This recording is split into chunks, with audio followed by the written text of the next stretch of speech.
Welcome in, everyone, to the 2023 Champions Chess Tour here on chess.com. Words I don't know if I ever thought I'd say, but I'm here with Grandmaster Daniel Naroditsky to kick this thing off the right way. Danya, how's your morning, and are you ready, sir? Well, TGIF, Danny, good morning to everybody. It's always such a great feeling to be commentating a tournament that kicks off something epic, and I think the CCT, it is safe to say, is going to be epic. Danny, it's a pleasure to be commentating with you. I'm just excited to be here. I'm so excited to be here, and this is going to be epic, and this really is the start of something huge. Of course, all of those who follow and love the chess world know exactly what this is. This is the beginning of the merger that was the Champions Chess Tour previously on Chess 24, and if you want to call it the Chess.com series of events from the Global Chess Championship to others, combined into one. We are in for fun. Oh my gosh, it's rhyme time. TGIF it is. Let's remind everybody of how this thing works, what's in store for them, not just today, Danya, but in the coming year. We're kicking off the 2023 Champions Chess Tour schedule with the Airthings Masters. Today, of course, is the play-in for the Airthings Masters. There will be five other events, six total, to qualify players for the finals at the end of the year. 6 players get in via winning these tournaments. 2 players will be rewarded via leaderboard spots. Danya, I'm ready to jump in with you, but your thoughts on the schedule and how excited are you to probably be calling most of the action for us this year? Well, Danny, I'm incredibly excited. I think the scheduling has been done so meticulously. It's easy to understand. You can mark your calendars now. So as busy as you are, there is no excuse to miss any of these 6 events, including, of course, the Airthings Masters, as well as the play-in that we're commentating today. Everybody gets a chance to get in. And these 6 events are going to feature tightly contested super tournaments with large prize funds. I mean, really, what more could you ask for than a circuit of this magnitude with these prizes and featuring players of this caliber? For some of you who maybe prefer to learn your information visually, audibly, then you might be actually seeing this schedule, hearing about how the tour is working for the first time right here. Maybe you didn't follow the articles. And so if that's the case, you saw the schedule, you know what you need to mark down, and you know that you need to look forward to this whole year. But Danya and I are now going to talk about how this thing works. We are starting, as he said, with the Airthings Masters play-in. And what does that mean for everyone? As I said, the broad tour, what you really need to know is that if you win one of those 6 events, you're in. Otherwise, 2 spots are going to players who perform their best over the entire year. But each individual event will qualify players via a play-in tournament to match play, which Danya and I will cover today, and then eventually a knockout on the following week most of the time. Sometimes there's a longer break depending on whether it's going to be a live final event somewhere.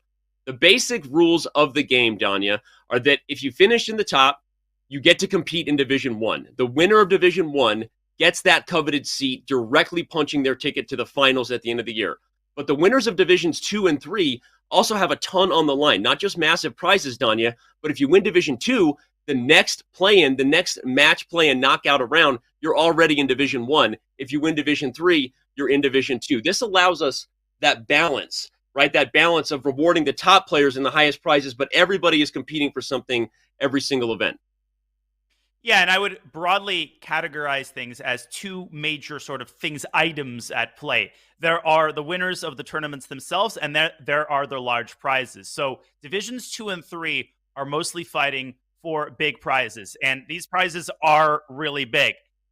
Obviously, Division 1, there are prizes at stake, but there's also the ticket to the major events, of which there are 6. So I think, Danny, when you see this on the screen at first, it can be a little bit overwhelming, but I actually think the format is really simple. 3 divisions, Divisions 2 and 3, fight for prizes. The winner of Division 2 gets into Division 1. The winner of Division 1 gets into one of the final tournaments. The winner of the final tournaments gets into the finals. 100%. To stay focused on the Swiss right here, I guess we'll just talk about that. Donnie and I are so excited. We've been talking about this thing for months now, so there's a lot of energy coming out. If you can't feel it, the energy is palpable between us right here. But to remind you about the Swiss, so as of today, what they're playing for are the top 12 finishers are going to compete in match play to get into this placement. So what you're about to see with all these guys that are registering for the tournament, by the way, been texting with Vladimir Kramnik to reset his password. We've got Ali Reza Firouzja, Peter Spidler. So many people are just showing up last minute. But they're competing to be in the top 12 to get into Division 1 the next 24 Division 2, the next 32 Division 3. We're going to be talking a lot about that as the day goes on. So let's keep rolling through this. Danya, you've been mentioning the prizes. I think it's time for us to maybe give the fans a snapshot of that because it is big money at stake. Obviously, everyone wants to punch their ticket directly to the finals and ultimately be competing for that $500,000 in cash at the end of the year with our live event. But first place, end of next week, is already taking home 30 grand. But even if you only win a Division 2 or Division 3 prize, it's not that bad for a few days of work. Well, I think, Danny, this format and these prizes address two abiding criticisms that essentially have been circulating around the chess world for a long time. One of them is that the prizes tend to accumulate at the very top. There's like 2 or 3 big prizes and nobody else wins anything. That's criticism number one. And criticism number two has been, listen, you basically have to qualify 1 million times to the finals in order to be eligible for any prizes. This prize pool addresses both of these issues. 76 people get a prize, and you don't necessarily need to be in the top 10. You don't need to beat Hikaru and Fallujah to be eligible, Danny, for a significant prize that makes your participation worth its while. I think both of these things are going to attract a much larger number of Grandmasters that you can root for, not just the big dogs. I love that. I love how you stated that. Again, it's $235,000 in total for those who maybe don't like to read boards or do math good. People like me, you just see that number at the top, $235K every single one of these 6 events. Of course, again, $500,000 at the end of the year as well. Danya, we've broken down the prizes. Of course, we know that the rumors are out, right? Who showed up today, and word travels fast. Let's talk about the notable players that we anticipated that were going to show up, because indeed they did. The list of notable players starts right there at the top. Probably, of course, the number one player who hasn't been directly seeded. We're going to talk about why Magnus and Wesley earned those spots in a second, but Hikaru Nakamura right there at the top. But a pretty interesting list to go with that, including a very underrated when it comes to chess.com rapid, Danya, 2483 Ali Reza Fallujah. He's been sandbagging that kid. He definitely has been sandbagging. I was looking at the top. Where is the guy? Vidit, Nepomniachtchi, you start panicking. Where's Fallujah? He's at the very bottom of the list. Something tells me he's not going to be at the bottom of the tournament standings. But I've been pushing for this really ever since the CGC, a bigger pool of players to root for. Again, not just the same 7-8 players we see in a lot of the stale super tournaments, but really everybody for multiple generations. And whoever you're rooting for, they're probably playing in the Swiss stage. Peter Svidler, Vidit, all countries represented, all of the top players, but also a lot of the young up-and-coming GMs, and Ali Reza Fallujah, who's finally playing in a tournament, Danny. I know, it's not even just that it's an online tournament, it's a tournament, right? I mean, obviously, there's a reason people talk about it. We know that Ali Reza, listening in, and his brother and family, they're big fans of these shows, and so, of course, when we talk about it, it's not because anybody is doing anything, but just wondering, where is Ali Reza? He probably has the biggest fan base who doesn't get to see him play as often as they would like. And so to see Fallujah show up for this, quickly that rating will probably change from 2483 to something else. I don't have word whether Ali Reza has been recruited for any of the Pro Chess League teams. That's, of course, another big event that just kicked off this week, and of course, will be rolling over the next few months. So that'll be interesting to see whether anybody can recruit him in. We see chat having a good time talking about the 2483 there. But let's talk a little bit about this list, right? We know that Magnus Carlsen and Wesley So have been directly seeded, right? At some point, we'll remind everybody what that is. In fact, maybe we'll do that right now if we want to talk quickly about the Swiss stage format, because I think some people are wondering, why would you do that, right? Why doesn't everyone have to qualify their way in? We are big on the meritocracy here at chess.com. But let's go ahead and bring up the format and explain to everybody that obviously our goal was to bring some very big things together. The Champions Chess Tour that had run for a couple of years at Chess24, chess.com's number of events, from the Global Chess Championship last year to the Rapid Chess Championship. And ultimately, we looked at how to get this party started the right way in a celebration fashion. And it made sense to seat the reigning champions of those 2 major events, Magnus Carlsen and Wesley So, and ask everyone else to jump in the fold and let the meritocracy begins, if you will. And so, Danya, that's really what this is about, right? 6 people will be joining Magnus and Wesley in that 8-player knockout starting next week. Coverage, of course, will be brought by our friends in the Oslo studio. Robert Hess there, along with David Howell and Jovanka Huska and Mhm. Kaya and others. But your thoughts on the format here, and just whether what you expect to happen next week with 6 other players joining Magnus and Wesley. Well, I think it's all about balance. When you think about who you want to fill the finals of an event, you don't want everybody to be invited, and you don't necessarily want to leave one spot open for qualification, because then you have a traffic jam of grandmasters, and there's sort of an element of chance if you have only one qualifying spot. So I really don't think that anybody minds Magnus Carlsen and Wesley So getting invited. I think they've earned it through their chess careers, and of course Wesley through his performance in the CGC as the biggest, most notable online event, not just of the year, not just of the decade, but really of all time. And Danny, I really love that we're really opening up the field. We're not just having that one symbolic spot. We are really giving more than one top grandmaster a chance to qualify. And I think this strikes a very elegant balance between inviting the players who have earned it and opening up the rest of the spots to players who actually now have a chance to earn it. I love it. Love what you said, and I think that that's exactly what we were trying to accomplish. So hearing it from you sounds better than any way I could say it, right? The balance between making sure the top players have their chance and that the fans know that they're showing up to watch their favorites over the last decade or so, but also really helping to slowly establish something we've always wanted to do in chess, which is every major title, every major event, in theory, if you had your way, would have had some sort of path for everyone to join, right? And that doesn't mean that someone starting chess today can be world champion next year. We know that. But the point is, having a meritocracy to a degree where possible should always be the goal here. And I think that's what we were trying to establish. And we're pretty excited to see where we landed with that balance of top players helping to kick things off, and every event requiring a meritocracy system, if you will. You got to show up on the play-in to get in, and we see the prizes are worth it. So what we're experiencing right now, we're 4 minutes behind server start time, and obviously no way not to call it out. Everyone in the world has been talking about it, because everyone in the world has suddenly decided to start playing chess over the last 45 days. So we are at peak server time right now. I'm being told we're going to be restarting the tournament. We're going to be restarting the server to allow for maximum stability. Danya, I think that means you and I are going to be talking a lot about this format and turning this into a format education show for the next half an hour, from what I can understand. I'm just checking in. But all right, let's go back to the notable players list while we're waiting here. Okay. So we are going to take a very quick break.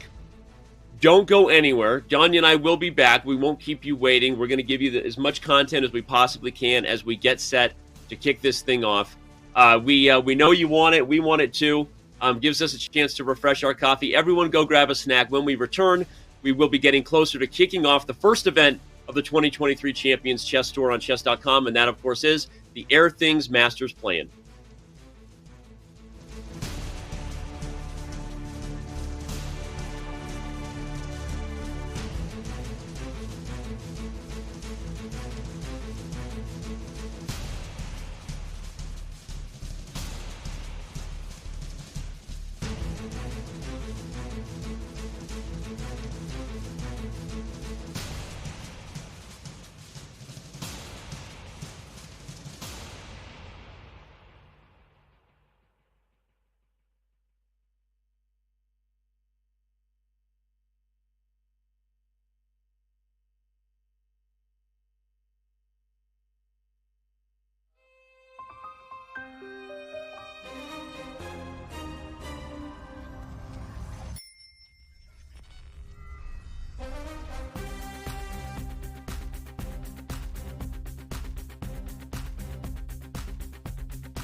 Welcome, welcome, welcome to the 2023 Champions Chess Tour. It's not Groundhog Day, but we've done this before. I'm here alongside Grandmaster Danya Naroditsky to kick I feel like I've been here off. before, Danny.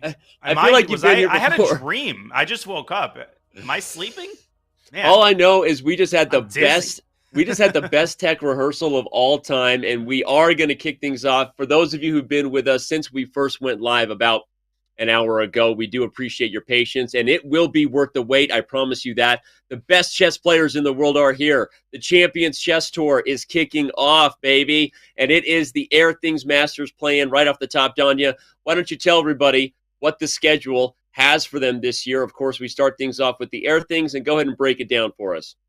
Well, I have a sort of appeal to the audience to make, but when we talk about the specifics of the format, I'll make it then. Here we start with the broader calendar. The Airthings Masters is coming your way from February 6th to February 10th. The play-in today is going to qualify 6 more players to the Airthings Masters, with 2 spots already taken up by the amateurs, Magnus Carlsen and Wesley. So there are 5 more events on top of the Airthings Masters, and all of those culminate in the CCT playoffs and the CCT finals, both of which are coming your way in December of 2023, Danny. So year-round events, year-round action, and everybody is going to get a chance to partake in it. And what you need to know about those events is that the winner of each of those events gets a spot directly in to the finals. You see there in December. 2 other spots will be given to those who perform the most consistently and at the top of the standings throughout the year. We'll talk a lot more about that, of course, as we get into things, but that's what you need to know. 8 players will be there at the end. Right now, let's talk about things for today, Danya, because the Swiss is going to kick things off, the play-in Swiss to be at stack, and so to be exact. And so what exactly is at stake for all of those players who jumped in here on Friday?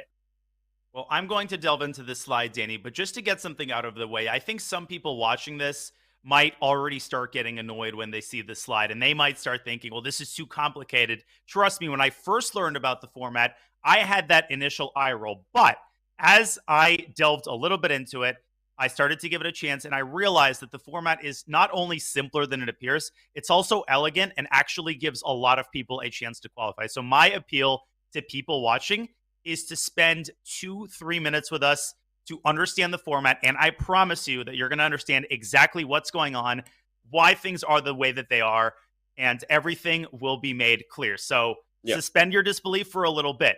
Now, the key thing to understand here is that there are 76 players who qualify across 3 divisions. The top 12 finishers are the stars of the show. They move on to a Swiss, and then they move on to a knockout, match play. 6 of the winners occupy the 6 spots in the upcoming Airthings Masters. There's Division 2. The winner of Division 2 gets a direct spot into the next major. And Division 3 is also important because there are big prizes on the line. And Danny, it is my understanding that the winner of Division 3 gets a direct spot into the following play-ins Division 2. 100%. They can win Division 2 and make their way to the major, right? Okay. The most important thing to understand is that this is the right balance between top players competing for top prizes and, of course, everyone having a chance, in theory, to become the Champions Chess Tour champion at the end of the year. Those 76 players will be playing in match play today as soon as the Swiss is done. There will be a break, and Danya and I will have all the action to describe what's at stake once again when we get there. But let's talk about the prizes as well, because there's a lot of people here to take home some cash. You see there is big money at stake with all 6 of these major events, not only the $500,000 waiting at the end of the year. To win Division 1 at the end of this next week, February 10th, is $30K in cash, but even Division 2, $10,000, Division 3, $5,000, in addition to the stakes, as Danya described it. You want to move up in standing so that you have a chance to ultimately punch your ticket in. Danya, not bad cash there, as well as the points you can see right next to it. Those are the leaderboard points available for each one of the placing finishes. Indeed, and the leaderboard is important because 2 spots into the grand finals in December are punched through the top 2 spots in the leaderboard, with the other 6 spots, of course, going to the winners of the 6 respective majors. But I'm going to repeat what I said at the start of the show, Danny, for those who are just joining us. I think that the wide prize distribution really addresses one of the biggest criticisms I've had and the public at large has had, which is that chess prizes tend to accumulate at the very top and then peter out once you get to 5th or 6th place. We're talking about an event with over 100 Grandmasters. You want to give everybody a chance. Tons of players, they make a living off of online events now. That's the new normal. And I love the fact that the CCT has responded and addressed that criticism. So even if you don't have a realistic chance of earning that spot to one of the majors, you're still playing for big prizes, significant prizes. Division 3, you win Division 3, $5,000, and you get a chance to qualify in the major if you win Division 2 the following play-in. I love it. You said it better than I could, and you did say it better than I could at the beginning of the show, too. We've got 9,000 on Twitch, roughly almost 10,000. Of course, many other viewers scattered throughout the interwebs. Be with us. The day is only just beginning, and the top players are showing up in force. Let's show everybody who some of the top names, some of the biggest names are that are already here. You see right there at the top, you've got Jan Krzysztof Duda and Hikaru Nakamura. But all the way at the bottom there, you also have Ali Reza Firouzja, who joined late, and his rapid rating, we've actually given it an update there. He joined and hadn't played rapid for a minute, so he was way lower rated when he first joined about 45 minutes ago. But okay, Danya, this is what we wanted to see. This is what we expected to see, frankly. Probably the only 2 names missing from that list. People are wondering, where's Magnus and where's Wesley? So we'll talk about that in a minute. Let's focus on these 8 names in front of us, and I'll ask you to do that hard thing. Give me a prediction. Who performs best today of these big names? Well, the question is, do I go old reliable or do I go out on a limb? Obviously, I think the name that everybody's eyes tend to gravitate toward is Hikaru Nakamura. He has the most proven track record by a country mile in terms of his ability to qualify, his ability to come through clutch in these events. I mean, every RCC weekend he essentially qualified. CGC, when it matters, he shows up. But Alireza Firouzja, the guy hasn't played OTB chess in a while. He's going to be hungry to show the chess world that he hasn't just been sitting around twiddling his thumbs. He's been studying, he's been training, and the way he's been playing Bullet recently, Danny, I think Alireza Firouzja definitely is going to make the top 12, and I think he has a great shot of punching his ticket through to the first major. Yeah, I think there's no way we won't be talking a lot about Alireza. Where in the world is Carmen Sandiego? Where in the world has Alireza Firouzja been, and what will he be doing, not just in this play-in today, but if he does indeed punch his ticket to the knockout stage next week, what is he capable of? But okay, we mentioned there were two big names missing from that list. Let's bring up the Swiss stage format so that we can describe to people exactly what we did here. The kickoff of the 2023 Champions Chess Tour now on chess.com is the merging of the Champions Chess Tour as it previously was for the last 2 years. And of course, the chess.com Global Championship and the Rapid Chess Championship, all those events. As Danya said, we had a tough task to combine the top players being happy and the fans making sure that they had those top players to watch, but also everyone having a great opportunity to win big cash prizes. And those two top players that have been seeded, Magnus Carlsen and Wesley So, were seeded for a reason, Danya. They are the respective reigning champions of the Champions Chess Tour and the Chess.com Global Championship, which is why those who saw at the beginning of the format, 12 players from the Swiss will play in a match play to decide 6 to join Magnus and Wesley, with 8 players competing in the knockout next week. I think it's an elegant format. You're giving the top players their due while giving a lot of other players a serious fighting chance. And speaking of fighting chance, Danny, I think we are 2 seconds away. The gong is going to sound. The time control is 10+2. That's been a very popular time control for good reason. We're going to get a good cross between entertainment and high-level chess. And speaking of high-level chess, whoops, sorry, I misclicked. I pulled up some weak players there. I don't know what they're doing there. Tomaszewski and Hikaru. Can we watch some real chess? I was going to say, you speaking of high-level chess, you picked Hikaru and Yevgeny Tomaszewski. What is wrong with you? Anyway. Sorry, my mouse has had a life of its own recently.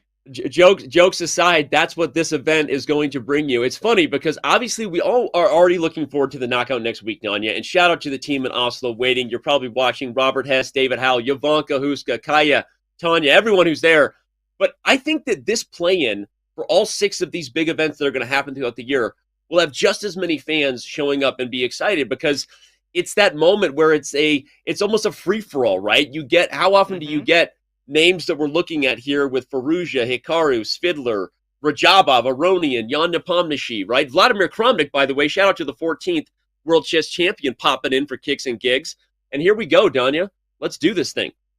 Listen, I always say this. Some people roll their eyes at this, but I love it when different generations compete in the same event.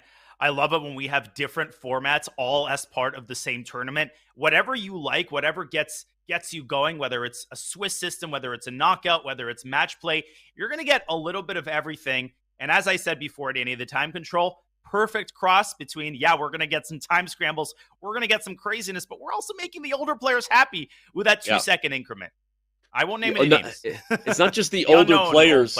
It's not just the older players who want increment, Danya. Oh wait, did I just literally point out that I'm old by saying I wanted? Oh my gosh, that was like a moment of clarity. I just had an out of body experience.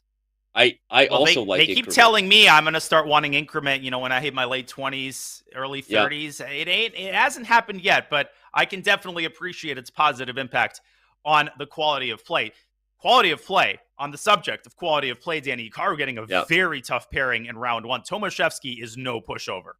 No, that's not a fun pairing to get when you're hoping to get a dub to kick things off. But let's be honest, Danya, there will be no, hey, that was an easy pairing to get, right? I'm sitting here looking down the list of games in my monitor on the side to help you as we navigate this thing, my man. I can't choose the next game. You got to choose it because I'm like a kid in the candy store. You want Firouzja, you want Jan Nepomniachtchi. Who do you want to jump to next? I've got Firouzja taking on Gukesh Damaranju. can we go to Furusha Gukesh? We can. Please? Yeah, I it's a mean, pretty calm position in Hikaru's game. He's played kind of a regular quiet opening, so this game is going to proceed along pretty positional lines for a while. Perfect opportunity for us to head to a more tactical display in Furusha Gukesh.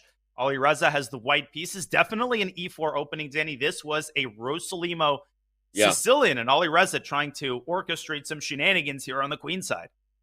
I like it. I mean, I quickly looked at it and maybe liked white more than I should. I promise it wasn't Furusha bias-itis, but I like the 3-on-2 that white has with C4 leading the way. It's dynamite, after all, holding back the B-pawn push and the D5 square. I don't think that eval bar, to me, gives credit to the practical struggles black has here. Danya, tell me if you think I'm right, that it feels like white's pressure, maybe even the B-pawn can push. You have bishop F4 coming. I feel like some of these pieces for black are going to have a hard time finding squares. Yeah, Furusha definitely hunting for gold on the queen side. Practically speaking, whoa, bishop F4 in this position almost wins the game outright. Black has a little tactic with knight to F3 check, and then very nice. Recaptures the bishop. But man, is this tenuous. Furusha could slide his king over. Instead, he presses the gas pedal, gets his knight to B6. These are exactly the kinds of complex middle games that he excels in. But Gukesh, I mean, he didn't have the greatest of Enentada, but he finished very strong. And he's someone who really wants to prove his ability to compete with the best of them, Danny, in online events where he's a little bit less experienced. Love it. We see the chat is already pumped.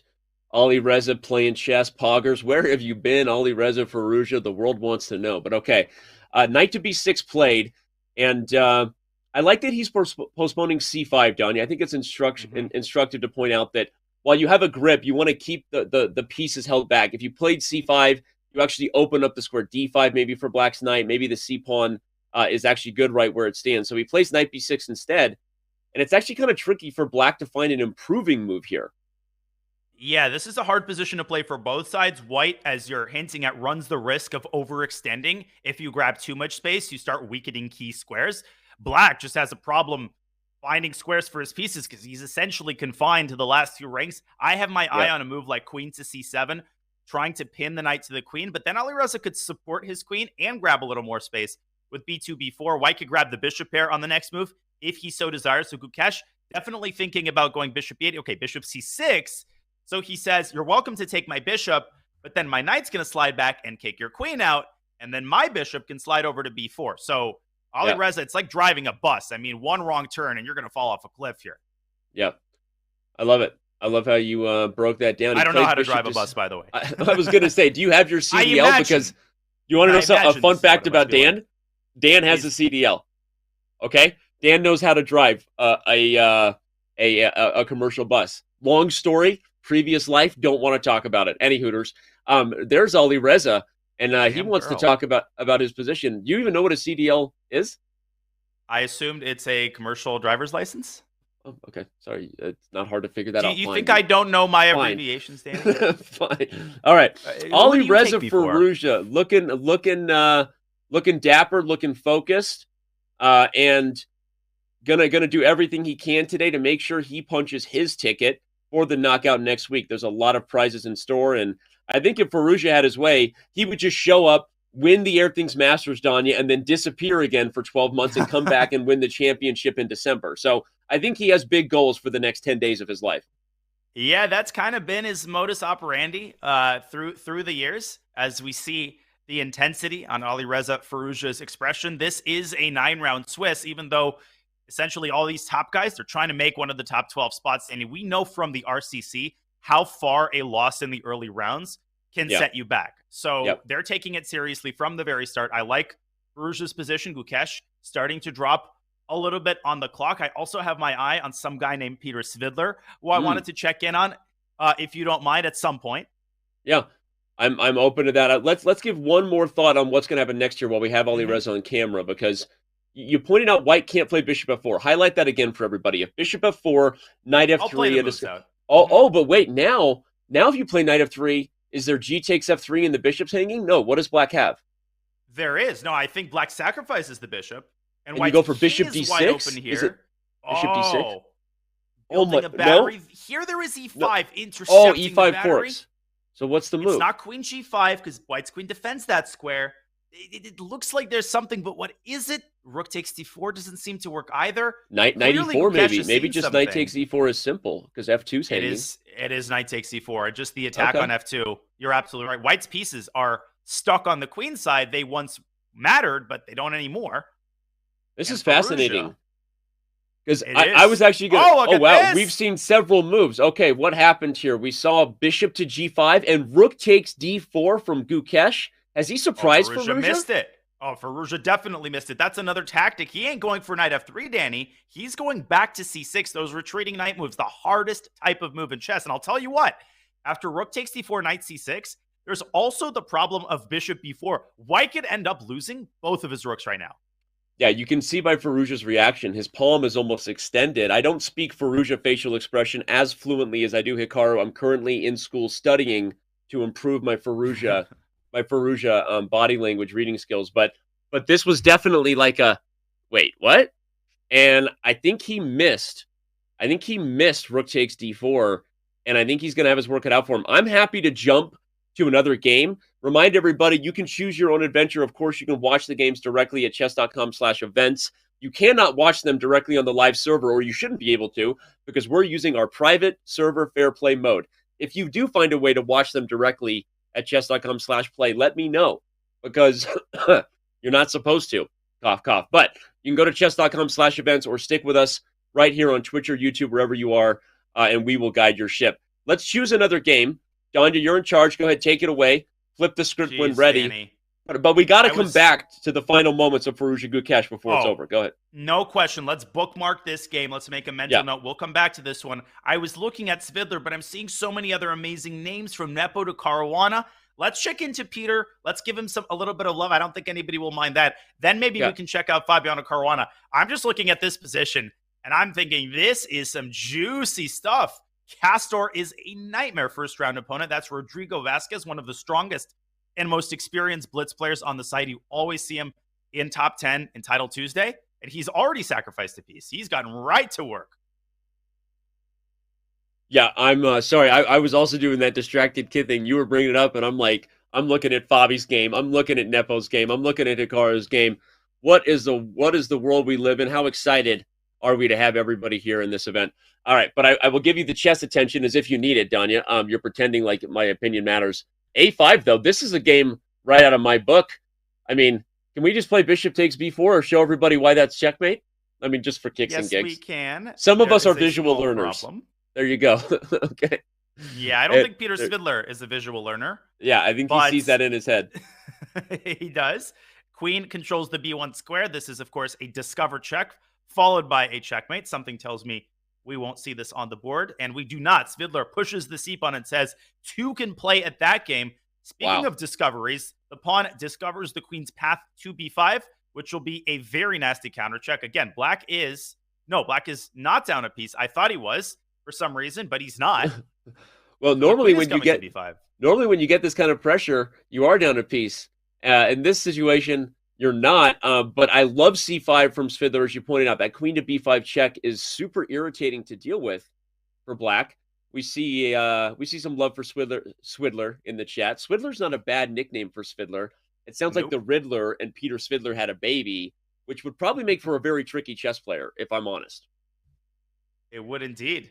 But Peter Svidler is just, he ages like fine wine. Obviously, he is now known as one of the premier chess commentators, but I think he's going to try to prove in this tournament that he's got some chess left to play and some gas left in the tank. Queen c2. Speaking of gas left in the tank, is there anything left in black's attack here? This is a natural move, but the eval bar is having none of it. Probably that check on b5, Danny, followed by maybe c6, maybe queen takes b7, although the rook is going to hang with check. I was going to say, I think the idea is queen b5 check, Donja, but the following is bishop to c4, which both protects the knight on b3 and develops the rook to guard the d1 rook. So if I had to guess, Svidler has indeed already played it. I think the follow-up move that puts black on notice will be bishop to c4, and I'm guessing with no eval. I'm out of my depth here. Guessing moves from a former candidate, Peter Svidler, and I don't know if you know, but Donja Naroditsky, he's okay at chess too, but I think that's the right idea. Whoa! He doesn't play it. The b3 knight's hanging. Rook c1. And he wants bishop c4 in response. That almost traps the queen. But I think he might have missed knight c2 check here. Knight c2 just trades queens. Well, or white would have to take on c2 presumably, and then go c6. Or I was going to say a king b1, unsound. there's knight a3 check. Knight c2, winning king the b1, queen. knight a3, and it's over. It wins the queen. Oh my gosh. Did Svidler blunder knight c2, or is he going for that rook sacrifice on c2, followed by... This is unnecessary, Danny. He didn't need to sacrifice a piece. Apparently, knight c2 wasn't even the best move.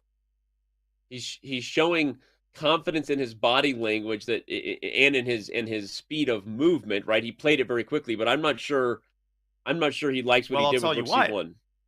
There's a simple win here for black. You can take the bishop. Yeah, CD looks very scary, but the king has this e7 square, and then you're going to build a little defensive cocoon around it by bringing the rook to d8. The problem when you're down a rook is just that you need to prove something incredible, and white is just running out of pieces after the king gets to e7. Yeah, it looks impressive, but Svidler is going to have virtually no compensation. Castor can win this game with a couple more accurate moves. A lot of love for Peter Svidler from chat right now, but honestly, not the love that he's feeling for his own position on the board right now. No. I think he knows he let this one get away.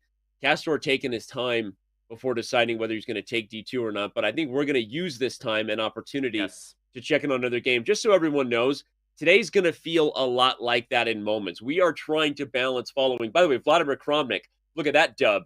The 14th World Chess Championship, one of the first to strike. Hikaru Nakamura, Ali Reza Farouja, Jan Nepomniachtchi. I can't name everyone. Fabiano Caruana.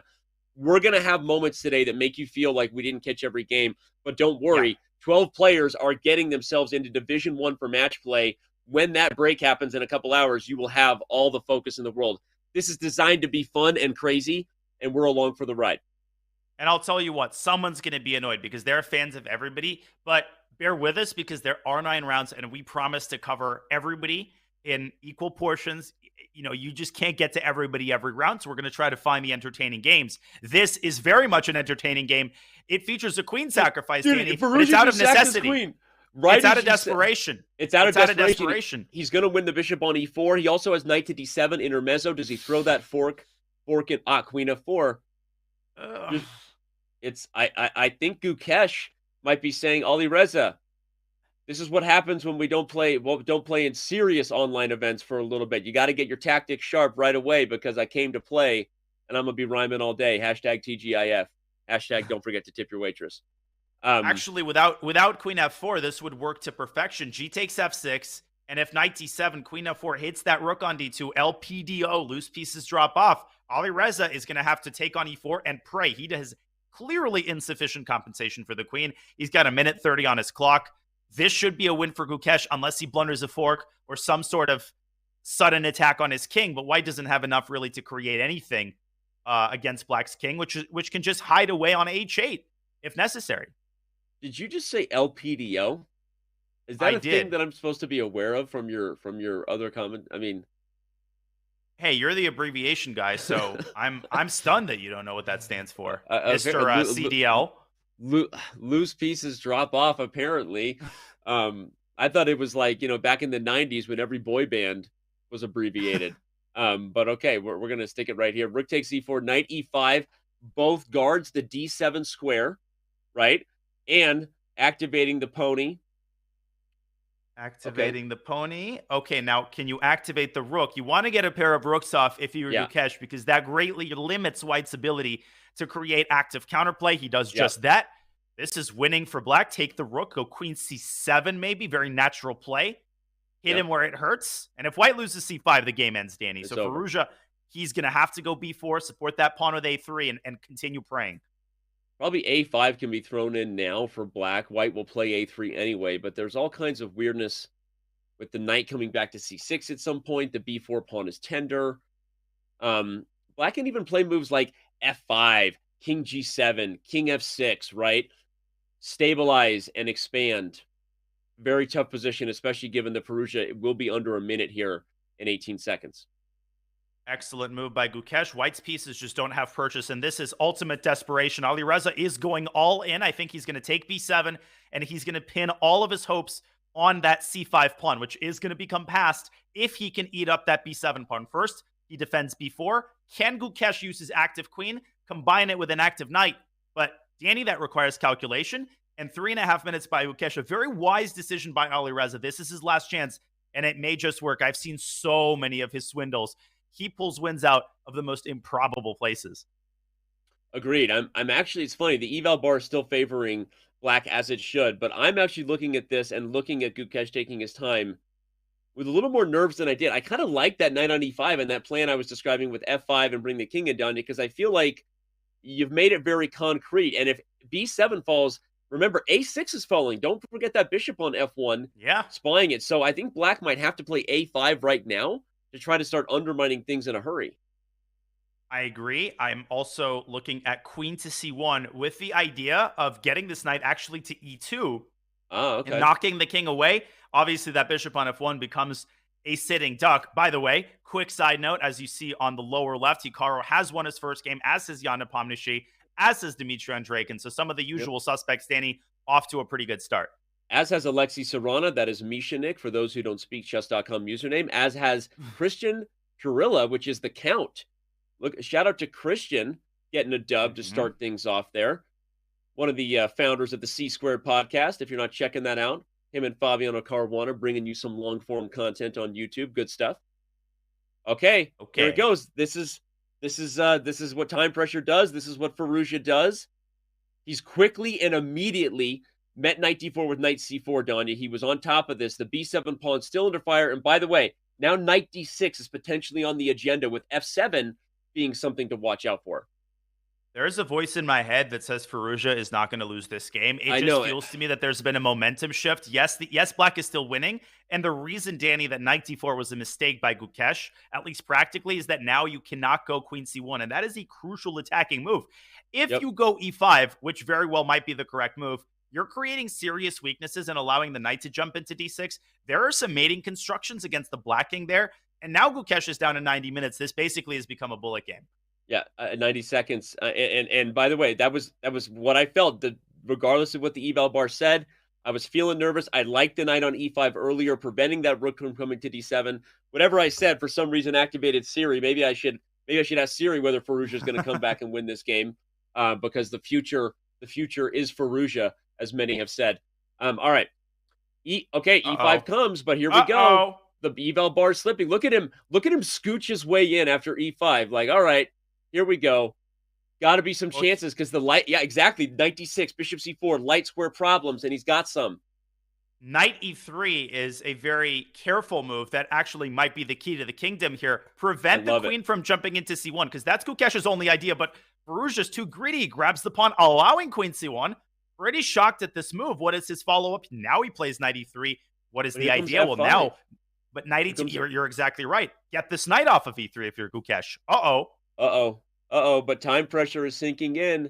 It's a game for a reason, boys and girls. I would go c6 and then knight f5, Danny, and try to create threats against black's king. I'm with you. What a gambit that is, Danya. Look at you being all bullet and spicy. You got those. You've been eating your Wheaties this morning. C6, knight takes, knight f5, holds the g7 square, everyone, which threatens all kinds of mating tactics against the black king. Booyah. Exactly. And I don't even know why I put this on the board. We have Alireza Firouzja to do that. It is on the board. Under-remitted is Gukesh. First of all, don't move your knight. Second of all, solve the problem of your king. And he does with h5. But now Alireza could start targeting some of those weak pawns. Can't take a6. That's illegal. Maybe go a4. Can you create complications with only 20 seconds now on the clock for white? Yeah, nervous. If Gukesh holds this and proves us wrong, you can hear it in our voice. We're expecting a Firouzja comeback. It'll be an even bigger shout out to the young man from India, who many have also circled as one of those guys who will be a future contender for the title. All right, queen to b1. Oh, wait, we're trading knights here. That's actually really good for white, because a6 will fall for sure, and the bishop and rook are two of the best pieces at holding down a long-distance relationship. Danya's been trying to hold down long-distance relationships for years, and it hasn't been easy, has it? It has not. How'd you know? Maybe Siri told you that as well. Knight takes b4. Gukesh taking a chunk off of white's pawn chain. If you're Alireza, take that knight, take a6, put a pawn on b5, and enjoy your life. With 5 seconds on the clock, he's going to do it. No need to look for adventures. The rook and bishop, they communicate well. That pawn's going to b5. The bishop will protect it. This is a very difficult. I don't even know that black is better at all anymore, right? I mean, Uh, objectively, Not objectively, but tell you what Gukesh needs to do. He should have put the queen on b1. He missed the opportunity train, put it on b2, and start pushing those kingside pawns. The idea, open up white's king, because it's so easy to miss a fork with no time on the clock. Go f5. Be bold, Gukesh, and he is. there he is. He does it. You called it. E4. He does it. He brings his king up instead. Okay, you're right. Yeah, this is much harder practically for white than I realized. The bishop and rook are holding the b pawn, but then what do? You can't advance it any further now that that queen is on that perfect square behind the pawn. Oh, what a trap. Queen takes b5. Rook takes e4 is an immediate draw. Don't take that poison pawn. Gukesh now with 5 seconds. Queen b1 and bring your king up to e5. Prepare f4, Danny. If he can squeeze this through, I think he wins the game. Wow. Gukesh. No. Wrong way. Don't yell at him. He's like 12 years old, man. Be nice. He's a kid. Go back to e5 if you're Gukesh and then play f4. Okay. Oh, but h5. H5. Hello. 2 seconds. Hello. Is it tender? It's tender. You know what else is tender, Danny? The b5 pawn. But so is the f7 pawn. He goes for it. Should be a draw now. Takes in rook g3 maybe? You're holding he's going to win the other pawn. Ali Reza might win this. Oh my gosh. Don't. Oh my goodness. You shush your mouth when you're talking to me. Ali Reza going to come back and win this. You got to be kidding me. Well, now white can't lose. This is obviously still a draw, Danny, but white's king is so safe. Your goal with white is to push your pawn, look for pins. Very easy to blunder if you're black. Queen h6, rook g6, for instance. 1 second. Make a move. Oh my gosh. Oh my gosh. Firouzja doing Firouzja things. Fast and Furious 10 featuring Firouzja. Push that I don't know pawn, if that's baby. true, but Vin Diesel should consider a casting call for Firouzja. Rook g4 and h6, Danny. Here comes it's winning. Johnny. Winning. H6. Harry, I should say. No. Whoa. He had h6. He didn't do it. Still has it. No, this is over. He's going to put the rook on h3, but he has to be careful about a perpetual. Queen g5. King goes to the first rank. Yeah, queen c1. Queen f4. Oh my gosh. Uh-oh. SpaghettiOs. I think he might have walked into a perpetual. Yeah, I jinxed him there. Queen c2. Queen c2. Is he going to try to cover with his bishop? He has to. Queen c3 is the move here, and he finds it. Diagonal checks prevent interpositions. Queen g5 again, and we're already there. Three times. Bob's your uncle. Firouzja was winning. It's funny because playing h6 instead of bringing the rook behind the pawn when you called it, John, was winning. But Firouzja is probably doing exactly that right now. Look at him. He's you know what he's doing? He's reviewing his game right now, hitting that game review button. Lucky he's got a diamond membership. Gets to review his games. All right. We're going to review some of the games that are still going. This is one of the last remaining games. Firouzja could have pushed that pawn one move earlier, and he would have won. Vidit with the black pieces. Is he winning? No, this is going to be a draw. White's going to take all the pawns. We've actually got the wrong color bishop. Just walk into the corner and give up the knight for free. Just show the kids how it's done. Give up the knight. Do something fun. All right, now they're just toying with us, delaying the start of the next round.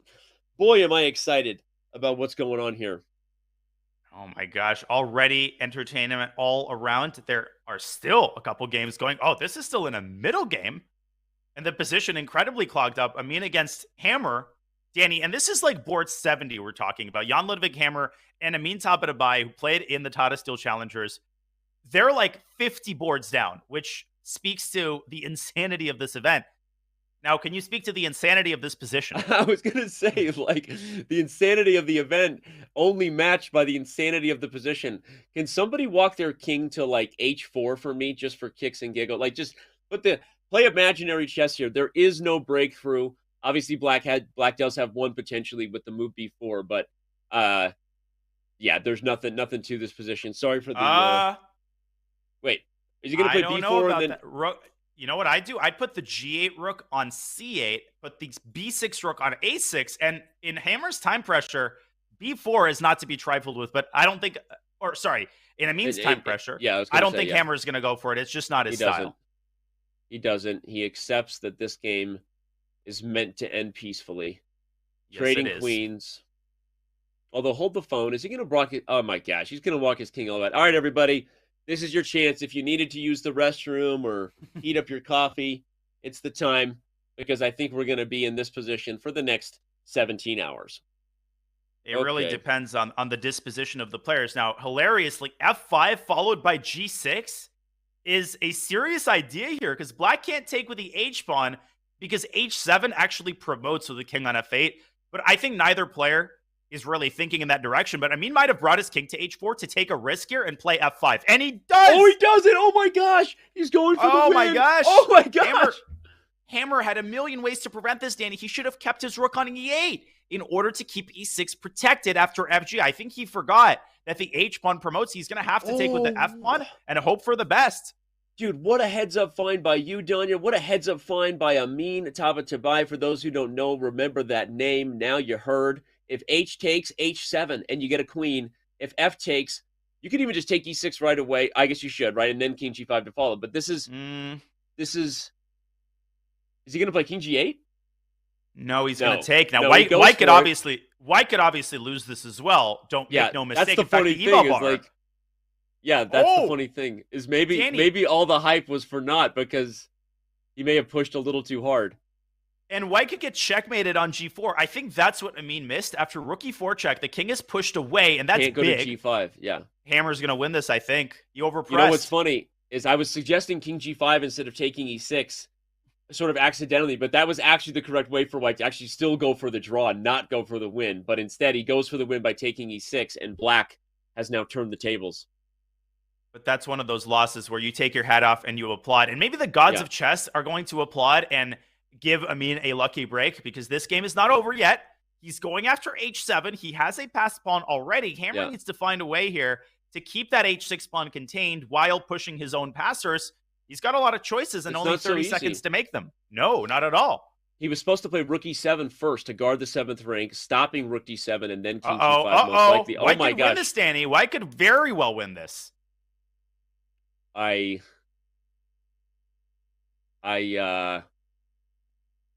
happy to be here, Speechless. Now, I think the game's going to end in a perpetual check. I think Hammer's going to take the pawn on c3 and perpetually check White's king because there's no other way to stop h7 after the rook moves out of h7, which it is. If he's not going to lose on time, and he doesn't, draw. No. Hammer's going for it now. Rook b8. Oh my gosh, this is terrifying.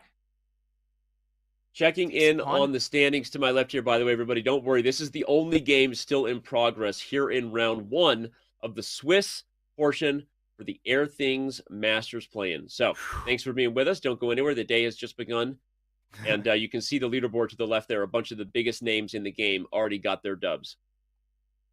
Duda was lost according to the chat, so some early swindles here. This game just has an endless number of stages. Every time we think there's resolution, the players find a way to keep going. But I finally think Amin is forced to draw. In the event of the rook trade, White's pawns are unapproachable, and so are Black's. The kings have to shuffle. This is a draw.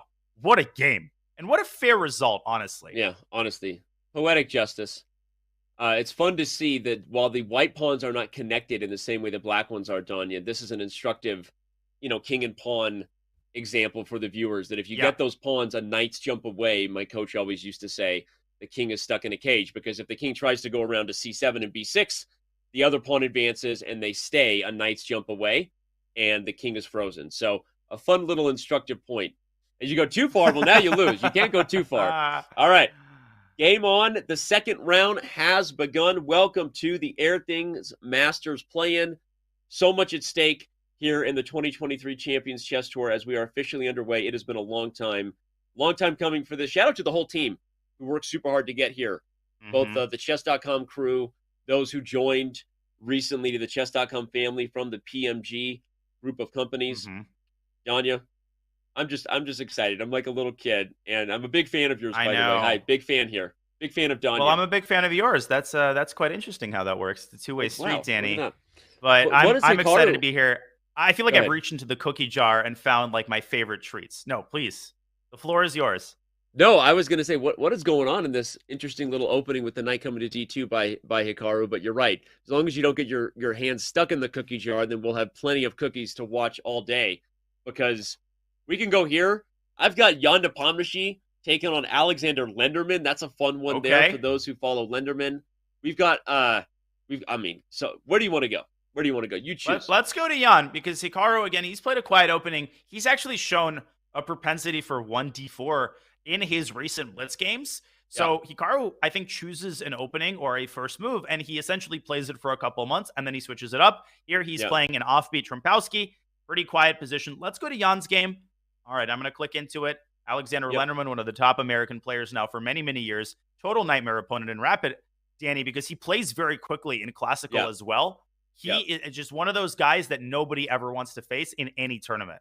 Completely agree. Like you, known Alex for a very long time. One of those just super underrated players, as you mentioned, especially in the rapid format because of he's got a lot of confidence, plays very quickly. Right now, holding his own a little bit worse against the one of the two challengers for the world title in Jan Nepomniachtchi. And what do we got here? Hmm. Was this a Petrov or an exchange French? I didn't see the beginning of the game. It was a Petrov. It was a Okay, Petrov. Good there call. you go. Yeah. Yeah. And it's one of those typical Petrov positions where White's a tiny bit better. You could ask why, and I'll tell you it's because partially White has this little pawn chain that's keeping the knight on c6 incredibly restricted. Black doesn't have that equivalent, which means d5. It's not a huge weakness because it's hard to attack, but it's a little tender. And Nepo could consider a very Nepo-like move in knight e5, saying, I'll let you get that knight off the board, but you're going to have to give me the pawn on c5. I'm calling it. I think Nepo's going knight e5 here, or knight f1 if you want to be a little bit more positional. Yeah. I kind of like knight f1 and educating me here, asking for all my friends in chat who aren't grandmasters. Isn't knight e5 helping to clarify a little bit of Black's situation? Obviously, if you take it, the rook takes and you're forking the knight on f5 and the pawn on d5. But do you really want to help Black clarify that knight that's blocking the c-pawn? Because Black does eventually want to play c5. But tell me, is it just that concrete that knight e5 is strong because you can't take it? Well, first of all, I'm going to clarify something else. I think Nepo, nature has called during the game, which does happen sometimes. Now, I'm going to take that opportunity to address your point. After 95, the issue is very concrete. Yeah, okay. Conceptually, you don't want to allow Black to get rid of the knight, but as I mentioned, knight e5, rook e5 forks the knight on f5 and the pawn on d5. You would like to bring the knight back to e7, but that is occupied by the bishop. The problem is, if you support the knight on c6, even worse things await you, because now after rook e5, the bishop is undefended. If the knight moves here, you might lose a piece. And finally, Danny, that only leaves one option. You have to move this knight away, giving White full control of the center, allowing the queen to hit the other knight. And now you could carry on with your life. You could try b4, knight c6. Jan loves these types of concrete ideas. Yeah. Jan also poses problems very early in the game, which is what makes him so incredibly successful in the rapid time control. I think more so than other players, he looks for these problematic ideas as early as he possibly can, if, of course, he ever comes back to his computer. I was going to say, right now he's got a different type of problem. It might be that he didn't calculate what he had for breakfast or how much coffee he drank. There Exactly. he is. He's back at it. He does indeed quickly play knight to e5. How long did that take him, Danny? A millisecond? I wasn't on the, I didn't have him on the clock there. But no, you're right. Nepo does pose problems. Let's also remember that Nepo has become a little bit of an expert in this line. Not someone you think of immediately when it comes to the Petrov. Guys like Wang Hao, guys like Fabiano Caruana Danya. But we know that he prepared the Petrov for his World Championship match versus Magnus Carlsen in Dubai in 2021. And so, and we've seen him play more of these games recently in his career. So he's becoming a bit of an expert on all the little idiosyncrasies of the move orders in the Petrov.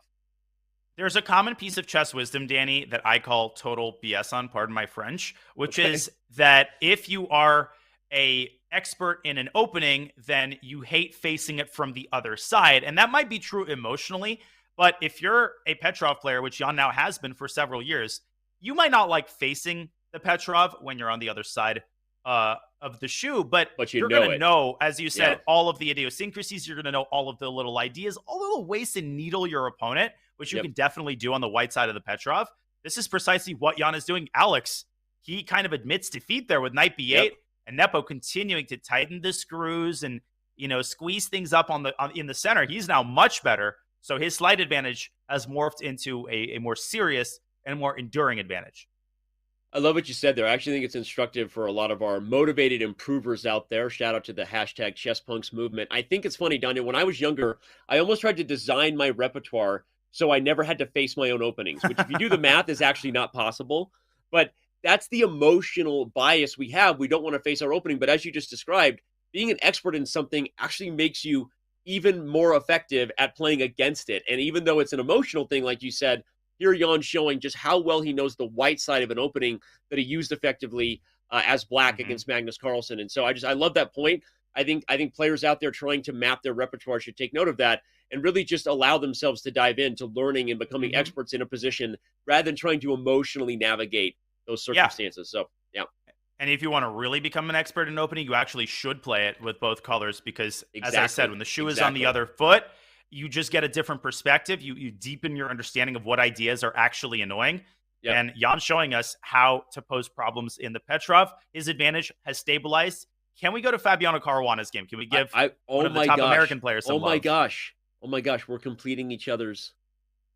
Sandwiches. I was literally just going to call that game out because it had all my favorite things: opposite side castling, positional weaknesses for both side, complete disregard for where our pieces should be placed. It's like I'm playing chess on this Danny, board. I need to interrupt you. You're naming all of these factors. You're forgetting one thing, which already predetermines the result of this game. Would you care to tell me what opening Black played? The French. It's over. White wins. Okay, we can actually just move on if you'd like. I don't know. I mean, I think just for the purpose of the chat, we'll discuss the position, but essentially the result of the Yeah. game is predestined. So Kovalenko has played a French. This is actually a very typical type of situation with opposite side castling that Yeah. arises in what's called the win hour variation. When Black brings that dark squared bishop out early. Black is in huge trouble, Danny, and it's not because the king's on the queen side. It's because of the weaknesses in the center. Look at that Yeah. monster knight. Look at how Yeah. weak the pawn on e6, the pawn on g6, the open b file. Danny, the rook can move to a1 and trap the queen. Yep. B6 rook a1 1-0. Oh So my gosh, I Kovalenko love here, that. he has some major problems to get out of. And you highlighted in the window where Black brings that bishop out, and you see that trade on c3 No, happen, which is how it's White over. got those double pawns, but Rook a1. It's over. Knight a5, queen b4. I mean, Caruana is like 2 accurate moves away from just ending Black on the queen side. And I'll tell you how he does it. Okay, do it. You go Do it. Tell queen me. b4, real quick. B6. Now you bring the rook to b1. Black is paralyzed. Let's make a random move for Black. Now You I have like bishop bishop f4 f4. coming. Oh my god, bishop f4. And bang! Keep going. And at the Keep going. end, Show it. mate on Yes. b8. Yes. Oh my gosh, I love it. I saw bishop f4 coming as you were instructing me, and I was sitting there like a kid, just like, feed me, spoon feed me. I love it. This was awesome, man. Yeah, I mean, Kovalenko's in big trouble. you might say, well, what? Black is just going to sit around and allow that over my dead body. Black is so paralyzed. He has his hands full with the weaknesses in the center. And that's how the sides of the board are related. Robert Hess would, I think, be proud of this observation. He likes to cut the board in half or cut the board into 3 segments. White's not attacking the pawn on e6. White is using that pawn to tie Black down so that he could effectively operate on the queen side. Not over just yet. I think I spoke a little bit too soon, but Fabi should finish this one off. Maybe rook b1 to start. I think okay, he does exactly what you said. He's also, just deadly focused, looking great with that haircut, by the way. Fabi looking Yeah, fresh with I the love cut it. down the fro. And chat saying Fabi looks happy, which is funny because anytime you're reading Fabiano's body language as a means to evaluate how he feels, a little part of him dies inside because he hates that, which is why I continue to do it. He hates it. But this is just awesome. By the way, can someone on the staff watching this just impersonate Fabi's account and upload an avatar picture for him? Normally, I would ask a grandmaster before I do it, but I know Fabi will deal with it later. Don't do it right now because it'll kick him out of the live server, and then we got other problems. But he should have not a blank pawn there. Any Hooters, but Fabi looking fresh.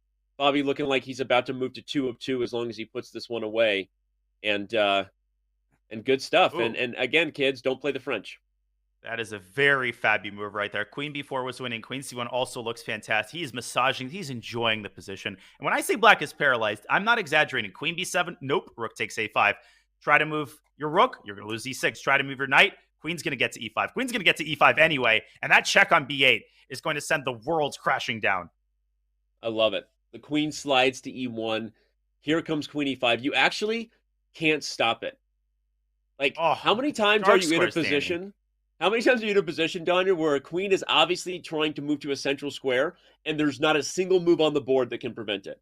Pawns don't go backwards.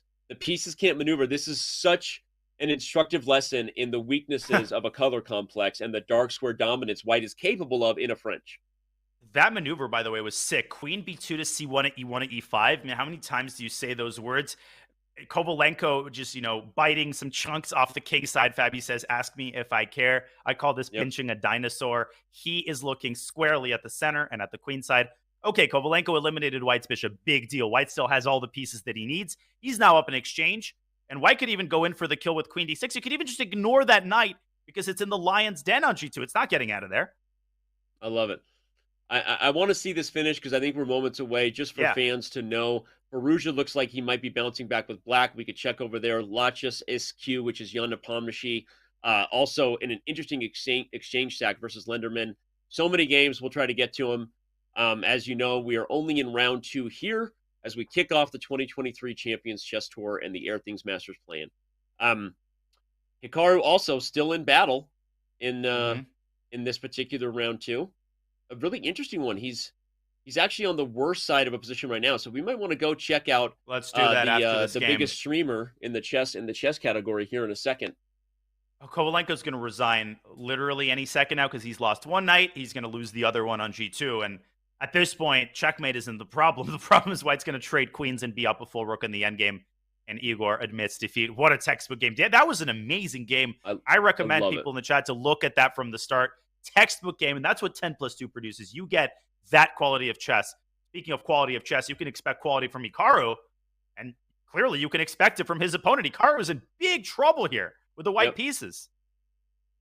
I agree. And for those who don't know who he's playing here, that's one of the stars for the previous Chengdu Pandas. Of course, China will be back in the Pro Chess League. It's been a minute, but the Pro Chess League always brings a hugely strong team from China, and this is a position where Hikaru has his work cut out for him, Danya.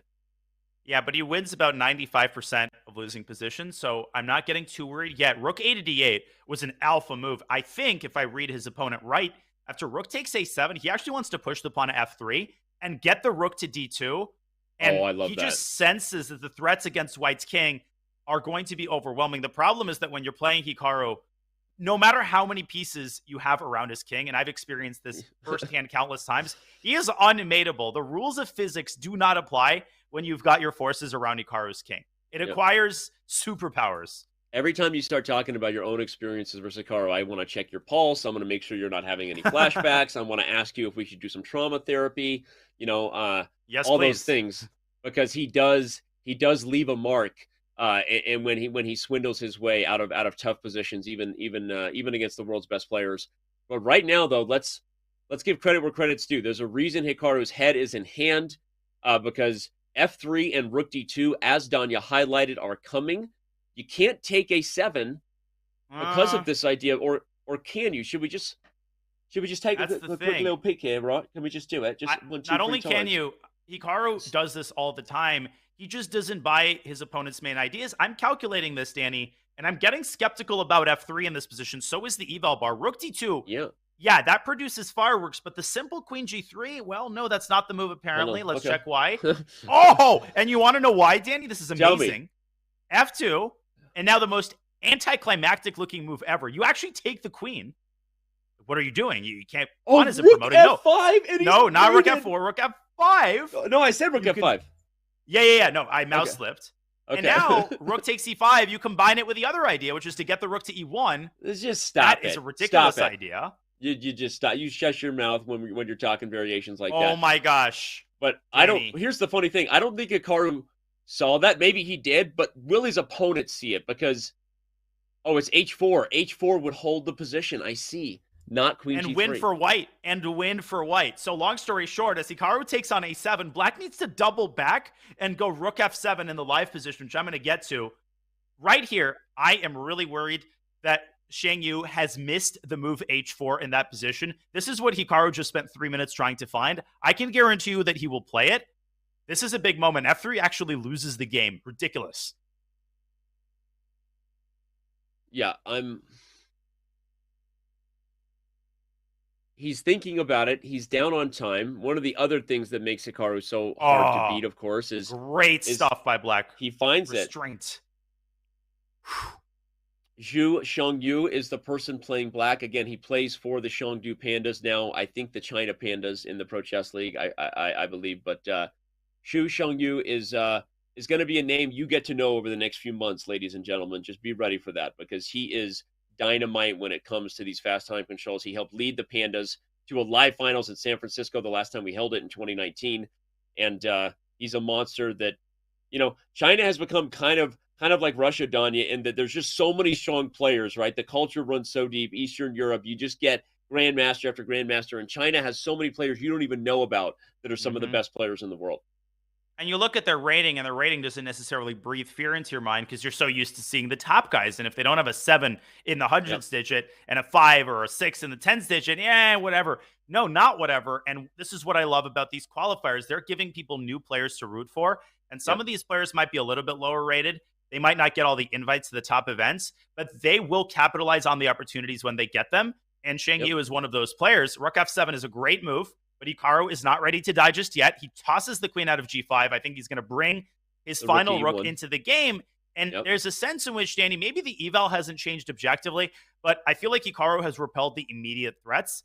F3, though, might still be incredibly nasty. He's lost, but let's see if Hikaru can hold on here for a couple more moves and get black into time pressure. He's shaking his head because queen takes C5 would have been met by F3, and that would have blown open white's kingside. So instead, he knows he has to sack the exchange, and he's going to play bishop C4, though.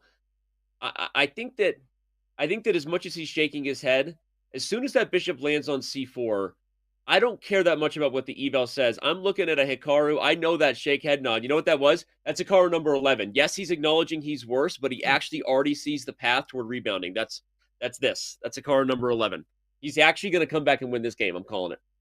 It's the moment in his stream when he's been losing, and then you hear him say, this actually might not be so bad. I think my opponent messed it up. And when he says those words or any variation thereof, you know you're in trouble. Now, what's the material account? Black is up in exchange, but white has 0 pawns for the exchange at the moment, Danny. But Hikaru is eyeing these juicy morsels on C5 and E6. He's also looking at the pawn on E2, may seem insignificant with the queens on the board. With the queens off the board, white is still going to have serious chances because of that outside passer. And it's funny from a practical perspective, the eval, from a concrete perspective, the eval is still better for black. But from a practical perspective, the type of advantage on the board, everyone, has completely changed. Black is not going to be mating white anytime soon, although this was a very good move coming to D2. Black is going to have to try to convert with that extra exchange, which makes it hard when you have an open king. If white gets bishop C4, the diagonals are getting frisky. Here comes that eval bar already creeping up for white. This is a different kind of game than what black had just a few moves ago. So easy to lose control here. Black might have to go all in, take the plunge, and give up the other pawn and just squeeze F3 at all costs. Hikaru, though, might not engage after rook D2. White can bring the queen up to F3. White's king is the safest that it has been probably in the last 20 moves. Black's king is starting to feel a little bit uncomfortable with this bishop coming to C4. There are some mating nets with the rook takes H6 sack, Danny, if the king goes out to H8. I know that sounds crazy, but it can be a reality in 4 moves. Hey, if listening to you sounds crazy, I don't want to be sane. All right, I love what's coming out of your mouth right now. Bishop C4, rook H6, queen pops up to maybe the G4 square. H5 or G4, yeah. H5 and queen H4. This is getting spicy. Also, Shang Yu now under 30 seconds on the clock. That's a big problem. At this point, if Hikaru doesn't win this game, he's going to be very disappointed. If he draws, he's not going to be happy. He knows that this game is turning around with every move. Okay, rook D2 is on the board. Now, queen F3, I think, is a very wise response.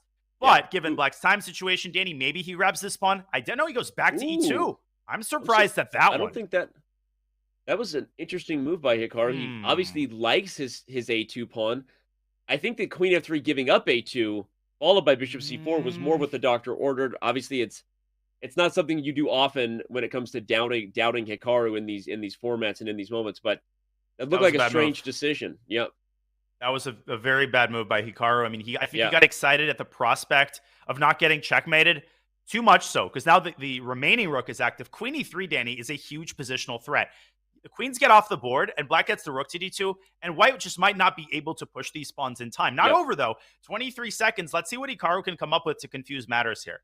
No, but he's shaking his head. He also agrees rook E2. Something was misevaluated there. Did he just flat out miss queen E5, queen E3, or was there something else that he thought was there that no longer exists? We're going to find out because, Yeah, no, this is bad. This is bad, Danny. I mean, maybe he just pushes A4 and throws caution to the wind. Maybe that's what you need, and that's what he does. But queen e3 still looks winning, but Black has to calculate that with 18 seconds. It's still a 3-result game. Hikaru might very well win this game. I've seen everything from him. Yeah, I have as well, and at the same time, you've given Black a concrete approach. So unless Danny, 5 seconds. Youngyu overthinks it, he needs to move. He plays g5, overthinks Don't like that move at all. Weakening your king, allowing the a-pawn forward. Hikaru immediately kind of perked up a little bit. Queen f3. He's laughing in the face of danger when it comes to queen e3 now, and the a-pawn is getting frisky. Danny, it's going to reach a6. Guess what? That's a checkpoint, as I call it, because that pawn is permanently defended by the bishop. Black pushing his chips into the center of the table, and Hikaru defending the bishop calmly. 1 second, he's going to flag. Dude, oh my gosh. Was there g4 and queen e3? Okay, I don't even know, but 1 second again. Oh, c4. What a move that would have been. Intercepting the bishop, but queen e6 great too, Danny, because he's threatening queen takes pawn, utilizing the pin against the bishop. Hikaru might not be able to defend against that because queen b7 check abandons that bishop. The queen's going to have to come right back. Oh my gosh, Hikaru leaning in, shaking his head. The nerves are real. Losing this early, it's not like your opponents get easier in this format, everybody. If he loses this game, he might not be qualifying for match play, at least not when it comes to Division 1. So make no mistake, this is an absolutely huge game in today's event. Oh, and what a move. The bishop can now move. But bishop c4 gets mated in 2 moves with queen e1. BC, rook a1, Danny, and queen b6 is checkmate. You don't even need to take the a6. It's made in rook a1 wins the game. Rook a1 and queen b6. And he sees it, and it's over. Mate! Oh my gosh. Oh my gosh, Hikaru missed it. Still had bishop e1. With the upset heard round the world here on Twitch, here on chess.com.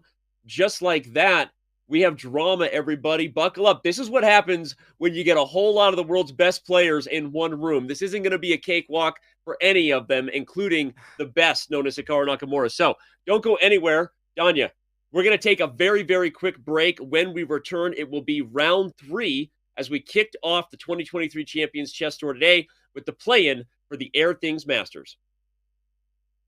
Hey everybody, it's Danny here, and as you may know, chess.com and Chessable are now one, and I'm here to show you how you can make your chess.com and Chessable one in just a few clicks. To start, let's log in and connect our chess.com account.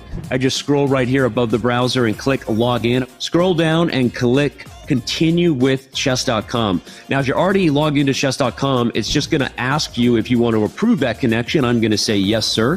But after approving, it'll bring you right back to the Chessable homepage. Now, the Puzzle Connect feature can be found under Tools, and you click Puzzle Connect. Now, what that does after you type in your username is it's going to pull positions from the games you played on chess.com, create your very own personalized Chessable course, and then quiz you with the positions where you may have missed the best move. And the more you play on chess.com, the more games it will have to quiz you as long as your account stays connected. It's pretty sweet, and it's going to help you get better learning from the mistakes in your games. Yes, this is a pro feature at Chessable, but if you go to chessable.com/link, you can get 30 days of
Welcome back. Round 3 is underway in the Airthings Masters playing here as we kicked off the Champions Chess Tour in the year of 2023, in case you're lost on the interwebs. Let's remind everybody very, very quickly, because we got games to get to, of what is at stake today, Danya. It's the Swiss stage. Ultimately, everything is going to come down to who gets in to the top 76, and then even more importantly, who makes the top 12 for a chance to compete in Division 1 and ultimately not just the knockout next week, but perhaps punch their ticket directly to the finals on February 10th. So this is a big day. We are deciding the seedings for all 3 divisions that will take place when the knockout begins next week. But Danya, I understand right as we had to fill that break, forgive us everybody, a crazy ending happened in the Fallujah game that you're going to show us. Yeah, this happened during the Hikaru game. We can't cover everything, but we have to debrief this really quickly. Then we'll get to the live position in round 3. This is the position Alireza had with black. He is down 1, 2, 3 pawns. I can't even, no, 4 pawns. And he finds a perpetual check, or so I thought as I was watching this unfold. He checks, and his opponent has seconds on the clock. Ultimately, his opponent finds a maneuver where he gives up 1 queen and makes another. But Danny, suddenly, white's king is in danger. Alireza manages to run away. Then he gets his pawn to h3, and white makes a second queen, and he gets mated with a pawn.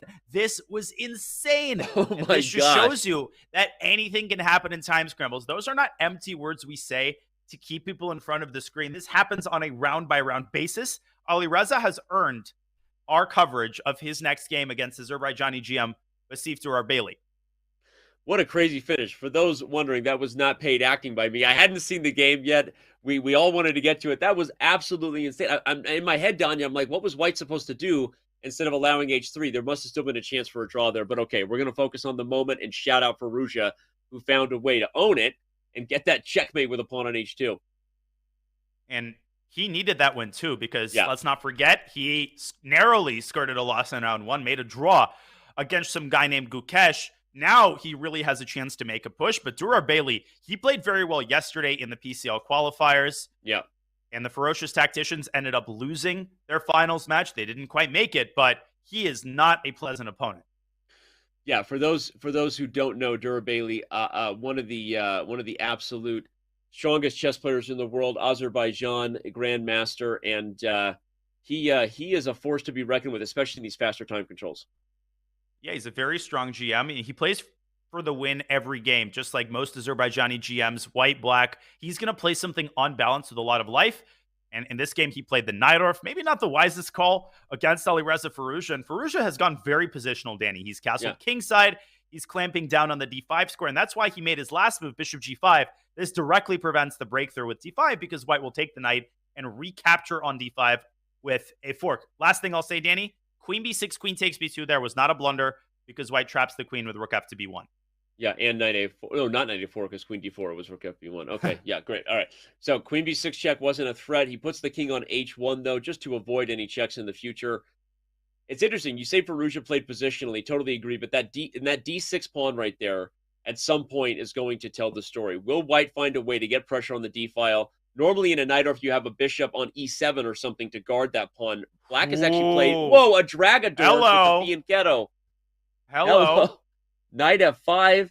Sign me up, Buttercup. Let's go for the attack. I love it. What was that about playing positionally, Mr. Commentator? Says an angry Alireza Fallujah. Yeah. He's like, don't tell me what I can't do. It's not a positional game. It's a checkmate attack underway. Let's just quickly show gf5, ef5. The bishop on e6 would be trapped. So white would not only regain material, but then have the bishop pair and the light squares bursting open toward the king side to go with it. Yeah, the problem isn't even the bishop, which, yeah, you're going to give back. But after something like knight d4, which maybe is what black should do, if you just look at black's king here with the white bishop controlling the light squares, something like bishop h6, maybe even f4, to blast the king side open. Just from a practical perspective, with 6 minutes left, this is insanely hard to handle. Alireza Fallujah, he's feeling it after that last swindle. He's not about to let that opportunity pass him by. When you swindle a game like that, Danny, you got to make it count in the next rounds. I love it. And I love how you said from a practical perspective, because I think for a lot of people looking at these games, these guys, they understand that it's a fast time control. It's a rapid format, and playing for practical ideas like 2 bishops facing toward an enemy king, that's where you pay your bills right there, right? That's your moneymaker, and Firouzja knows that even if objectively black should be okay, white's attack is going to be very hard to deal with. Those light square problems are going to be very, very big. Well, he might have a pretty big electric bill if he doesn't dim that light on his camera there, speaking of bills. But bishop f6, oh, by Durard Bailey, he says, yeah, I've lost that battle, but let me try to take some heat off of white's kingside attack. This is a very dangerous move. Giving up your fianchettoed bishop in any position is not something you often do voluntarily. But, Danny, if Alireza takes, his own dark squared bishop is also a key engine of the attack. He can try bishop f6 and then queen h6, but black can take f5 at the right moment. But that's what I wanted to look at. I'm sorry, you got to educate this international master. Lowly, sure. Bishop f6, knight f6, queen h6, okay. gf5. I even have queen f6 if I want. So are but you I'll playing play knight bishop e8? f5. No, I'll play bishop f5. Okay, now ef5, and that's your idea. Now idea. I'll go d5, and I'll keep the protective cover alive. And if you just throw caution to the wind, it's a common thing, Danny, over-sacrificing. Eventually, you just run out of pieces. Where are my minor pieces? You don't have any left. So this is how white's attack, hits a brick wall. But Alireza isn't going to do that. I don't even think he's going to take f6. I think he's going to find something a little bit trickier. So I'm going to go back to the live board here. I love it. After black's bishop f6. Let's see what Alireza comes up with. I love it. I love it. I want more of it. Thanks for humoring there. Humoring my desires to see how that attack might play out. You're right. So now it looks more like white should keep the tension. Bishop h6 is a candidate move that comes to mind, right? Even just like, this is crazy, but even like rook a to d1, right? You were going to highlight it. I on was the same page as Look at usual. That. Just build on the tension, right? Get the water up against the dam so that when it breaks through, it's not a trickle, right? It's a flood. And that's what you want to do, is build up on this pressure. Moves like rook 8 d1 is why when you look at these complex GM games, it always feels like their pieces are just automatically on the right squares. Nothing is hanging. They get all those 50-50 positions to go their way. That's a false narrative. It's because they make these setup moves. Alireza is having none of the setup moves. He wants our initial line. Whoa. And Bailey doesn't take the knight. He goes for your idea, knight e8. Oh, I'm skeptical about that one. He's got all the squares covered for now, Danny. For now, he's okay. Bishop takes f5 was better. Your idea was definitely stronger. For some reason, either that or there was something there that neither of us saw, and neither did the computer. But I think we were right. They got a little bit away. Oh, and he goes f4. Oh, look at that. This is just this is gonna be, TGIF. It's Friday. It's Freaky Firouzja Friday. TM just made it up. Mark it. Gosh, Firouzja is the worst person to have this position against. And I played enough 30-second chess with him to know he's not missing an opportunity for a rook lift to h3. Not to mention that f4 builds up the tension on black's center. He's got pressure on every side of the board, center, king side. I think rook f3 is coming next. Oh boy, is this going to be tough to defend. F6 is such a good move, though. I know that white's still better with best player everybody, but that opens up the communication. Let's talk about the sides of the board again, right? The queen on c7 is now an actively participating defender of not just g7, but also could it go to f7. It guards the e7 square, the h7 pawn. So Firouzja kind of takes the cue and says, I'm going to back up a little bit. I'm no longer maybe okay with just sacrificing my knight straight up anymore. Let's go for the d5 square. Yeah, he's backing it up, but it's an intermediate step to going forward again. Knight to d5. The issue with these types of positions is that you've repelled the attack. Congratulations. I'll give you a medal. Now you're positionally worse in the centers. Now Firouzja's eyes go from the right to the left to that juicy d5 square. And Durard Bailey is having to burn tons of time to just keep white's ferocious forces at bay. Yeah. I love it. Okay. Do we want to stick here with Firouzja? We've got some other players on 2 of 2. We paid off our debt because we owed Firouzja a check-in, given that he won his last game. If you just joined us, everybody, where have you been? He won his last game with a pawn checkmating the king in a crazy scramble. I kind of want to look at Vladimir Kramnik's chess. He's the 14th world chess champion, bro. He shows up at the last minute. He literally texts me to reset his password because he hasn't logged in since the last time. He was kind of upset that he got flagged. For those of you who don't know the story, that's a you problem. Anyway, Vlad's back. He's playing in this event. We got increment. Let's see what the world champion's up to. Well, Vladimir Kramnik is one of my favorite players. He's also the only former world champion that I've ever faced in classical chess. That was one of the best days of my life, even though I lost the game. And I'm not just saying that. Those 5 hours I will never forget in my entire life. Just the feeling of sitting across from him, playing a classical game. I gave him my best. He also played a novelty in the Grunfeld that he had been cooking up for 10 years. I happened to be the victim. Moving on from that. What an honor. No, I love this story. Yeah, no, I mean, it was amazing, Danny. And one of those things, you just always think about, you never forget, you turn to in dark moments, just those memories is all that really matters in your life. But right now, he's making Kirill Aleksenko's life quite difficult with that pawn on c5 supporting a knight on b6, and that knight might turn into an even more vicious pawn. I love it. And again, obviously, I gave the quick shout out to make sure I could tell the story of him literally texting me to reset his password. But of course, he's more than just frustrated about losing on time. This guy is still one of the absolute best chess players in the world. And you see it when he shows up. And don't be surprised. I'm calling it. Don't be surprised if Vladimir Kramnik is dancing in the knockout portion February 6th through 10th, right? Don't call it a comeback. He's been here for years. This guy is still just, I mean, he's a legend. He's the 14th world champion. He's a very, very underrated rapid player, especially with that increment that ensures the quality of the chess will matter, not just the time scramble. And there's a reason he's 2 of 2 and already much better against Alekseyenko. Listen, when people think of dominance over the chess world, certain names come to mind: Kasparov, Fischer, Carlsen. Kramnik might not come to mind immediately, but let's not forget who ended Garry Kasparov's dominance over the chess world. It was Vladimir Kramnik in the World Championship match, London 2000.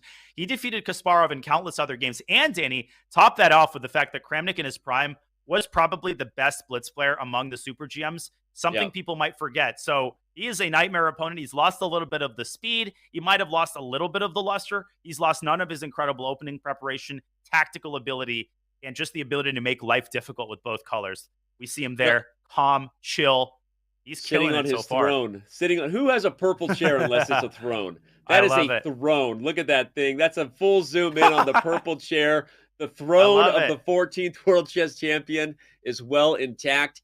The news of his demise greatly exaggerated. I'm sorry, we don't get to do this that often, and this guy, it deserves it. But I want to give one more shout out to Kramnik, because you mentioned while he may not come to people's mind when they think of the greatest of Carlsen, Kasparov's, Bobby Fischer's, whatever that is. When we did our accuracy score ranking of the world champions, you can Google this right now, chess fans. Who's the most accurate world chess champion ever? Which is the accuracy score algorithm you see when you do game review. If you look at the rankings there, you might be surprised at where Vladimir Kramnik is ranked as far as accuracy goes, which means comparing himself to the modern gods of the engines. What quality of chess did Kramnik really play over his career, forgetting about the subjective sometimes results and just his quality of his moves? And I'm not even going to spoil it for you. Go check out just how good Vladimir Kramnik's career was in an article that I wrote several years ago when our CAP score, which is computer accuracy precision score, first became a big part of our community. I'll tack on one more thing, Danny, exploiting the fact that Aleksenko still hasn't moved after knight b6. His position is bad here. He's got 90 seconds. Kramnik also withstood a tremendous amount of diversity health-wise. People might not remember this, but around 2004, he developed a very rare and debilitating case of arthritis that persisted for several years during the peak of his chess career. So he was managing that while also maintaining the top level. I mean, I listened to an interview with him, and that raised my respect for him so considerably. I mean, to be able to manage that and keep your chess level, continue playing in tournaments, while he traveled the world seeking treatment. Fortunately, luckily, I think he's managed to keep those issues at bay and has for a while now. But Vladimir Kramnik, just such an impressive figure. We're blessed with those kinds of legends, and especially when they make appearances, which Kramnik has today. Queen c7 on the board. Aleksenko not ready to give up defeat just yet. He's trying to clarify the situation on the queen side. Shout out to you, chat, for bringing your A game here. Purple chair sales just jumped 200%. It's like the Prince reference. You guys are awesome. Thanks for playing along, having fun with us, and hope you're enjoying the show. So yeah, the Vladimir Kramnik chair and his position, a fantastic one. H3. Look at that little tempo move. He wants to kick the bishop off of the E2 pawn before deciding how he's going to take on D6, perhaps, and then maybe try to grind home a very small advantage against those double D pawns on D5 and D4. Yeah, it feels like maybe his execution wasn't the greatest in the last two moves. On the other hand, he's essentially now playing without risk. It's important to note, Danny, that CD and bishop F4 does not win the exchange, and not just because black can take the rook, but also because bishop G7 and E5 intercepts the pin. So Aleksenko isn't losing material Bishop to b4, also not possible. Black has 2 defenses on that square. A Kramnik move here, I think, would be something like queen a4. Accumulate the pressure, threaten bishop b4, and try to get black to trade. Get control of the b file. Speaking of which, queen b4. That's what Kramnik likes to do. Trade the queens, grind out that Russian schoolboy endgame advantage. He's got a 3-minute advantage on the clock. Alexeyenko, let's not forget, also a very, very strong, more of a rising star in his right. I don't know if we can call him that anymore. He did compete in the candidates, the COVID postponed candidates, for those who remember. Alexeyenko, one of the top players, of course, from Russia. And here he's going to have to defend this worst endgame against Kramnik. I'm sure Kramnik is one of his heroes as well growing up. I don't even have to pretend that that's a fact. I'm just sure it is. So no, there are some things that you can just take for granted. Kramnik, he's contemplating where to put that queen, whether to move the queen. He can play bishop b4 and get into the endgame in a slightly different way, capturing the queen with tempo. He does the same thing on the other side, and he sets a trap while he's at it, Danny. You might say, that's a blunder. Queen takes f4, wins a piece. No, it does not. The counter desperado, queen takes a8, picks up the exchange.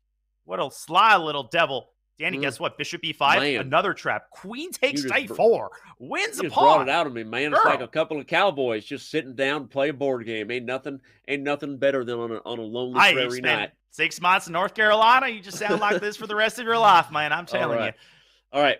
This is going to be a slight endgame pull for Kramnik. Whether he gets the dub or not, or Alexeyenko holds, he's obviously off to a pretty decent start here in the play-in. Some other games, of course, some other big names underway. Yep. The standings there you can see on the left. Shout out to Nicholas Theodoro, not a name you know as well, who's already on 3 of 3. And many others. Part of me always wants to check in with Hikaru after he lost the game to see what's in store for his position. But if you're spying other exciting positions, just say the word and we bounce to there.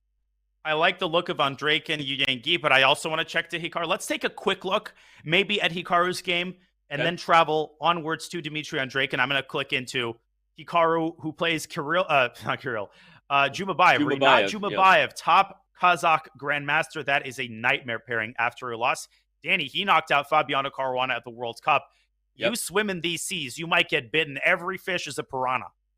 Well, it's what I said for those who were tuning in. Obviously, it's our job to highlight drama, but for those who know us, know that we're not faking it. We're just absolutely in love with what we do and love the excitement. And we said it's hard if you lose this game if you're Hikaru, not just because it's a loss, but because the pairings don't get any better. It's not like you lose and then get the Swiss Gambit where now you're going to get a couple easy pairings. There are no games you can take for granted. So it's out of the frying pan into the fryer, literally, for Hikaru after losing, now taking on Jumabayev. Whoa. And Jumabayev's Achilles heel online, I mean, he always seems to be better out of the opening, has been his time management, and Hikaru is trying to exploit that with some tricky moves. He's gotten all 4 rooks off the board with some tactics. Hikaru is going to try to focus his eyes, he already has, on that e5 pawn. There's a tight battle going on around the control of that pawn. If Jumabayev wants to play for a win, Danny, he could try d3, d4, but with 1 minute on the clock, I don't know if he should. I think he should just tread water a little bit. And this game might end in a draw because neither side is able really to do anything here. It's a good call. Jumabayev now under a minute, though, so Hikaru has that advantage going for him. There's also the game, by the way, Opari Grigorian versus Fabiano Caruana. I don't know what to do. You already mentioned we've got Dmitry Andreykin taking on Yu Yangyi, the chess panda 1-2-3, baby. I mean, let's actually take a quick look at Andreykin versus Yu Yangyi, because it's not as exciting as Grigori versus Caruana. We're going to get to this game, evaluate this endgame, then we'll swing by Caruana and catch the end of his time scramble. Good plan, Danny. Andreykin has the white pieces here. Yu Yangyi also competed yesterday, didn't have his best event in the PCL qualifiers. He's lost the C6 pawn just now. I think Dima is going to carry this one home. He's going to go back to D4. B5's falling. Black's pawns are falling like flies here. This has to be winning for Dima. Yeah, strange position there. Suddenly, one that looked like equal. We thought we'd be here for 30 seconds. Now we got to stick around and see the fun. Some good old-fashioned family fun. Caruana's about to win, though. Okay, Caruana, we go. Go to there. Oparn just flagged. Okay, Oparn just already losing. Okay, he was already losing. Look at this final position. Oh, my gosh. Action everywhere, Danny. All right. Our hands are tied. We'll go back to the end game we were just on. Caruana, of the household names that you know in the game, is the first to hit 3 of 3. Okay, yeah, it's over. He's losing on time. Bobby, winning with black. Looks like he's brought some of his best chess today. But okay, let's head back to that endgame we were just in, where Yu Yongyi is now desperately trying to hold against Dmitry Andreikin. Uh-oh, and after that, we got to go back to the Hikaru game. Things heating up there as well. 5 seconds for Yu Yongyi. 2 pass pawns to stop both of them on the 6th rank. Andreikin needs one more shot. He needs to blow on black's position, and it'll fall like the 3 little piggies' house of straw. Bishop to G3 coming in. He's the big bad wolf. Pawn on C7 is the big bad wolf. There's another wolf coming to E7. And I think in that order, Danny. It's funny, though. The knight on C4. It's over. Wait. C7, E7. Sorry to cut you off. C7, E7 ends. I don't know what Danny's doing. Oh, okay. Yeah. He has to give up the bishop. He has to give up the bishop with check, and it's over. The queen comes to the board with check. In my head, I was just like, no, but black can give up the bishop for the pawn and then win that bishop. I forgot it was check. You give up the bishop, the knight takes E7 with check, and Bob's your uncle on C8. Okay. Exactly. We move forward to Hikaru Nakamura. If you're just tuning in, where have you been? Hikaru suffered a heartbreaking defeat against one of the unknown, soon-to-be-known stars from the China Pandas in the Pro Chess League. That is Xu Zhongyu. And but now Hikaru is really up against it. He could lose another game to start this thing off. We'll watch the end of it. I will say that Kramnik is about to win his game against Alexeyenko. He did manage to convert that endgame. Yes, he's just won. But look at Jumabayev's clock, Danny. This is what really has killed his chances. He gets these winning positions, but he just doesn't have that additional gear that he gets into. Hikaru does. Let's see if Nakamura can create problems. He's much worse on the board. He's down a pawn. White's got the pressure on the king side. Black's knights, Danny, this is perhaps the biggest problem. They have no squares. Neither of them. Yeah. Hikaru knows it. He owns it. He shakes his head. He's like, I know this isn't great, but I'm going to do what I can to mix things up in this now mutual time scramble. I thought he might be going after the E5 pawn. Jumabayev keeps it protected. Oh, careful now, Renat. He might try to get his queen around to E4, Danny. But the problem is, if White overextends himself, you could get yourself mated. You could blunder a fork. He doesn't care, though. He wants to crush Hikaru in this position. D4, making his intentions clear. Yeah, D4 opens up the bishop on C3 to hit the B6 pawn. Black's knights are stuck. Hikaru doesn't quite know what to do. The knight can't move because B6 falls. If you play knight C5, White will probably take it. Then you got to... Oh, and queen D8's coming. Queen B3 was a devilish move, threatening the pawn on E5 via the pin. Jumabayev knocks the queen away, and he blunders C4, and there we go! Oh my gosh, that's the kind of thing that happens when you're facing off against Hikaru. And now he's going to lose. Now the knight's come in. Danny, that was the most important pawn on the board because it kept the knight at bay. Now the knight is like a tiger out of its cage. Oh, White's losing everything. That's crazy. And Jumabayev trying one last chance here, but the other knight now comes back and comes through clutch defensively. Queen D7 coming. I was going to say, now Hikaru can get the queens off the board. Queen D7 was probably the simplest, but Hikaru wants more. He's threatening Queen E2, by the way. Did he miss Queen E2?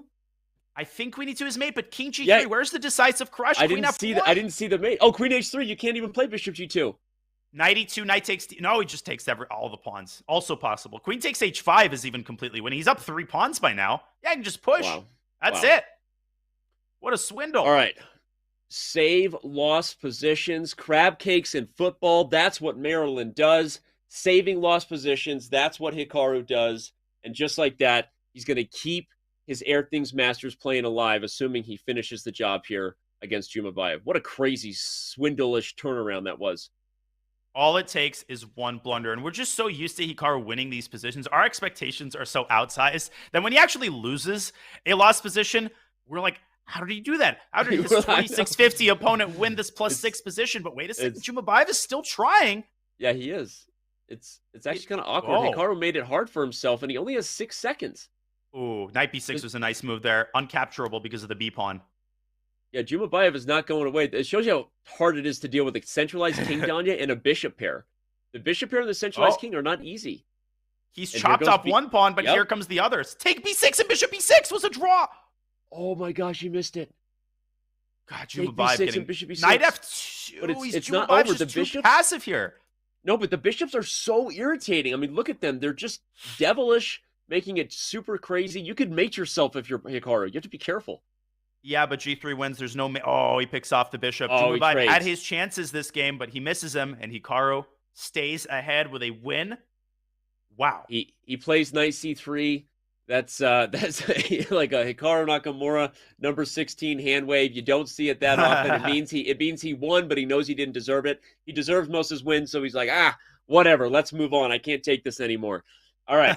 Well, you've got Kramnik on 3 of 3. You've got Dimitri on Drake, and you've got Fabiano Caruana, and we've got another game here. Levon Aronian with white trying to get the win. Queen B7. Queen G2. Oh, sorry, Queen B7. No, but the queen is on G2 is protected, so Levon gives up the knight, but you can't take it because of Queen B7. What a tricky move. What a trick. If you took the knight, the skewer worked, Queen. everybody. Queen B7. I think you can make a second queen. You can take that pawn first. Levon's going to win. What an endgame there. Wow. And Maxim's king is too far away from the H pawn. Otherwise, he could have taken and gone H2. Maxim Chigayev, also someone you know and know him well from so many of these events. Levon Aronian, though, gets the win calmly does so.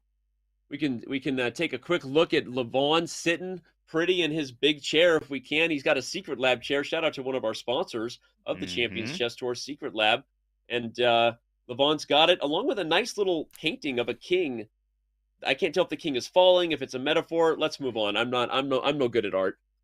Well, we got somewhere to move on. I think there's one game still remaining, and it is, of course, as we know from all the Title Tuesdays, Danny, if there's one game left, it's one of 3 endgames. It's either rook versus rook, and one side is playing, rook and bishop versus rook, or rook and knight versus rook. Those endgames are notorious for being drawn objectively, but incredibly hard to hold with 5 seconds on the clock. Although, after that little mistake by white, the king is out. I don't know what the move counter is. That's usually not a recipe for success, because you can only checkmate the king on the edge of the board, everybody. And if we're close to 50 moves, that just helped black big time. Indeed, but the king is once again pushed to the side of the board. This is one of the defensive constructions. I think it's known as the Cochrane defense, where you basically keep tabs on the bishop and do not permit white's king to move in and close off its counterpart. So black keeps the rook in contact with the bishop. There are winning attempts, Danny, but they are also very hard to find. Even harder than drawing this sometimes is actually winning when you actually get the king to the side. Yep. Indeed. And let's not forget, everybody, that this game, while it may not have 2 of the household names that you know, there is a lot at stake here. Remember, the top 76 will move on to match play and already have guaranteed some spots for cash prizes. And if you win, Danya pointed this out at one of our breaks as we were preparing for the show, everybody. In theory, there's almost wait, he blundered into the win and white missed it. It was rook b6. You forced the king B6. back.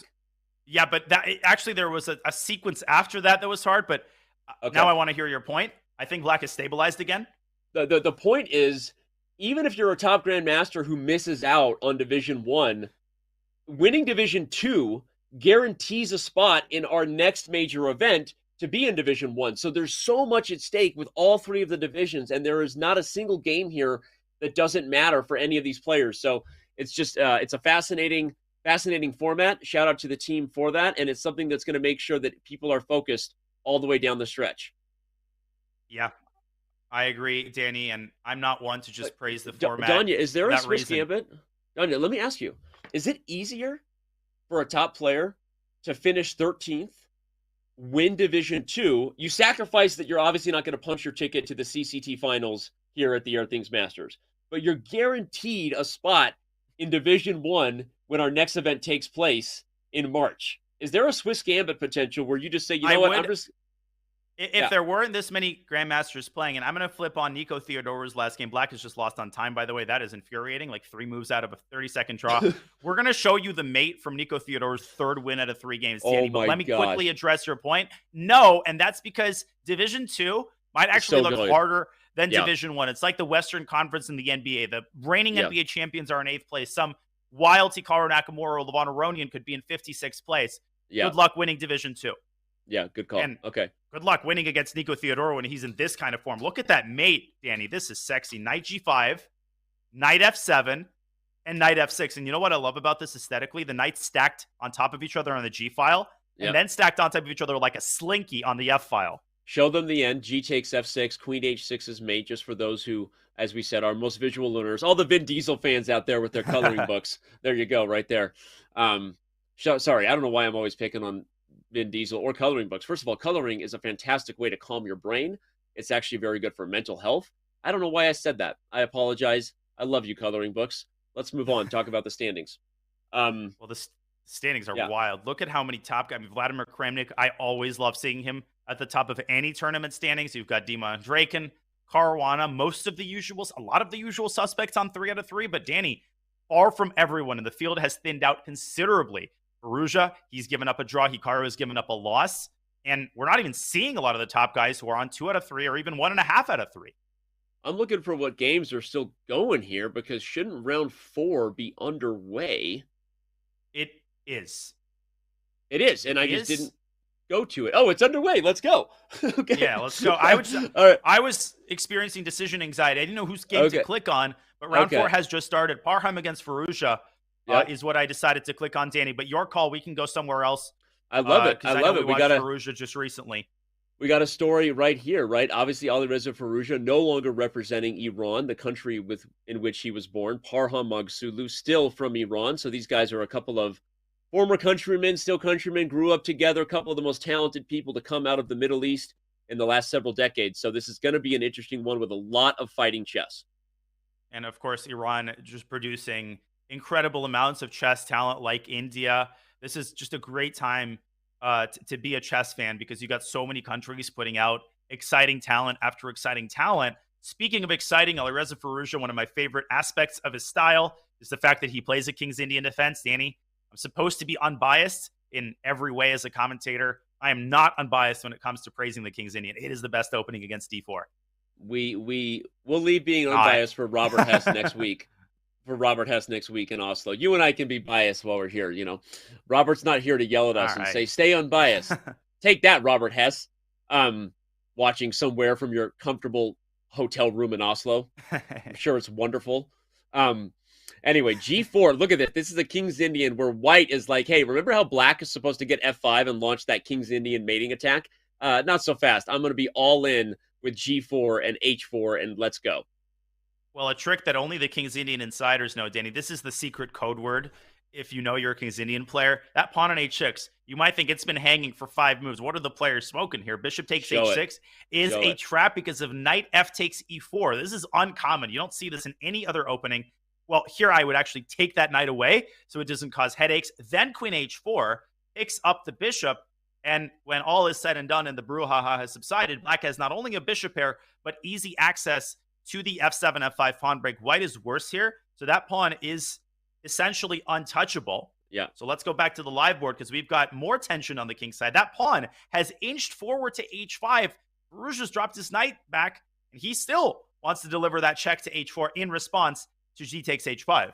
Yeah, it's crazy. This is a weird position. Okay, white plays H4. The other way to avoid the check was to castle long now, but H4 I think much better, because you don't want that queen to even be popping into that square. H4 is really interesting. You're kind of calling out the fact that if black ever plays H takes G4 in some positions, you just play H5 right away. You don't even take back on G4. You just bust through everything on the king side now that you've got the pawn on H4. Well, what I would compare the King's Indian to is like that restaurant that isn't amazing. It's like a diner that's, the food is just okay, but you can never decide where you want to eat, so you always default back to it. Black is always worse in every King's Indian line. You're always almost checkmated, but it's like, you know what the seats look like, and you know the coffee's good, and you know it's warm, but it might not be very warm on the king side if white plays H5. Taking the blankets off here, Firouzja might be in some trouble. He needs to invent something fast, maybe F5 to meet fire with fire. He meets fire with his knight as he brings it back to F6. Well, and he didn't. Parham did not play the move H5 that I was suggesting. He took back on G4, and Firouzja is not going to miss a beat to double down on attacking the G4 pawn. But we might see H5 now. Even in the face of losing E4 and G4, you can go all in some of these positions and just say, "Let's go. Here comes the checkmate attack." Or take he C5. Might take the knight. Okay. But it's rare, Danny. It's rare for white to want to give up the bishop, but he does it because he wants to throw caution to the wind. I don't know about G5 though. Now the situation's a little clogged up, and black could very well play. I mean, black might even pre-move F5 and play that against anything. I know Firouzja, he's looking at that F1. He wants to push that thing forward and get some real estate for his bishops.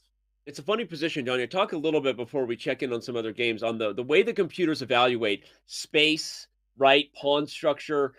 I think the computers like white's position, rightfully so, right? You've got these positional edges, but the long-term features in this position, if the bishops eventually do get out, if the position becomes open and that white king never finds safety on E1, guess what? Yep. Computers play positions where their king is in danger well forever. You know who doesn't play positions like that well? Human beings, right? This is a weird position where I actually like Farouja's practical chances. I do as well. And Danny, to that point, the King's Indian is one of the OG anti-computer openings because the computers tend to especially the old computers, not as much anymore. Exactly. They would give +2, +3, ridiculous evals because white has such a big space advantage. And black's got some positional weaknesses that computers can underestimate. Computers can also be very nearsighted in these types of positions where they think that space advantage is just an imminent win. Not so in human play, as we see in this position, by the way. Looks terrible if you look at it for 5 seconds. Look at it for 15, and you might see, well, that G6 pawn is hanging. That knight is unstable. That bishop on G7 might eventually come into the game. The king on E1 is can't stuck. castle. So Parham has to keep his foot on the gas pedal, but I don't know exactly how to do that. Farouja's a pawn up now. I think he's starting to recover here. Exactly, Jen. Exactly. Yes. Yeah. Yes. You know, in 1972, Mikhail Gurevich. Okay, actually, speaking of things, Robert we've got. Hubner. It was Ripley. It was actually Ripley. Zoltan Ripley. I love it. I love it. Ripley.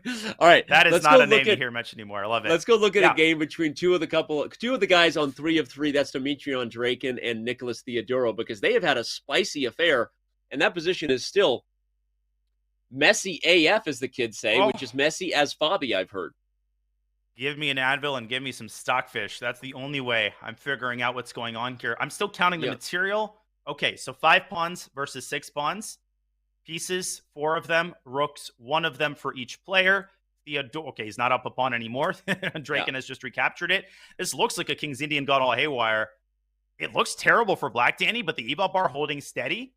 Maybe black will bring his bishop out and be fine here and then go rook d8 and try to force the queens off the board. I don't know. What do you think? I'm under so much pressure. You asked what I think, and I'm like the little I am in me is so honored.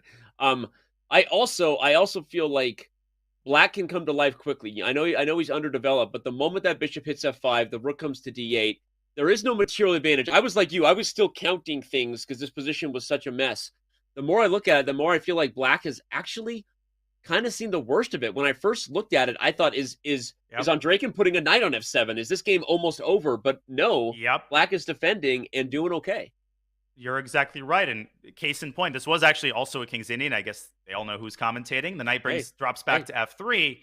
But black is not totally and completely out of the woods. I think Nico should finally bring his bishop out. He can breathe a little bit. But that pawn on e7 can still be targeted with a well-timed knight d5. This bishop is hard to kick away. Black can play b6, but then you're weakening the long diagonal, and white could still put a bishop on f3. So I would say a few more problems to solve for Nico, only 5.5 minutes to solve them in. Let's see if he can stay afloat the next couple moves, bring his bishop and rook into the game, and then we'll start talking about total equality. Okay. I love it how it's like you're telling your kid in the back seat, like, don't you get excited. Right? Let's see you be nice to your brother for 5 minutes, and then we'll talk about pulling over and getting you something to eat, right? Some fries from McDonald's. Let's see you keep your hands to yourself. I love it. So we're not letting Theodoro get ahead of himself. Let's see if he can complete his development problems on the queen side, and then we'll decide whether he's equal. Let's keep rolling to some other games, all things being equal. I actually think there's some more exciting positions. Fabiano Caruana on 3 of 3. Probably going on 4 of 4. I mean, the guy has brought his best chess today. He's better in a position where, despite black having the bishop pair, he's in control of the dark squares. Yet again, a lot like the French he had.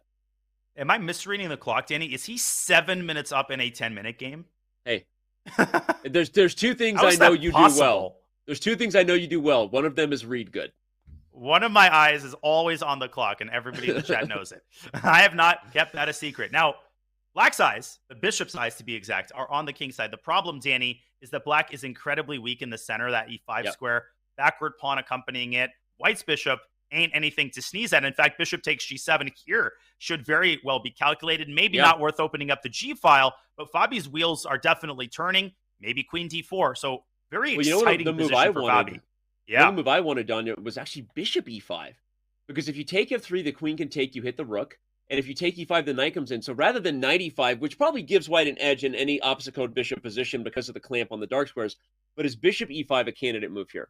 Danny, stop saying good moves, because you remind me of the time that we played in the World Open, and I cried after that game. Hey, you were what? Can you throw in a couple? Can you throw in a couple blunders here just to make me feel more comfortable? Danya was 8 years old. The only time I played him and beat him, he's being You're being mine. It's more like 14 and already in FM, so it wasn't too bad. All right. Knight g5, knight g5 played. Here comes queen h5 check, and you can't play g6 without the dark squares falling apart. Now let me tell you what's not coming. Yeah? I think bishop e5 was better. I'm sorry. I think my move... All right, go ahead. Go ahead. No, I was just going to make a small clarification. If black castle's here, that might be the only way to stay afloat. I'm going to show this really quickly. This is important. Knight takes c6 is a huge blunder, because no, you do not win a pawn. You actually lose the exchange at the end. So still some tricks, still some traps to set if you're Mitraba. But the problem is a knight takes c6. I think you're right, Danny. Bishop b5 is a great move positionally, but Fabi, he sees black's clock, and he might just be going for the kill with queen h5, maybe queen d4. All of the moves that were good before black castled are going to be good now as well. Oh, he's taking on c6 first. Oh, he sees something. He smiled. Queen h5, queen g6. Unbelievable. Dude, he smiled. And you never see Fabiano smile. Well, someone clip it so I can shove this in Fabi's face later, where he says never read facial expressions, never read body language. He literally just smiled and played a great move. H6, look at this queen guy. to g6. Look at the minor pieces cooperate. First, the knight threatens mate. Then the bishop threatens mate. Everybody's friends. And black is going to get massacred on the king side here. You can stave off mate for a couple moves, but not for very long. I think sometimes you can look at a guy. Sometimes you can look at a guy. You know that when he looks good, he feels good. Fabiano Caruana is feeling confident. I think we're looking at the favorite to win the event today, just not based on the 404 score. It's thanks, Captain Obvious. It's the quality of his games. He has dominated every one of his opponents to this point here in round 4. Fabi's just one of those guys. When he feels good, when he feels confident, he's Mr. 7 out of 7 in the Singfield Cup. Nobody's ever going to forget that, Danny. So we know what he's capable of when his head is in the right place, when he's in the game. Yeah, Farouja? We got to go to Jan Nepomniachtchi against Vincent Keimer. Okay. Is there queen takes f6 on the board? Is queen takes f6 possible? What is going on? I'm looking at a God, he can sack his queen. That's a checkmate on f6. Wait a second, Danny, but black can recapture on e4. White's king could be the one caught in the crossfire there. That has to be calculated by someone who's not named Naroditsky. Maybe somebody with the name Nepomniachtchi. Oh my God, Danny, queen takes f7. Look at this line. I got to show this. Okay, queen do f6, it. Yeah. Bishop e4, queen takes f7, but that doesn't work. And you know why? Because queen d1 check, king h2. Oh my God, this is ridiculous. Out, queen h1. Here there's bishop f4 intercepting. Queen h1, queen g2. I need to turn stock for Sean. The king gets to h4? Oh, queen f3 is the win. You trade queens. Oh, the king has to go and then back? You take the rook. What a line. Oh, my God. Jan did something crazy, but something different. Let's go back to live board. He took the bishop on g6. Now, he played it simple. He took on f6, took on g6, and he's saying, guess what? I'm just up 2 pawns. The joke's on you guys. He spent a whole bunch of time looking at that, though. He might say the joke's on us, but there's no way when we first joined that board, he was not considering queen takes f6, because how often do you get to sack a queen and mate a king in the corner with a bishop and knight? Not every day. That was an incredible line, Danny. I'm so glad we showed that, and definitely you can rewind the tape and look at that again, but Vincent Keimer is looking at his clock. He's looking at the board. He's shaking his head. Jan is going to recapture on f6, and most importantly, Danny, black has 1 check on d1. Big whoop. White just brings the king up. Jan should win this game. Agreed, Town. Population us. Love it when we're living in the same city. We should consider that. Maybe I'll come visit. Okay, let's move on to Firouzja Parham. As you said, it's a King's Indian. By the way, we called it. I'm not going to toot our horn, but I am going to toot our horn here. We said this position was more difficult for White in every practical way, and slowly but surely, we don't know how we got here, Black has kind of turned the tables and is now flexing in this King's Indian. Firouzja is looking good. Parham sacked an exchange in order to make sure that his knight was well established on f5. Black lacks a light squared bishop to capture that knight, but that doesn't tell the whole story. Part of the story are Black's doubled rooks on the h-file. That makes it impossible for White to take with a knight because of rook h2. And getting a pair of rooks off the board would be a disaster for White because the knights in and of themselves are just not going to be able to hold the fort. I don't know what Parham should do. Maybe he should take with the other knight, but that involves getting away. and removing the pride of your position. Firouzja should be winning here, but with that knight sitting on f5, it ain't going to be easy until the last move is made here. Agreed. But he does also have a 90-second advantage on the clock, which makes it hard for white. He's got the Firouzja looking focused look right now, dialing it up a little bit to ensure he finds his opportunity. What's that voice? I don't know. I think it's not that. I was going to suggest bishop h6. I don't think this is as winning as I thought it was.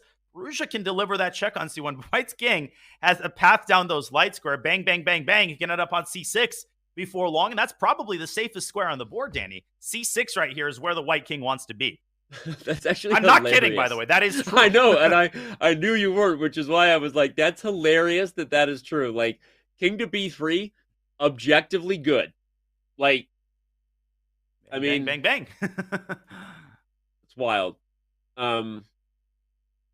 So, can you play knight takes g3 here? I think you can. That check on c1 makes you recoil. But as we're saying, it sends the king in the direction that it wants to go anyway. And the move a4 is just like those arrows pointing you to the right trail. King b3 straight away. He can't wait. He's just like, get me there now. Okay, there's some problem with the move. I don't have the engine on, Don, and you'll have to tell me because I don't know why the computer doesn't like it. Well, it might be a4 check and then rook a8, but again, the king will get to b5. You could try to make its path hard, Danny, with a move like c6. Sounds absurd, but by getting a white pawn to c6, you're closing off the end of the trail, and the king could get caught in the bushes there. But Firouzja, he goes Russian schoolboy mode and tries to get the queens off the board. Let's not forget he's up in exchange. I was just going to say, and that was the best engine move. What a mind-blowing find. Unbelievable. And you know what? I didn't even realize until queen h5 that Firouzja was up the exchange. Like, I wasn't even thinking about it. I mean, I know obviously the knights versus the rook, but like, he's now in convert mode. He doesn't need to checkmate that white king running to b3, a4.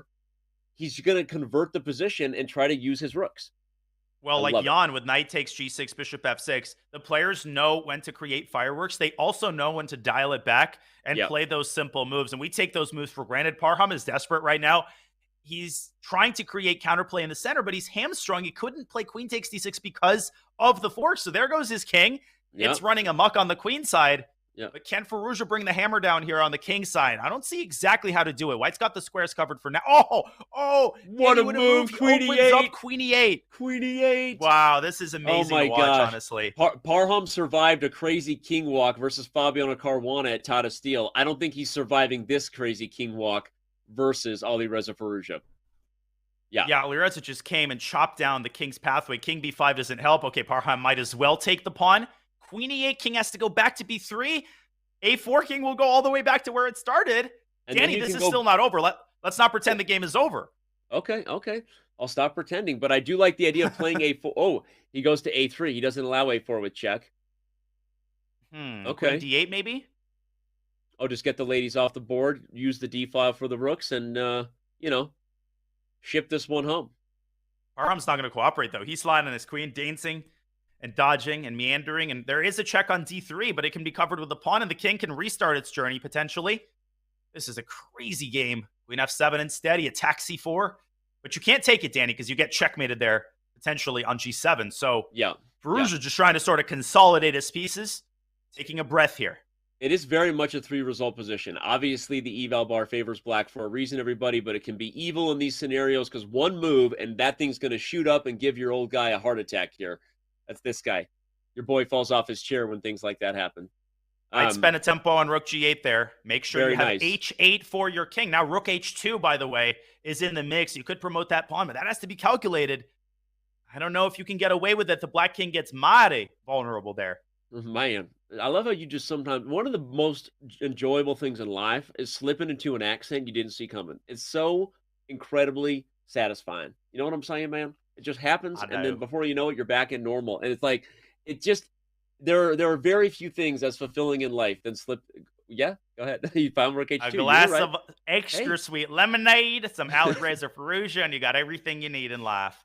Rook h2 is on the board. Perfect calculation, Danny. Knight h2, gh, rook trade, king takes back. h6 there is covered by the bishop, g1 by the pawn, h1 by none of white's pieces, because he's not going to have any left. And Parham has to bring his rook back. He's on his last legs here. But these guys, they never die, Danny. That's one of the themes of this Swiss. These swindles, they happen because the players just keep their legs churning like Marshawn Lynch when he's getting tackled by 10 players. I got to throw in a sports reference. Sorry, everybody.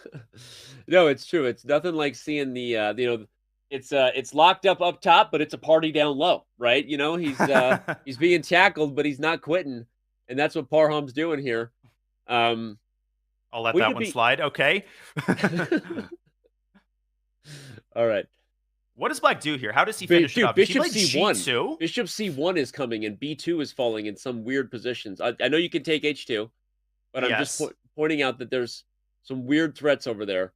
Like you could play Queen B7 and induce B3, and then Bishop C1 comes with check. It's almost a beautiful mate, but wild. The king has just started and restarted its journey. Firouzja has 1 minute on the clock. I'm leaning, Danny, in favor of a more solid approach. I think G2 might win. Knight takes... No, he goes for the Danny Wrench approach. Always a wise thing to do. Hey. Firouzja knows where the wisdom is at. He plays Queen B7. He's threatening to take on B2. If B3 is played, Bishop C1 comes with check. It also hits E4. I know Queen E7 check is on the agenda for white, but E4 is also tender. 7 seconds. It's a mess, and 5 seconds to figure it out.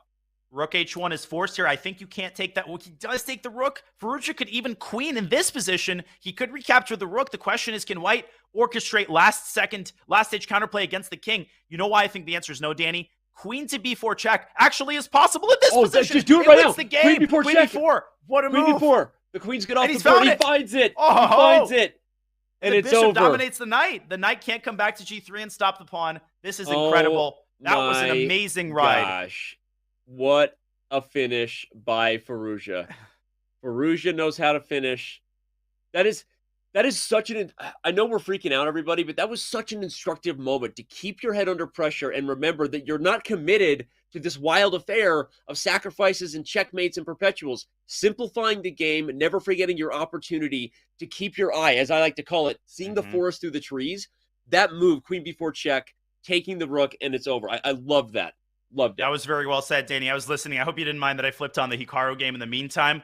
Speaking of finishing, he's someone who knows how to finish. He is going to finish Muhammad. Oh, no, that's not Muradli. That's another Azerbaijani Grandmaster. He's going down. The pawn on D7 is queening. Promotion is the order of the round, Danny. Yep. Well, despite losing that second game, Hikaru Nakamura is staying in the thick of it. He still trails the leaders, Vladimir Kramnik, Fabiano Caruana, Dmitry Ondrakin, and then you have Nicholas Theodoro because they drew that game. So only 2 players on 404. Guess what? We know we're watching next round, everybody. Vladimir Kramnik versus Fabiano Caruana, baby. Sign me up. The battle of the generations. Love to see it. Both players in great form. But the action this round isn't quite over. Bluebaum, as I flipped on, has just defeated Peter Svidler. So the German Grandmaster is very much in the race. And now I'm going to flip on Ray Robson's game. He's still playing, trying to finish off Aquarium 76. Not sure who that is, but whoever it is, he's going down as well, I think. Or is he? Rook C2?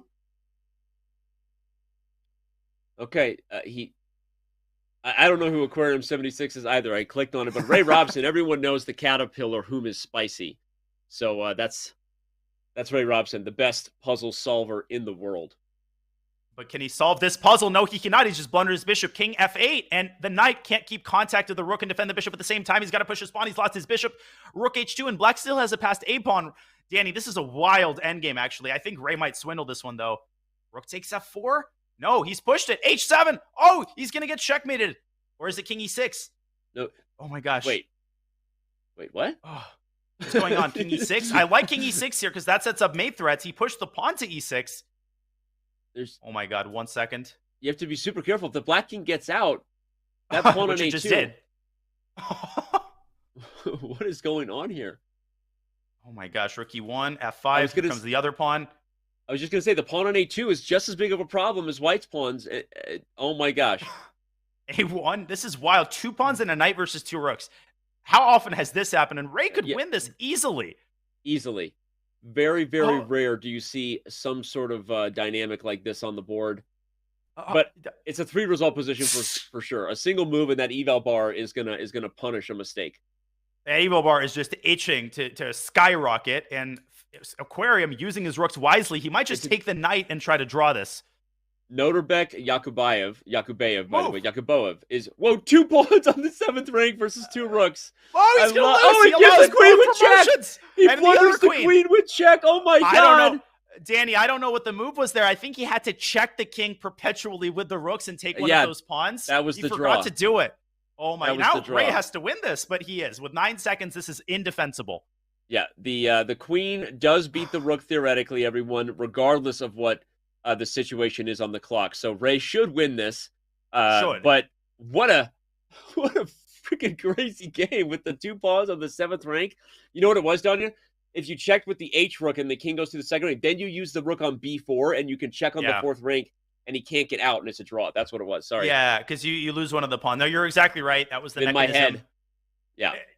Black is still holding for now, and there's a lot of stalemate traps here. That's one of the reasons that you can mess this up. Ray is trying to essentially force the rook onto a square such that the queen can fork it. He's not being successful yet. Black is somehow, he's thrashing around like a fish out of water, but he's not losing his breath just yet. And where's the fork? He has the 3rd rank defense going. I don't know if I ever told you my heartbreaking king and rook versus king and queen story, Danya. I was playing Eugene Perelstein. Shout out to Eugene. Miss you, buddy. Grandmaster Eugene Perelstein. And I executed the 3rd rank defense, which is what this is, even though it's flipped onto the F file. And I literally held it. He held it! I'm sorry, Danny. He drew. 3 times repetition. I held mine until move 48 and then blundered. No, you blundered the rook on move 48? I blundered. But it's a very hard thing to win, and we see the 3rd rank defense. The key is you have to play waiting moves that are very hard to find. Like in this position, okay, the key is you have to play. It's always some random computer move like king d2, queen yeah, it's c6. like king d4 or queen d6 or something, and the king can't hold in the same way because you're threatening. What you want is basically this. I'll give the philosophical win.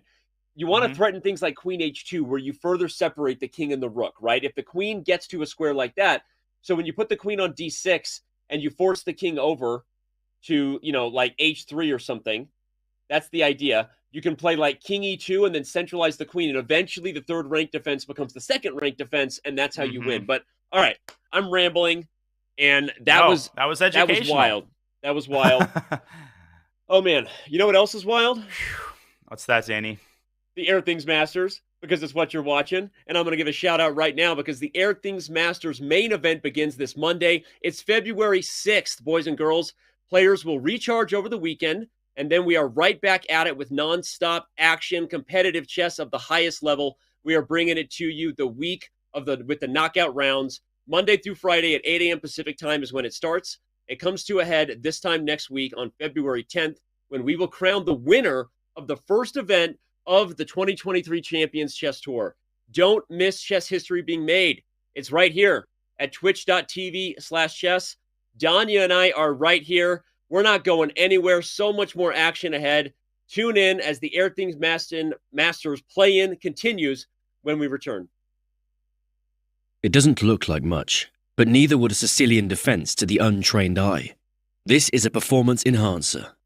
You don't see it? How about now? Manage your air quality, sharpen your performance, change the game with Airthings.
We are back as the first event for the 2023 Champions Chess Tour on chess.com is underway. It's the Airthings Masters plan.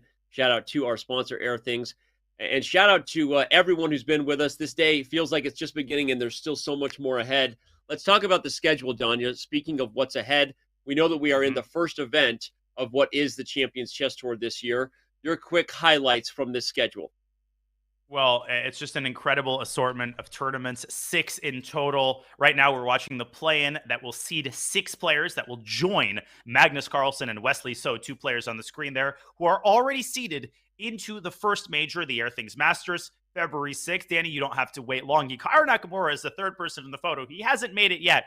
He will first have to be one of the top 12 players to make it into Division 1, and then one of the lucky 6 who win in the match phase and make their way to the Airthings Masters. So the path is long, the path is arduous, and the path is trying to be blocked by the likes of Vladimir Kramnik and Fabiano Caruana, who themselves want to take a stab at the Airthings Masters. But Danny, it's year-round action. I love that the CCT season ends in December. You got months-long action every month of the year. I love it. I love it. I love it. And you know what? We've been talking about how Vladimir Kramnik Do you love it? Still, I love it. I love it. I love it. Love it. Love it. Love it. Love it. Love it. Love it. Well, I love you. All right. Anyway, we've been talking about how Vladimir Kramnik is still one of the best players in the world, as if we needed that memo. But I get the feeling when he plays in these events that he's basically showing us things, showing us prep that he never even got a chance to use before retiring. Look at the time used on the clock, Danya.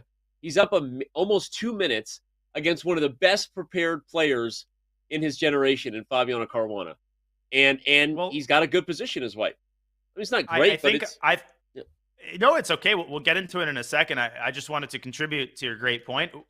I think I'm not the only one who feels like the last 4 or 5 years have lasted a lifetime, because enough has happened to last us a lifetime. But Vladimir Kramnik didn't retire, in the 1960s. He retired like 4 or 5 years ago, and that's not such a long time. He is still following chess news. He's playing in rapid events. So I think some players are thinking of it the wrong way. Garry Kasparov, he's had some unfortunate tournaments in the last couple of years, but that's because he retired in 2005. That's a 13-year gap. So Kramnik is still very much active. He knows his openings. His opening preparation is still relevant, Danny. What I'm trying to say is that he still has every shot at qualifying and being a menace to the other top players. They aren't thinking of this as a walkover. No, like you said, he only retired a few years ago, and he's remained active as a commentator. He's commentated on some of the biggest chess events. He's written Chessable courses, right? He's staying up on all kinds of information to make sure that he can educate and disseminate his knowledge for the masses in the years to come.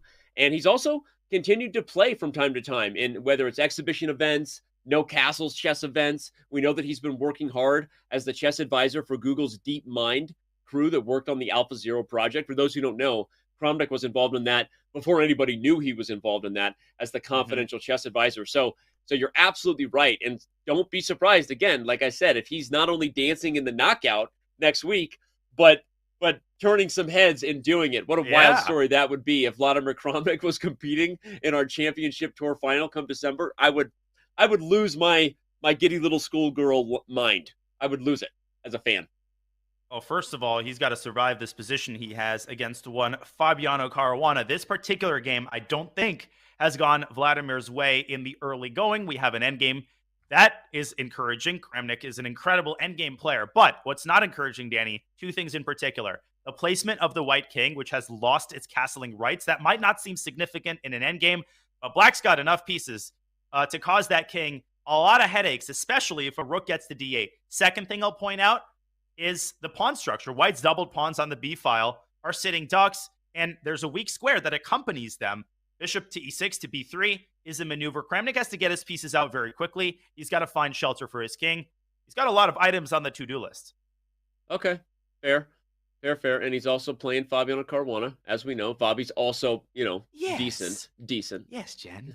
Fabiano Caruana. Exactly. Jen. Exactly, Jen. Exactly. Ever since Fabiano was showing up on the chess scene, yeah, I remember. Lone Pine. I remember in Oh, we Longpine love in you, Yasser. I 1978. remember when Fabiano Cariano needed a phone book, Jen. He needed a phone book to see over the chessboard. Yeah, exactly. And you know who else was there at the tournament? FM Geller was also there. And FM What Geller, is wrong with that? All he right. puffed on his cigar. Okay, let's get back to the game. Fabiano has castled kings. I feel like the world has continued to turn. Economies have grown and collapsed, and we're still imitating Yeah. Yasser. I love Yasser. I love Black's position here, Danny. I actually am slowly eating my words because Kramnik's time advantage is disappearing as we watch it before our eyes. Fabiano's position has gotten better. So Vlad started out on the right foot. Fabi obviously did whatever he had to do to calculate the correct approach in the opening, use his time wisely because he's in a pretty good spot now.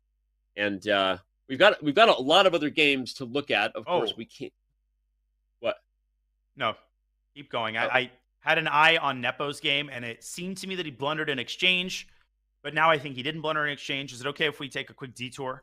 Let's do it. Let's head over to Jan Nepomniachtchi's game. We've also got Hikaru Nakamura taking on Nicholas Theodoro to check in with at some point. Because even though Theodoro's a half a point ahead, I don't think that's a pairing that he wanted against Hikaru.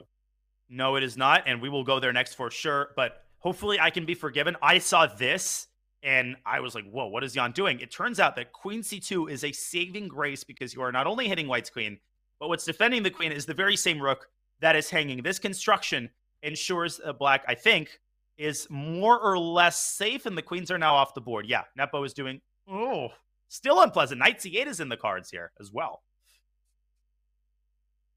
Yeah, this feels like one of those positions that sneaky turns into a decisive result. Eval bar equal, pawn structure basically equal, optically nothing screaming at you, but somebody's going to get control over the open file, and then their pawn, whether it's the A pawn or the D pawn, is going to become weak, and this could run away quickly.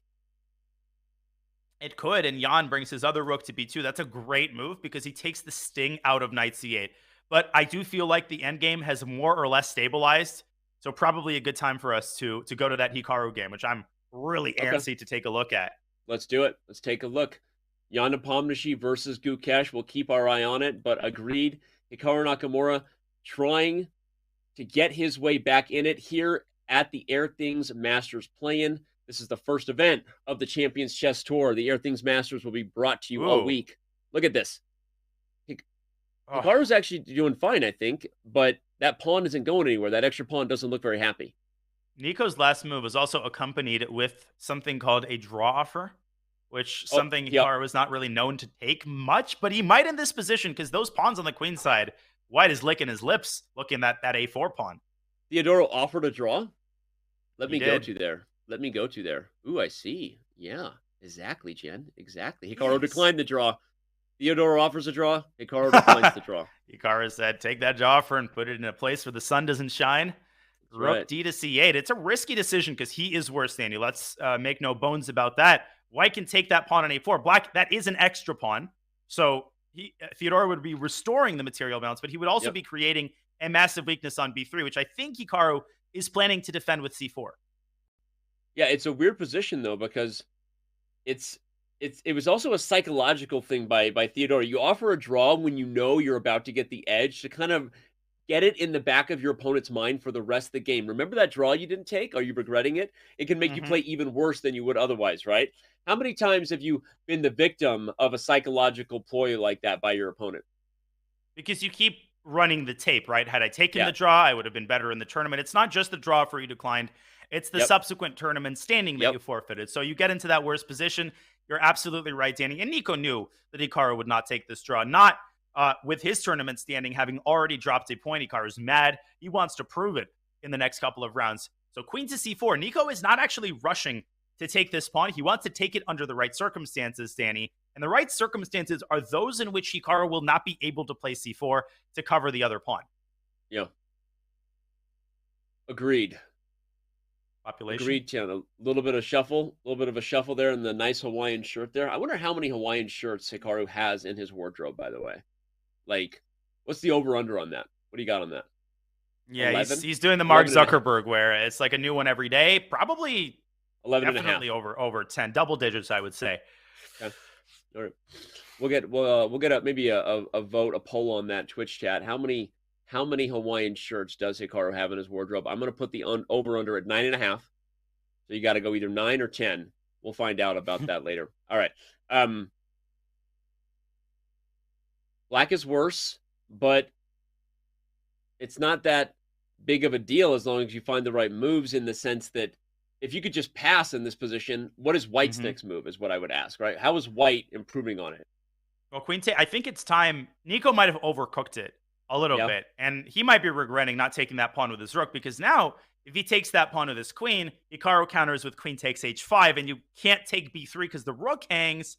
It's a weird position, Danny. I'm struggling to make heads or tails of it. It's even hard to say that, White is necessarily better, because White could also be worse if he doesn't find the right time to take the pawn and then forfeits that opportunity. Man, this is a pretty crazy position. Even though the material is symmetrical, that doesn't tell the whole story. The position can still be, and is, incredibly complicated here. Yeah, and Hikaru is already going to be considering taking h5, even at the cost of e6. It's not so clear. The h5 pawn is obviously under fire by the queen on f7. Currently, the queen on c4 hits e6, so you don't really want to do that if you're black, as it takes a check. But it's a calculation and something you got to weigh if you're Theodoro, because it's not so obvious whether you want to allow that. And that's why Nico is taking some time. There's a lot of candidate moves here. Rook to g6 comes to mind if you want to defend the pawn. Rook to d1. Queen takes a4, obviously, is always a move, and he's decided to play it. Now, is this the right time to take that pawn? I think it is. He's brought the rook to c4, Danny. Very smart. Yeah, he's given up the h5 pawn. That's painful, but he's going to take b3, I think, and then he's going to have that passed a pawn. I think Nico is keeping a small but very stable and annoying advantage on the board. Yeah. Oh, man. In the meantime, craziness in Ali Rez's game as well, but we don't have to go there. We can. We've got Firouzja taking on the player who beat Hikaru Nakamura. That is Zhu Xiangyu from China, of the China Pandas. What is going on here? Firouzja is on a mating net. And we will go back to the Hikaru game, but this is ridiculous. Wait, he's up a rook. He's got 2 rooks and black is 1. What happened? He's just up a rook. He's just up a I rook. Can't believe this. I mean, black clearly sacrificed. There are the remnants, Danny, of some sort of attack that black had earlier in the opening, but nothing is left of that attack. Where did the rook go? Well, it was 1 because Firouzja was up a minor piece. I'll rewind 3 moves. Okay. Xiangyu sacrificed the minor piece. His attack failed, Danny, and then Firouzja turned it around on him. A devastating check on f6. Black is about to lose both of his bishops, and so he had to give up another exchange. Got it. He's trying to make something of the center, but your pawns aren't going to win the game. You're down a freaking rook. Firouzja's just got a couple more solid moves to make. If he consolidates, gets his pieces out, he'll win. Yep. But that's not a given. Not a given yet. Not over. Yeah, the black rook is coming to f8. The bishop on c5 and the rook on f8 will hit f2. As we said, a long-distance relationship that's been working since 1611. The rook and bishop. The longest was the 1610, Danny. The rook and bishop are the longest-lasting long-distance relationship known to man. The rook and bishop. There you go. All right, but Firouzja is going to take this one. I kind of want to head back to the game between the 2 tournament leaders. That, of course, is the only 2 guys on 4 of 4, Vladimir Kramnik and Fabiano Caruana. Just to at least pay it off, because it might end in a draw from what I'm seeing. It's an obscure bishop position. But if we could quickly go back there and check, we've got, Fabi is pushing a little bit, but if the most likely result is a draw, these 2 guys could be joined by other co-leaders for those who get a win on 3.5 right now. And very good news for those with 3 points, because they will get a chance to creep up a little bit and start challenging those at the top. Bishop to a6 is the last move. Now, obviously, this is a 2-result game. Black is up a pawn. Fabiano did not blunder the bishop there. Rook to f1 was a huge threat. He moved his king out of the way. Danny, I can see either scenario unfolding. I can see Vladimir holding the position, forcing a rook trade, which would basically be an immediate draw. I can also see Fabi milking White's clock down, trying to get his rook active, and trying to go after White's kingside pawns eventually. Yeah. Well, in this case, Vladimir Kramnik does have the increment, so he can't be flagged. to remind him, he's not allowed to complain if he gets flagged in this time control, because he has increment. So the gloves are off on that one. Can't complain about flagging when you have increment. Them's are the rules. But I agree with you. Fabi is obviously the one in control here. It's a 2-result position for him. Will he win or will it be a draw with an extra pawn in the obstacle bishop ending? Nicholas Theodoro and Vladimir Hikaru. Or Vladimir Hikaru and Nicholas Theodoro. Vladimir Nakamura and Nicholas Vladimir Nakamura. Fabiano Nepomniachtchi. Yeah. It all starts to blur together after a while, man. You know that. Gary Wrench. Yeah. Shall we go back to that game? Let's do it. I don't know what's happening out of my here. sight. It's very, very complicated right now in the Theodoro game. It's complicated, but it looks bad for Hikaru on the board and on the clock, which probably means he's going to win. But look at Theodoro's queen. Right before we left, Danny, Theodoro snuck in that knight d4 move, which I thought was really cool. Not just to look cool, but he's also challenging both of Black's weak pawns. Obviously, the knight is and has been untouchable for the last few moves because of the rook on c8. Gosh, can Hikaru hold this together? All of his pawns are falling here. Or so it seems. E6 is falling with check, although he'll probably play queen f7 if that happens, and then the d4 knight has to move at some point. Importantly, Black is up a pawn here, so again, Theodoro would only be restoring material equality. Yeah. Okay. Fair point. Hikaru and the pineapple neon light in the background. But he's under time pressure right now. He's down a minute. Yeah. Like you said, he's in a worse position and he's down a minute. That means he's probably going to win it. You know? Yeah, he's right where, he feels most comfortable. He's already swindled one game this tournament against Rinat Jumabayev. Unfortunately, Nicholas Theodoro is not to be trifled with in a time scramble. He is one of the best bullet players on the site. He's ridiculously fast, and he has just snagged that pawn, but not with the queen. He wants to keep the queens on the board, Danny. Important clarification. Rook to b6 here looks like it wins the knight. I think the queen can slide up to a7 and counter-challenge Black's knight on d7. This game has just been head-spinningly complicated now for a very long time, and Hikaru's clock continues to dwindle. He does play rook b6. Can he breathe some clarity into this game in order to be able to survive with the time that he has left? It's a good question. I wonder if he'll take a perpetual. Not to say that Theodoro has to accept it, but you could play tickle with the queen there. I mean, you don't want to move the knight. No, that you can't do. I was going to say rook to d6. Hikaru is clearly playing for a win. He wants to keep the ponies on the board, and he wants his pony somewhere around e5. He also doesn't want to get mated. So watch out for got to move White's not out. Watch out for d1 as well. Rook d1 check would force a trade, and Black would have an immediate perpetual if he wanted it between queen h5 and d1 most likely. So Theodoro has some tricks to figure out. Will that time advantage dwindle away? Still up a minute on the clock against Hikaru. But Hikaru would much rather have a mutual time scramble despite Theodoro's bullet skills in this position. He doesn't want to be down time for the rest of the game. The real question is who's going to blunder first. I mean, it's not one of those positions where we see 50 moves of positional play. The center is wide open. Pieces are hanging. And as the clock continues to dwindle, it really becomes the only question. I'm expecting some wild eval bar swings here. And in a certain sense, it's almost easier to be Black here, but especially if this b8 rook makes its way to d8, Danny, and the knight moves out of the way. Your move, rook d1, that might not only be a perpetual, that'll actually be checkmate if Black can stack the rooks on the d file. That would be wild. Watch out. Watch out for d1, I always say. I think I've never said that in my life, but I just said it. Wise words. Watch out for d1, a wise man once said. I was spying at the other games because there is so much action. Again, the best part of the Airthings Masters play-in and all the play-ins we will have. The Swiss portion is going to be one of those where not for the faint of heart. Let's hope it's always on a Friday so that people can, and start to enjoy their weekend after these events, because these play-ins are nerve-wracking and nonstop action. God, Danny, I love these moments. They may seem tedious, but the clock is dwindling. The action is coming, and these are my favorite moments. This is when you're going up in the roller coaster, and the fall is coming. Here we go. Buckle in. Knight f4, rook d1, trade of rooks. Queen comes back. It is centralized. G5 is threatened. G5 is threatened. G5 and we live. Shout out to you, Canty. Nico's like, give me that draw or give me death. Okay. Is Hikaru going to take it now, or does he want more? No. Nico now down on time. Hikaru wants more. He wants the whole thing. And not just, he wants the whole thing. He wants the queen. He wants to snag that lady with rook a8. And Nico can do the same with knight g6. But with 30 seconds left, the clock situation has flipped, Danny. Fork town, population U on E7. That's a forking problem. You got to watch out. Okay, the queen's going to run back. Hikaru shakes his head. Maybe he regrets something. I didn't read Hikaru's head shake there as well as I normally do. I'll have to double check on the instant replay later if that was the confident Hikaru number 7 or Hikaru Nakamura number 11, as we said.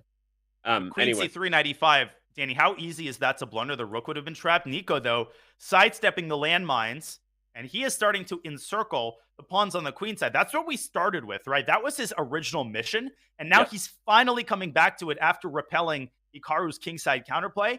Nico's definitely still better. His pieces in the center are loose, though, so it's still anybody's game. 30 seconds now for both players. Here we go. And Hikaru's shaking his head because, like you said, it's only getting easier for Nico from here. He's parried the kingside problems. The queen will come to C3. B3 is a threat. C5 is a threat. Let's not forget that A3 pawn is actually passed. You may not note it right now, but it's a passed pawn, and it could start pushing here. The pawn is passed. Black's counterplay is in the past. Black's time advantage is in the past. What's not in the past, Hikaru has 10 seconds. He centralizes his queen. He parts ways with the B pawn, but if you take it, you have to reckon with knight b6 and then c4. What a weasel this guy. I mean, Hikaru just pulls these tricks out of nowhere. Oh, and what does Nico see? No queen b4 in response. Nico's amazing. Nico calls the tactical bluff. Wow. And sees that he can go for it. By the way, Alireza Firouzja did get his win. He currently is in clear first, likely joined by Caruana and Kramnik after a draw there. Hikaru now would be happy to get a draw himself, with both players going to be, he might get it, but they're both going to be under 10 seconds, and Theodoro could play for a win. Yeah, but he doesn't. I mean, Theodoro decides, hey, I've got 7 seconds. My king is weak. If Hikaru doesn't go for a draw in this position, I would be shocked. I don't think he's got, maybe rook c5, but that is just totally brazen. I could see him doing it, and he does it! Hikaru going for the mating net. Danny, it's queen d8, and rook takes c4, wins the second pawn. He missed it. Oh, queen d8 and rook c4 would have held d1 and won the pawn. It would have won. That was winning. He misses it, and now Hikaru still has a draw if he goes rook d1, and he oh, no, but there's queen h3. No, but there's queen e5 there, wins the b2 pawn. I think Hikaru's going to hold this one. He's going to take the draw finally. Is Nico going to go king g3? No. No, he accepts it. Oh my gosh, I can't take anymore. I'm getting too old for this bleep. Let's go. Okay, Kramnik and Caruana. Speaking of guys getting too old, Kramnik not too old for this stuff. He drew. He holds on. Still tied for first, along with Alireza Firouzja and Fabiano Caruana. Okay, what do we got here? He's still not beating hard, Danny. Ragnananda's heart is beating fast because he's got 2 passers. He's got a win in the bag. Solemn is one of those guys that's often overlooked. Incredible player, but he's going to lose this one. Fresh off his performance in Tata Steel, Danny. Woo! Prague keeping pace with the crowd there, right? You got Laquang Liem there. We haven't even talked about that guy. That's a former World Blitz champion. You got to know him when you see him. Laquang Liem from Vietnam there. You've got Gukesh keeping pace. I mean, who are we going to cover? Danny, the 3rd place finisher in the candidates tournament is just casually playing on like board 30. I mean, what is this tournament? Just casually. You Whoa! know. Oh, knight. He blundered the knight. No, we're gonna have stalemate if he takes it. Oh my god, what a fun trick. That's insane. Take it. Take the pawn so we see a knight and bishop mate. Now, Danny, fun fact. Min Lee played a game last round. I don't remember who it was. Gladura, I think, failed to mate. He goes for in the previous round. Will Rajabov be able to take up the mantle here? He's got the king in the wrong corner. He needs to shepherd the king over to a1. This is an easy one. The king's already there. Knight f4, take h4 with the bishop. You Easy go right clap. back to it's actually right where you want to be already. You bring the knight into f2, and that holds the h1 square. So knight d3, knight f2, or knight h3. Oh, knight h3 stalemate. Knight d3 then. Knight d3. Oh, he missed it. This is not it. Knight f2. Rajabov might be panicking because of his clock. Now, Danny, doing this the other way geometrically is harder on the eyes. It's harder to trace the W. He's got a second. He's going the wrong way. He's choking completely. Timur Rajabov is not doing this right. This is all you have to do is get the knight to f2. Get the knight to f2, and it's literally mate in 19 if the knight gets to f2. It's mate in 19. I get to talk. because I did this, and he's mated him with a g1. Oh my god! What What did Bukleza do? He should have gone out king f1, and he's fine. He goes into the center, and he probably would have drawn. This is insane. I've never seen this mate before. I've never seen white checkmate themselves at a Grandmaster level in the Knight and Bishop checkmate. Sorry, you get to talk. What were you going to say there? Well, I did this in about 10 seconds of that increment. That's one of my points of pride. I used to practice this in the ICC days over and over and over again and try to get under 15 seconds. But that was shocking. Timur was choking that, maybe looking at his clock, Danny. Yeah. And Bukleza is going to be kicking himself. He could have been that guy who held Timur Rajabov in a knight versus bishop position. Firouzja is that guy who's not moving on the first move right now. Wow. Maybe he left and didn't realize the round was going to start. But Danya, first of all, that's amazing.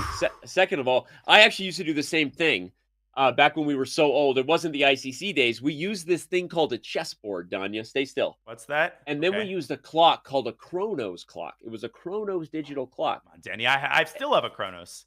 Okay. Anyway, so I actually did the same thing, and we would also practice the knight and bishop mate. We would try to do it under 30 seconds, physically harder to move than with the mouse online. Okay, we were old, but well, Danny, I did the same thing, and that's how I have that memorized. If what? No, go on. Firouzja's gone. Yeah, let's pull up the chair while we talk about it. Might as well. But if you get the knight to f2 in that position, boys and girls, I actually have a video if you want to Google it, just how to checkmate knight and bishop. It's on YouTube. But if the knight's on f2. In the opposite color corner, it's a mate in 19, even with best play. You have to memorize that pattern. If you know that pattern, everything else becomes clear.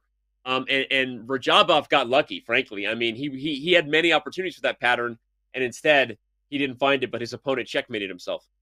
I will admit, Danny, I was not familiar with that particular mating. I didn't even know it was hypothetically possible to get yourself mated that's on a square, not the corner you want to drive the king to, but I learn new things every day. That's what I love about my job. And Alireza Firouzja just spotted Fabiano Caruana 90 seconds in a 10-minute game. He's going to have to catch up here. And I don't understand why players do that. I mean, they get up from their computers. They don't have forever. You got to be on alert. And I don't want to be that guy, the Monday morning quarterback. But if Alireza loses this game, this will be one of the reasons why. But for him, 8.5 minutes is still an eternity and a half. Agreed, Tim. Population us. This is going to be a fun one. The opening isn't starting super. It's not super spicy, but we know we've got both Firouzja and Fabi on cam. We've had them, so it'll be fun to be able to see how these guys are feeling. And this is a game that has massive implications. We're already in a spot where, okay, like winning this game, Danya, wouldn't punch your ticket for sure that you're in Division 1, but pretty close to it because you can get in a spot, you might be able to hold some draws. And remember, everybody, the top 76 players in the play-in will move on to Divisions 1, 2, and 3, respectively. But only Division 1 has the opportunity to compete in the knockout, joining Magnus Carlsen and Wesley So, with a chance for a direct spot to the Championship Tour final at the end of the year. Welcome to the Airthings Masters play-in. I didn't even know I was going to do that, and then Beautiful. I did it.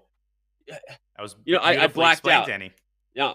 There you go. I have nothing to follow up that act. All I'm going to say, Danny, is that, as you said, 12 of the top finishers move to Division 1. They play each other 1 through 6, play 7 through 12. And then the 6 winners secure the 6 additional spots in the first major, the Airthings Masters, where they will be joining the pre-invited players. I don't know why we thought to invite them, Magnus Carlsen and Wesley So. I mean, couldn't we have chosen more deserving players, Danny? This is an egregious blunder.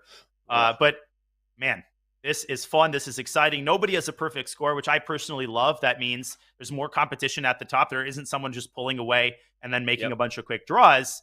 And we have a Carlsbad structure here. Nice old school pawn structure. Look at the pairings this round, man. You've got Lachis Isq versus Vladimir Kramnik. That's Jan Nepomniachtchi. You've got Sam Sevian versus Nicholas Theodoro. You've got Dmitry Draken versus Gusiyanov. You've got Pragnananda here and Laquang Liem getting in the fold. We hadn't even thought about their names, and Hikaru's taking on Dura Bailey. So you can't not focus on Firouzja versus Caruana because these are the two guys tied for first. But what an adventure we have in store for us here in round 6. We absolutely do, and we definitely will look at Nepo and Draken and Kramnik. Let's briefly unpack this position.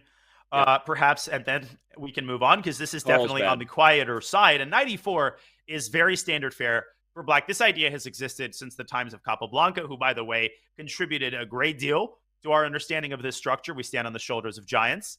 So what happens after knight e4? If white takes the knight, black actually recaptures the bishop. Not d takes e4, which blunders a pawn to queen takes e4, and white defends the bishop. Yep. If you take e7, black recaptures with the queen, and he's got enough defenders on the e4 knight. Quickly show the common trick for some of our beginner players. A common mistake that's made, Danya, is taking on e4 with the knight. Show that before taking e7. That's how you blunder. Or before, right? With the bishop on e7. A common mistake made here is you take there first and you lose a piece. Go ahead. Because black, you're exactly right. This is important to note, because now if you take e7, well, this is more obvious.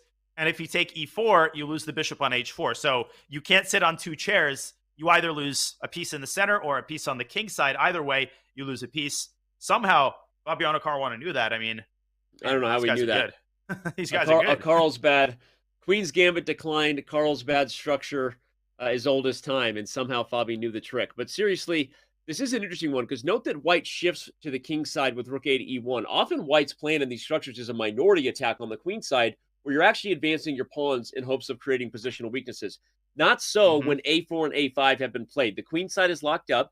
White plays rook a to e1. They're going to move the knight from f3 and actually try to mobilize the two rooks by advancing the f and e pawns, as my buddy there with the coloring book is showing.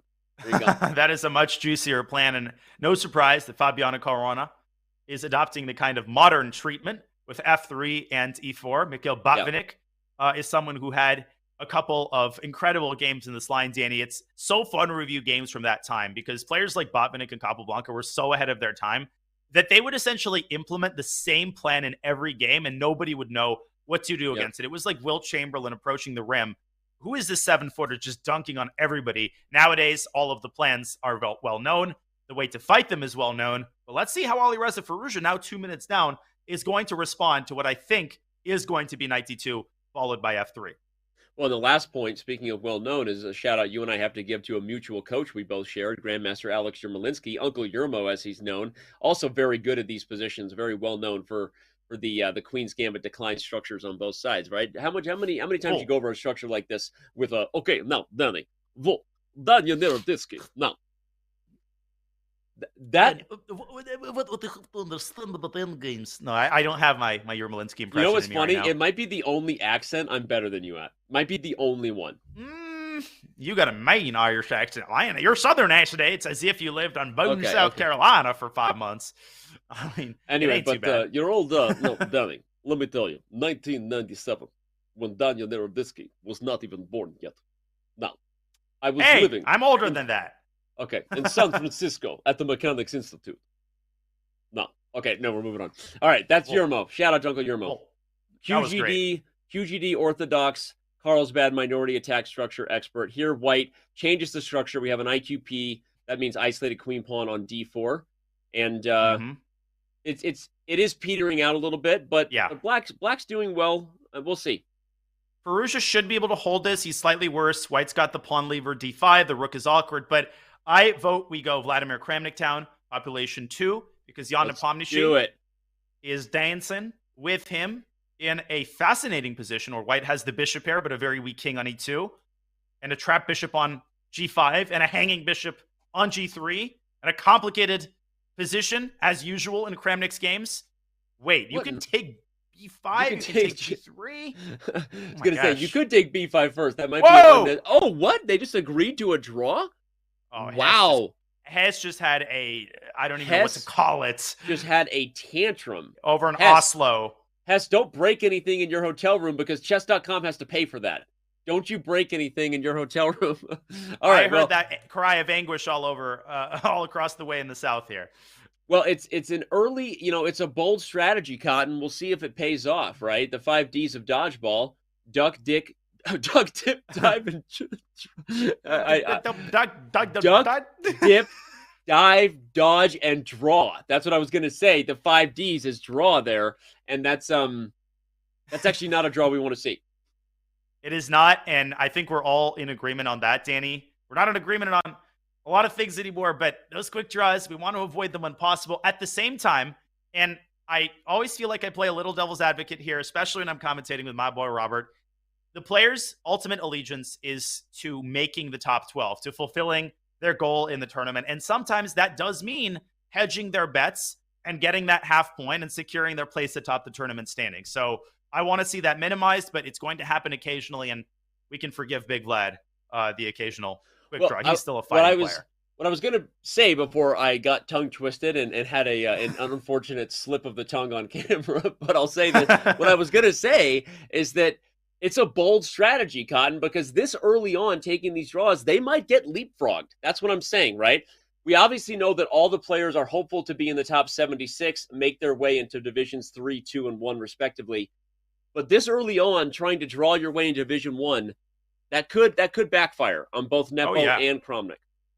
It absolutely could. They don't have everything mapped out. You're not guaranteed a win in the next round. And, Jan had the white pieces. He's going to be black in the next round. And let's not forget how quickly things change in these types of tournaments. You think, you've got it in the bag. Boom, you lose a game.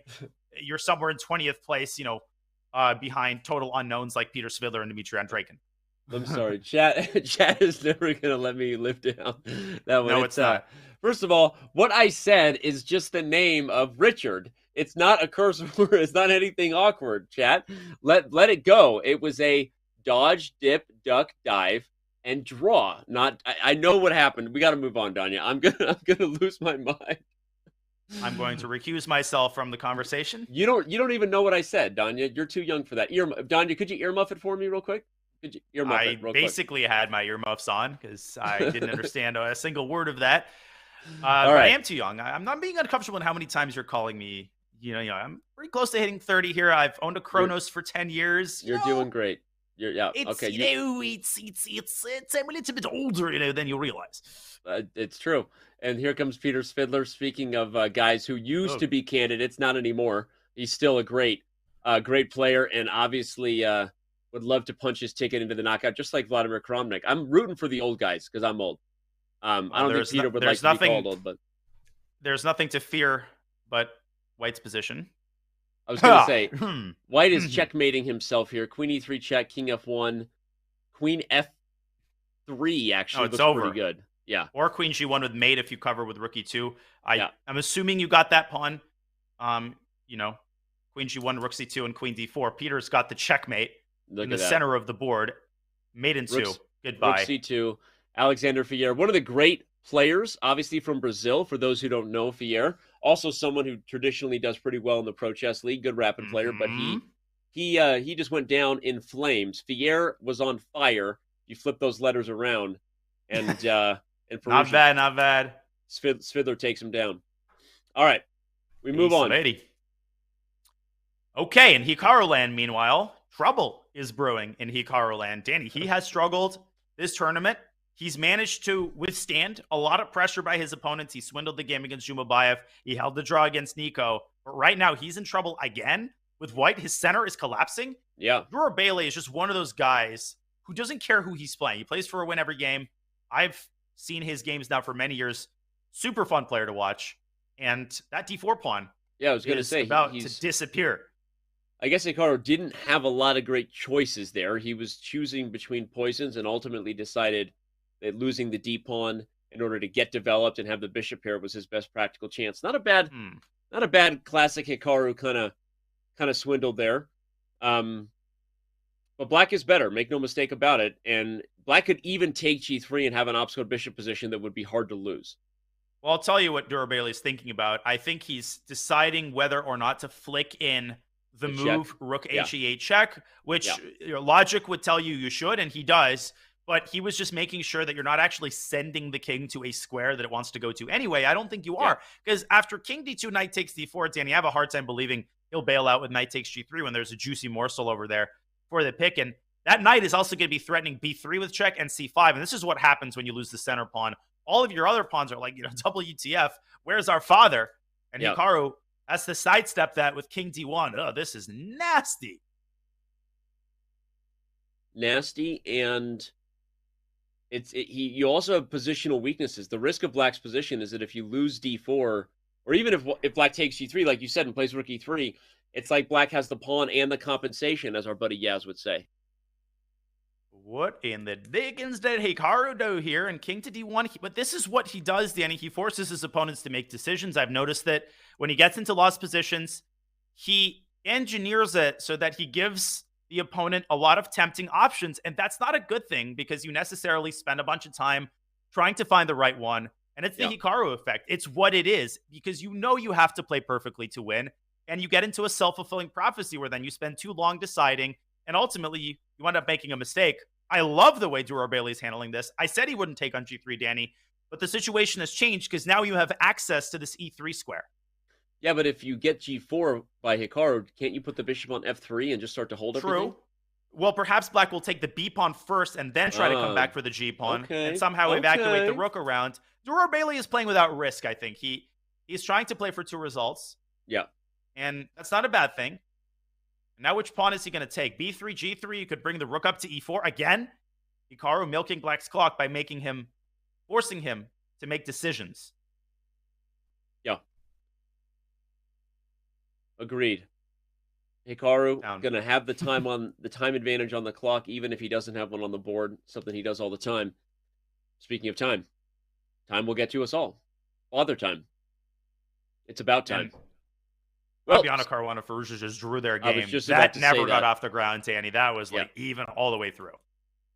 Not as obvious a draw, if you will, as the one we saw between Vladimir Kronmik and Jan Nepomniachtchi, but similar in that the players understand what's at stake. Getting to the next stage of this many different stages. It's quite the gauntlet if you want to make it to the end and win the Airthings Masters.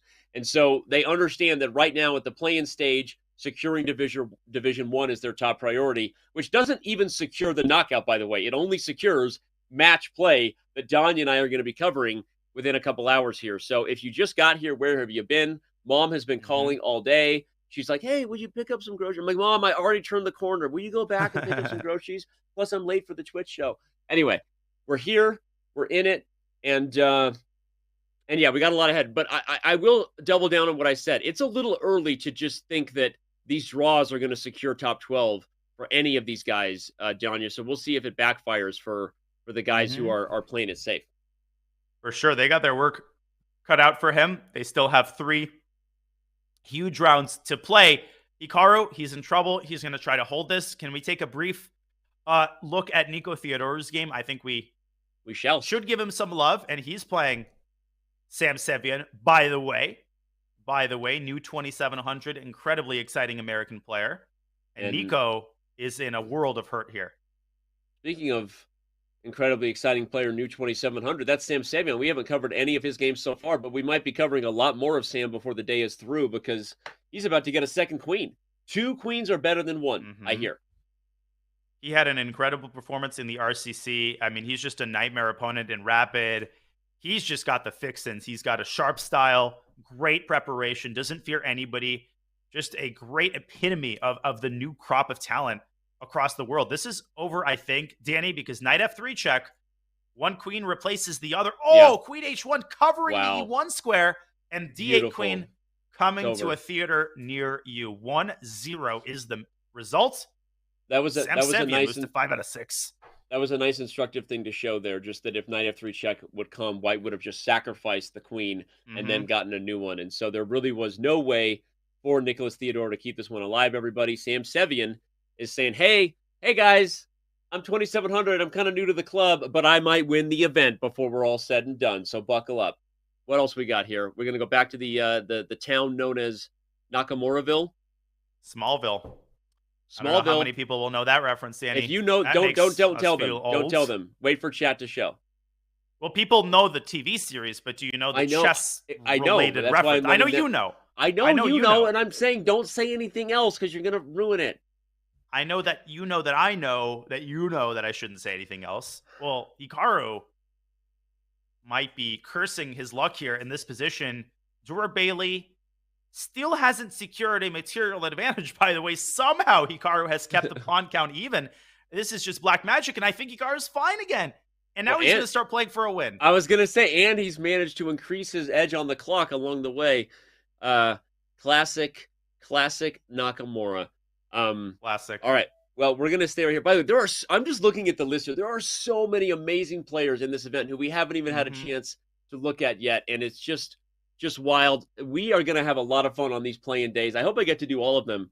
I'm going to talk to the team and be like, hey, because they don't let me do commentary anymore. They keep me out. I'm like, can I do some commentary? Sag, please. Hey guys, hi guys. Well, if you ask nicely. Hi Well, guys. Dura Bailey, by the way, is asking nicely to For a end this draw. game in Yeah, a he draw. wa- Now, he here we knows go with he this could lose. again. 99% of players would take on F7 there and just bless their fate. Hikaru's like, he's got 9 seconds. Let me win this real quick. And let's see the magician at work as he brings his rook up to F5. Black's obviously not worse here, but it's so easy to miss a move like G5, severing the connection between the F pawn and the E pawn. You can sense the tricks. B5, I can guarantee you, is going to be played at some point. Yeah. Such as now. Okay. Okay. Dura Bailey forcing some trades here. I love the way he's handling this so far. Yeah. Maybe A5. Sorry, I think the Danny, go ahead. simplification is going to lead to a draw. No, you're good. You're. I love when you're excited. Me and all the chat. I think the simplification will get us closer to a draw, but it's really just going to be a question of, does Dura Bailey blunder under time pressure? Because this should be held, should be fine. But unless that D pawn gets away from him or something else of a catastrophe happens, he should be okay. Hikaru was thinking about that move A5, sacking a pawn, but then he runs the risk of losing. He doesn't want to do anything wild because there is still time. Yeah. Even if he draws to win the last 3 games, at that point, he'll have to start taking the big risks. Dura Bailey should not lose this. The one important thing, Danny, he should keep his rook on the G file again to prevent. Now he can move it. And instead he moves his king up to B4. And if Hikaru gets too casual here and too cavalier, he's already lost the pawn. Now maybe rook C7, rook C3. I mean, I was just going to say. now. I was just going to say. He's pushing it too far. Rook B3 would be an instant draw. He still is playing for a win. He doesn't want to allow the rook trade. You can sense it. D4. Uh-oh. Yeah, no. Rook E3. Oh. Here goes another pawn. Now he's Hikaru is really getting frustrated. Still a draw, Danny. Should still be a draw. And also, regardless of Hikaru's frustration, don't assume that he's not thinking he has mating chances against that king on the A file. I'm just saying there's a chance. I'm going full Lloyd Christmas here. Off the file. Exactly. And Dura really knows who he's playing against. Yeah, run. Do not get Rudolph. Checkmated. Run, Rudolph, and run it. It runs to C7. Hikaru is probably dreaming about getting his king to G6. Yeah. I can assure you that is what he's trying to do. Dura Bailey says, no can do, no siree. Hikaru's going to get back to E4, dude, and he is still very much playing for a win. Oh my! Regardless, He could have taken the king of 5 and G5. He was winning. Danny. No, takes in G5 was winning. Takes in G5. Oh my god! Takes in G5 was winning. The bishop was undermined. He's gonna win this. He's gonna win this game. Dura Bailey's gonna flag. You cannot get yourself to 2 seconds against Hikaru. He will find a way to make it complicated, and he has. Bishop F4, defend H6. The pawn's hanging. Still holding. Oh my god! Dura Bailey is cutting this. This is ridiculous. I don't think Hikaru knows that he had that win. Oh my god, that was ridiculous. I might have to show that, Danny, when we get a moment. Yeah, that was nutty. So beautiful. I thought it was winning because the bishop was blocking the diagonal. You could just bring the king to G6 and win H6, but G5 is just straightforward. Oh, Hikaru is going to blow a gasket when he figures this out, and he will. Yeah. And right now, he might just have to repeat. Dura Bailey cut it that close, but it seems like he's found out construction where he can essentially pre-move. Yeah. You don't care about this pawn. You care about the H pawn, which is what prevents white from creating a passer. Yeah. Yeah. Oh my gosh. Wow. Can you believe you had a win here? I mean, can you just... Unbelievable. Just that thought is ridiculous in and of itself. Oh my gosh. Jesus. He's not just gonna take the draw here. He's gonna make sure he milks this. Is there any last way to get a swindle is what's going through Hikaru's head? Do I have anything left in the tank here? I'll tell you what he might do. He's bringing himself down on the clock. This is an old man's trick. Mm-hmm. You tempt black into playing for a win, and then you increase the chance that Dura Bailey blunders. I don't think it's going to work because white is actually worse here. King C3 and D3 is not to be trifled with. You get that pawn to D3, and black starts playing for a win himself. So time to repeat. He's taking the draw. He's taking the draw. Is Dura Bailey going to play for a win now? Oh, that's what he did. He milked him down on the clock, but Dura Bailey doesn't go for it. He did what you said he was doing. He, rather than repeating, he got way down in hopes that Dura Bailey would change his mind. Back up real quick, Danya, real quick. Okay. Go to that. Oh, never mind. We got other games to look at. I was going to say, if you wanted to show that. I'll pull up the game after we finish this time scramble because I saw this was an interesting scramble. Lazovic against Prague. In the meantime, I'll pull up Hikaru's game and we'll show the win. Okay, great. God, All I right. just love. I love when you're driving. I just take my hands off the wheel and you're in control. You know? Hey, GMs aren't the best drivers, but Oh my God, he E7 just- driving the pawn forward to promotion. Rookie 7. Oh, It's knight! over. No, you can He's make got a a knight knight with in me. rookie. Under promote. Oh, He's got under a promote was queen. made in 2. Knight was mate. But Oh, obviously this is winning. He still wins, but that's hilarious. What a Mate in beautiful 2. mate, Danny. Oh, that is was so awesome. sick. But you know what Awesome. else is sick? The Hikaru win, which I'm now going to show. Yeah. No, Oh. that was his game against Theodoro. I apologize. Yeah. It was the The Bailey game. Rook takes b6, Dura Bailey. Right here. Rook b6 takes and g5. Go ahead. I mean, look at this. Look at this. If FG, you lose the bishop. And yes, the pawn is the wrong color, but the king is too far. You can trust us on that. Here you go, h6. A pawn is unstoppable, and it's unstoppable because you can try one last trick, Danny. Look at this. King to d6. Yeah. If you promote, black wins the queen, but the king steps onto the square, and then white promotes. That was the win. How did he miss the simple line with 8 seconds on the clock? Wow, Hikaru really losing his abilities here.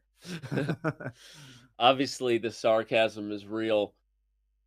Oh my gosh, I'm in mind blown territory, and I'm having a great time along the way. You know when your mind is blown and you're having a good time. It's one of those. do. It's they call it zone 2 these days. There's all this science coming out about exercise. There's zone 1, zone 2, zone 3, zone 4. Zone 2 is like, that flow. You're hitting the flow state. That's how I feel. That's how I feel right now. Well, zone 5 is when you're hitting a flow state along with Danny Wrench. Yeah. Has Lenier Dominguez hit a flow state in this tournament? Not really. And he's struggling to win this position up 2 pawns. This actually might be a draw. I'm getting vibes of Noterbeck against Vincent Keimer. That type of endgame. Dominguez is another guy that we haven't checked into so far, Danny. Yep. And this just showcases how strong this tournament is. He is not just any old grandmaster like your Dominguez. No, when I was looking at the list, When I was looking at the list of people we hadn't checked in on yet, Vincent Keimer and Lenier Dominguez Perez were right at the top of that. We did quickly have a look at a Keimer game, but overall, there's just too many good players in this event for us to keep track of everyone. For sure. You got to give shout out to Black for holding on so tight here. This is a lost endgame, but it's one of those ones where White's pieces are not ideal, and so it's really tricky to unwind. Well, it's simple. You can't play a5 because you drop b5. Mm-hmm. In order to play a5, you need to defend the b5 pawn. You can't do that because the king is cut off, and the king is cut off because anytime it moves to b4, it receives a side check by the rook that sends the king right back to where it started. King a5, I think. King a5 is a draw here. No. Yeah, rook c. It's so easy to lose this for Black because you can lose purchase in terms of your defensive setup. Yeah. Now, Dominguez almost flagged there, so don't lose if you're White. Lenier, so tricky here, tries to get his king out. He's managed, but does that help? Now it's cut off along the third ring. No, it's just a check, and he's stuck. It's a bluff. The king has he's got to go back. No ability to get out. It was just a bluff. Oh, don't go to e4 and lose your rook. If you go too far. Zigzagging his way to f3, Danny. Yeah, but if you come to a3, now king a5 is a threat. Rook c6, rook a6, though, might make some progress if you're White. No, no, king a5. Rook c6, take a4, rook a6. There was king takes b5. It was a draw. Agreed, Town. Now Dominguez doubles back to b2. Black has to go king b6 again. I'm not sure why this is winning. Now a check. Rook a6, and he's making progress. No, he's going back.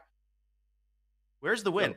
King c2, king a5 is still a draw. If you play king a5, it's a draw. Don't miss it another time. Danny, the win is to get the rook to a6. That allows you to play a5. It's too late. He's gotten Antipov's king. Now the king and allowed it to gets a5, there. as you called. Yeah. Now it's don't trade rooks, obviously. Rook h4. Yeah. Rook h4. Rook h4. You threaten to take with the rook. That's the key. That's going to force the rook to a3. This is over. Not over. Rook b3. I would try rook b3 here. Oh man, that is a tricky winning attempt. Oh my King takes a4 is the draw. King takes a4, b6, rook g8, rook to b8. No, rook g2 wins for Black. You win the rook. LOL. And the kings are all that's left in this one. Wow. We get the peaceful result. It feels like that was the correct karmic result. Again, we didn't see the whole thing, but in the end, we have the Nietzsche, as we like to say. Nietzsche, draw. Draw. All right. Look at this.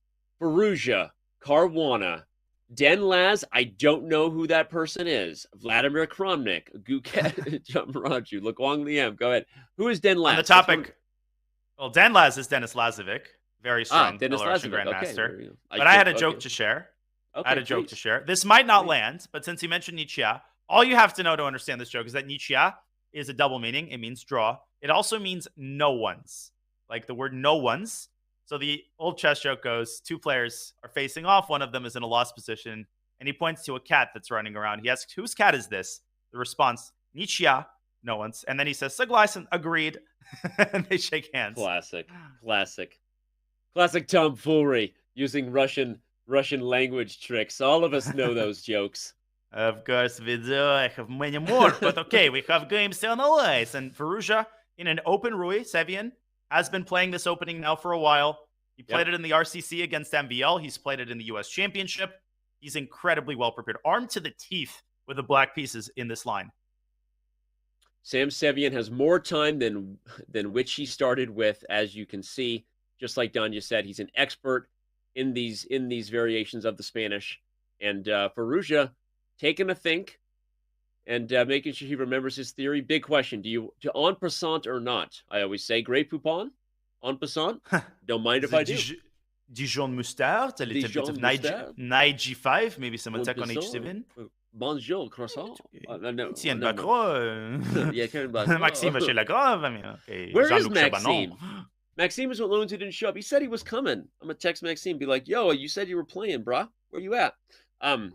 MVL not here, one of the only big names in the game who didn't show up on this Friday. All right. Firouzja versus Sam Sevian is here. Let's not forget, also going down in this round, you have Fabiano Caruana taking on Lukwang Liam, the World Blitz champion. You've got Daniil Dubov taking on Durabali. Hikaru is trying to stick in it. Hasn't had his best chess today. It feels that he's not quite in form, but will he find it by the end? No one wants that to happen if they're one of the opponents of Hikaru. And Kramnik is taking on Gukesh, a battle of the generations. Oh, sorry, that is I'm not awesome. Sure we have to go to. I'm not saying we have to go to any of those. You're giving me decision anxiety, Danny. You just named 6 Michelin star restaurants, and now you're expecting me to choose. Okay, since we haven't looked at Lukwang Liam yet, I vote we start there, and then we kind of go around the horn and look at all the top games. But this is the best part. This is where tons of players have to take a lot of risk, like Hikaru. Go ahead, Danny. I'm going to flip on the game in the meantime. No, I was going to say, music to my ears. I also kind of wanted to check in on Lukwang Liam. I think of all the people we've had the pleasure of covering today, Fabiano Caruana has seemed to be in the finest form. For those just tuning in, he's just been a monster. The games he won in fine fashion. This is a game where now on the black side of a Queen's Gambit decline, it was probably a Rogozin based on where that knight was. Yeah, it was. What's going on here, Danya? Yeah, Lim is better. That I can tell you for a fact. And fact number 2, he's got exactly the kind of position he excels in, Danny. Not only is he the coach of the premier Webster team, he's also, I think, either a World Rapid or World Blitz champion. I'll confirm that, but it's definitely one of the two. It was World Blitz champion. Yeah. The guy is a wizard, and he's one of those 2700s you just forget about, and then he just beats, Caruana and 6 other GMs in an event. Yep. Why is he better? Well, he's got the knight centralized on e5. He's got a very solid pawn triangle in the center, and he's got action on the king side. So Fabiano Caruana, without further ado, is preparing c5. Lim says, get the you-know-what out of c8. My turn to push the c-pawn. Liam Lay pushes c4. He's better. But it's also, okay, so you prefaced or you set up the narrative that suggests why White's better. But to give Fabi credit, c5 will probably come. And when it does, it kind of undermines the protection of the knight on e5, right? And that's a key point, a key shot that Black always has in these structures to try to equalize, to get c5, take on d4, and try to simplify against White's space and pressure. Yeah, which is why Lim rushed the move c4, and he might even part ways with his knight and transform his advantage from an advantage in the center to one on the queen side down the c-file. So what is he calculating here? Probably he's thinking which piece to recapture with, a common question. Knight takes c4, and then queen takes c4 is natural to me, Danny, especially because Black can't play rook c8, which is crucial. You can play c5, I will point out, but after dc-bc, White can just bring the rook to d1, and he's got a small but very stable and nagging edge here. Fabi has to make a couple of very accurate moves, I think, to fully equalize. DCBC, but Black is not out of the jungle yet. Thank you, ACDC, for that incredibly important classic rock hit. I'll give you a B- for that one. You know, that's a pretty good grade in my book. I'm a strict grader. I've given my share of D's. And D's puns, pretty good though. I think I can retire after that one. That was a subtle and appropriate pop culture reference that added value to the moment. Welcome to the jungle, AC. How could you not say that? That was an A+, bro. Listen, I come from the Soviet school of grading where B- is essentially the new A+. That is the highest grade that you can get. I've told that story, Danny, many times of what my coach said when I got my third Grandmaster norm. He gave you a his B-. His response was 2 letters long to my Skype message that was accompanied by 30 exclamation mark. Okay. And then he logged off. I became a GM. Okay. This is so great. All right, move on. All right. Liam is better here. I love this move, Bishop B7, because it's patiently reminding Black that C-pawn is going nowhere. Grab a Snickers. It's weak, and I will take it when I want. You say Bishop E6, but don't I have... okay, Bishop E6. Maybe that's actually... I didn't see that coming. Schmarn it. Well, Bishop E6 to me is the bailout move, and I feel like White is losing a little bit of purchase on this position in the sense that his pieces are sort of slipping away from the center. White doesn't have that pawn on D4.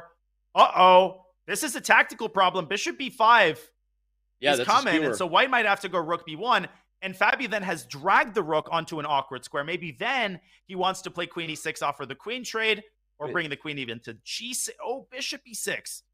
Wow. Wait, tactical welcome wizardry. To the jungle, Guns N' Roses, not AC/DC? You are talking to the wrong audience here. Oh, man. That is the worst. I'm the worst. It is Guns N' Roses. Oh my god! Given the chat reaction, I think should it get is. out of here. I should get out of here. Oh my god, I'm the worst.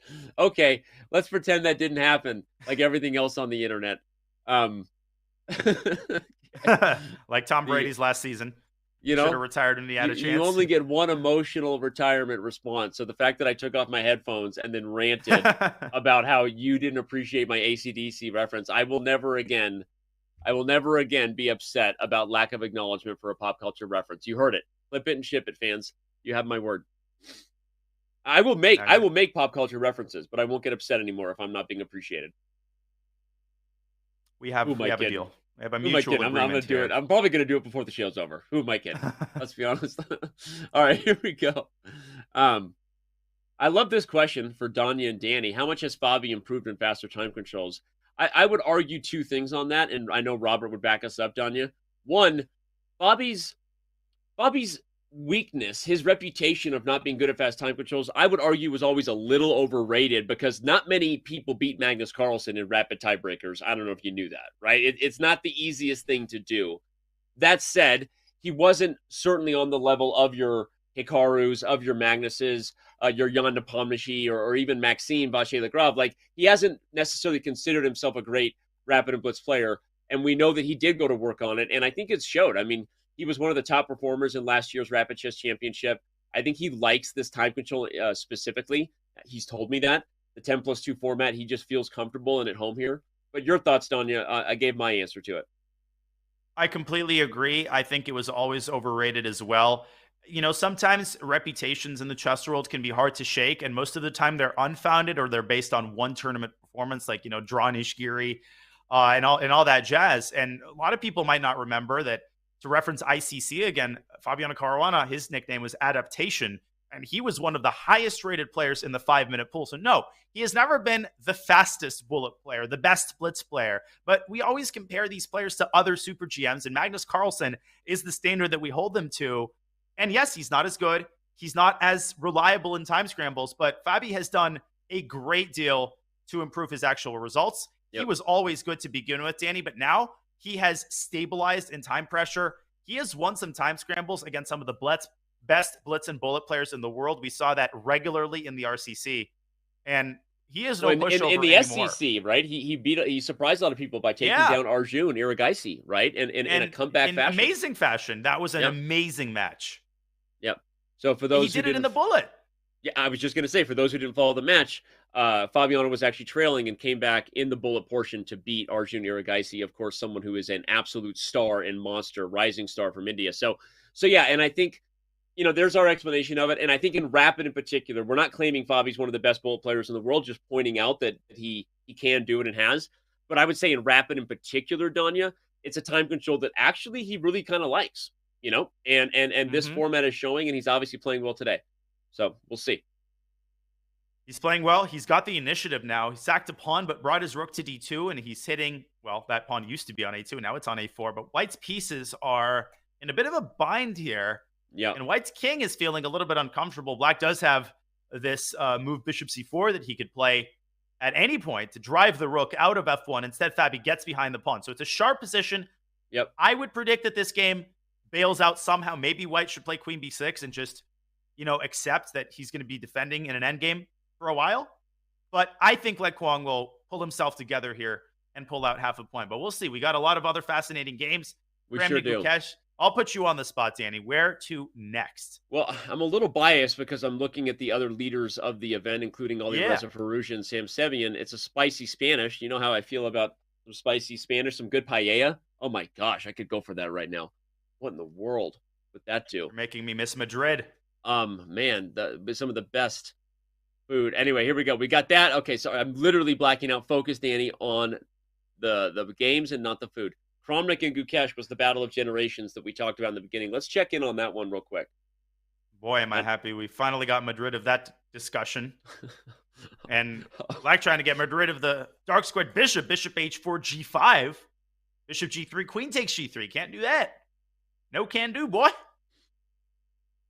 Okay, well, we're going to stick right here, Firouzja and Sam Sevian. We'll check in on Kramnik and Gukesh in a minute. h6. Yeah, I love your idea of queen g3, hitting f2, by the way. Whether it ever happens or not, I just want to acknowledge you and your feelings that I like that idea. Thank you, Danny. I'm all warm in the heart place. So I think White should drop back to e3, and that's not the most pleasant move to make. Yeah. You're not winning any brilliancy prizes, and he plays it, but a hallmark of these top players is that they know when to dial it back and take a step back and say, yeah, I'm not better anymore, but I'm going to stay solid. We're going to get some trades down the e-file. Black can take again and put the other rook on e8. On the other hand, when it's on f8, it's pressuring the bishop on f5. But I would play rook e8 here, he does, and just kind of chill. Maybe knight e5, trade some more pieces. Black's pretty comfortable here, I think. Yeah. He's also up a little bit on time. That's not, an advantage that you write home and tell mom and dad about, but it is a good sign for Sam Sevian because Firouzja, one of the fastest players in the world, you don't want to be significantly down on the clock against him. So a good sign for Sevian. Here comes 95, just like you said. It also frees up the c-pawn. Point out that idea because now Black can play both c6 to reinforce d5, and at some point, maybe even c5, and you've got a majority with the 4-on-3. And I would be remiss if I didn't point out something I always point out. There's only one open file. You have to see who controls it. In this case, it is Black with a vengeance. He's got both of his heavy pieces on the e-file. Firouzja is creating a dark square blockade on the queen side. I like that move. Knight to b3, aiming for c5, also getting his teeth into the d4 square. The position is equal, Danny. I think it's kind of dynamic equality where both sides have their chances. Yeah. But the clock continues to dwindle. We could get a bailout and a draw, or things could devolve into pandemonium here in the next couple moves, especially if Black goes 94, which I think he very well might. I was going to say, is Black ever looking to play like queen e2 in some of these positions, just simplify because he owns the only open file and gets the rook on the second rank? Is that an idea for Sevian? I think that's a great move. I think that's probably one of his top, if not the top candidate move that he's contemplating right now. My guess would be he's deciding between knight e4, queen e2. There is bishop e2, which is tempting, but it's kind of a paper tiger. The queen can drop back to c2, and then that bishop is really awkward, and it can be targeted with rook e1. So I don't think he's doing that. I kind of am leaning toward queen e2. Okay. You made me feel all good. I was just making a suggestion, hoping for some the compliment, for some education, man. I was like, hey, will you educate me on what's going on here with that second rank? And you just instead you served me up a compliment education sandwich. You complimented me. You gave me some education. Then you complimented me again, man. I am all blushing and torn up. I'm just trying to play some chess, man. Queen f4. Sevian is trying to stick a rook on e2. His intentions are violent. Danny, he's not just bailing out. He's playing for a win here. Yep. And he's telling Firouzja, what you got. Knight e4 is still a possibility, but not as likely because d5 is going to fall with check. But White's position is just unstable. And Danny, it's all because he doesn't control the e-file. What you wouldn't give right now to play the move rook e1 and just stabilize those squares. He can't do it. How does Firouzja respond to this move? Yep, I've had nothing to say but yep. I'm yupping you right now. I'm not trying to yup you, but I'm yupping you because everything you're saying is so right on. And yeah, I always talk about it. Also, I would be remiss to not do the bad analogy I always do and say open files are like commodities, supply and demand. The less there are, the more valuable they are. And usually you can see a game that is otherwise looking equal, otherwise very symmetrical, be won purely because one player owns the only open file. That's actually a pretty insightful point. And in this case, that owner is I love how you were surprised. Sevian. You were like, I'd never heard it phrased that way before. Insightful. Danny Wrench, he's got some wise things to say once in a while. And, G4 was played. G4 was aggressive, but almost out of necessity, right? It's like an aggressive move that you're playing because it's really hard for Firouzja to find other ways to deal with this. Yeah, it's kind of an aggressive defensive move because most people, they see G4, they think he's trying to attack. That could not be further from the truth. He's just making space for his pieces on the king side. He brings his king up. And right now, his top priority, I think, is to trade queens. If you can get the queens off the board, he takes some of the heat off of Black's pressure. Then you have to reckon with rook e8 to e2. But that's a problem I think White wouldn't mind having right now. Good point. And something I want to jump to right now. We had a good question from chat. Legend 091201 wants to know whether we think Ali Reza is suffering from not playing enough online chess in some of these moments. I mean, he's not suffering that much. We should at least call out. He's currently leading the event, so there's no way that he's suffering that much. But I think what we'll tell everyone is there are things you do when you're in shape, regardless of your knowledge. When you're in shape, right? Your cardio's there. You do things intuitively, to use the right kind of sports analogy. You do things. You have more stamina when it matters. So I think it's a little too early to tell, but if it does catch up with Ali Reza, it might be because he hasn't played serious online chess. We know he's played some bullet here and there in quite a while. But Danya, what do you think? Yeah, I think the influence of that can be kind of overstated, as we're seeing even in this tournament. Someone like Vladimir Kramnik, he doesn't play online at all. And he is acquitting himself incredibly well. Firouzja has played online his entire life. He still plays a lot of bullet. So I really think that his form is perfectly sufficient for this tournament and this time control. If you played a tournament like the candidates right now, you would probably feel the rust a little bit more. Well, someone who is surmounting a lot of the rust that we expected is Vladimir Kramnik. Can we take a dip into his game really quickly? I was just going to say, though, unfortunately, you made the note of Kramnik as a comparable to say that, it's an example that you don't have to play a lot of online chess. But to go back to my analogy, I said that usually it's too early to tell until you see who's got the cardio when it matters. Because the thing about exercising and playing a lot is you have more stamina. You keep your focus down the stretch. Right now, I'm looking at a game where Vladimir Kramnik might be about to go down, and maybe it's catching up with him a little bit against the young Gukesh from India. He sacrificed an exchange earlier. It did not work out. To put it mildly, now he's an exchange and a pawn down. And rook c2, I think, deals the hammer blow to White's king, because the other rook is coming down in the second rank. And if you play g4 to create some breathing room, it's a classic construction. Rook d3 is checkmate. I think Vladimir, he might go bishop d6 here and hold on for a couple more moves, but not more than that. He's also falling on the clock as well. This is over. This is completely one-sided. Yeah. Good point. Good stuff. Rook b7 is fine here. I mean, Gukesh can do basically whatever he wants. He just needs a couple more moves to break down the last remnants of White's defensive construction here. Kramnik is going to keep trying, though. He's not just going down.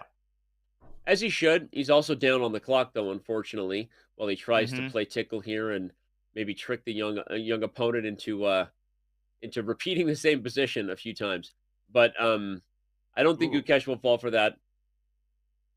But how do you so many interesting games here, Danny? It's one of those things, right? Firouzja's in a time scramble. Caruana might be about to win in the endgame. Oh my gosh, Nepo's in a time scramble. Help me out here. You want me to choose? I shall choose. Let's go to the Nepo game. We haven't checked on that in a minute. Okay. Jan All right. Nepomniachtchi, he's much better. Actually, he's better and up on the clock. So I think Jan might be someone who just continues to keep pace and jumps to 5.5 after this one. Jan is just the ultimate nightmare opponent. He plays so quickly, he puts so much pressure. Now, material here is equal, and Lazovic is a multiple-time Title Tuesday winner. So 17 seconds for him is a lot. The problem is, to me, more on the board. I actually think Jan might grab this pawn on b2 and try to use the a-pawn to win the game, but it's not going to be easy, Danny, because in some situations, White can sack the knight for that pawn and then come around and eliminate these weak pawns on the king side. So Jan's work here is far from done. In fact, objectively, we see that the position might be close to equal. Yeah. I think the main thing is you got to worry about time if you're Denis Lazovic, right? I mean, you're 5 seconds, 4 seconds. Move. He does play king e2. Sidestepping the discovered check.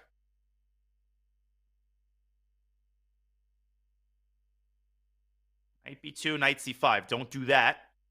King d5, knight c3. Forks galore here, and black's not the only one having a fork party.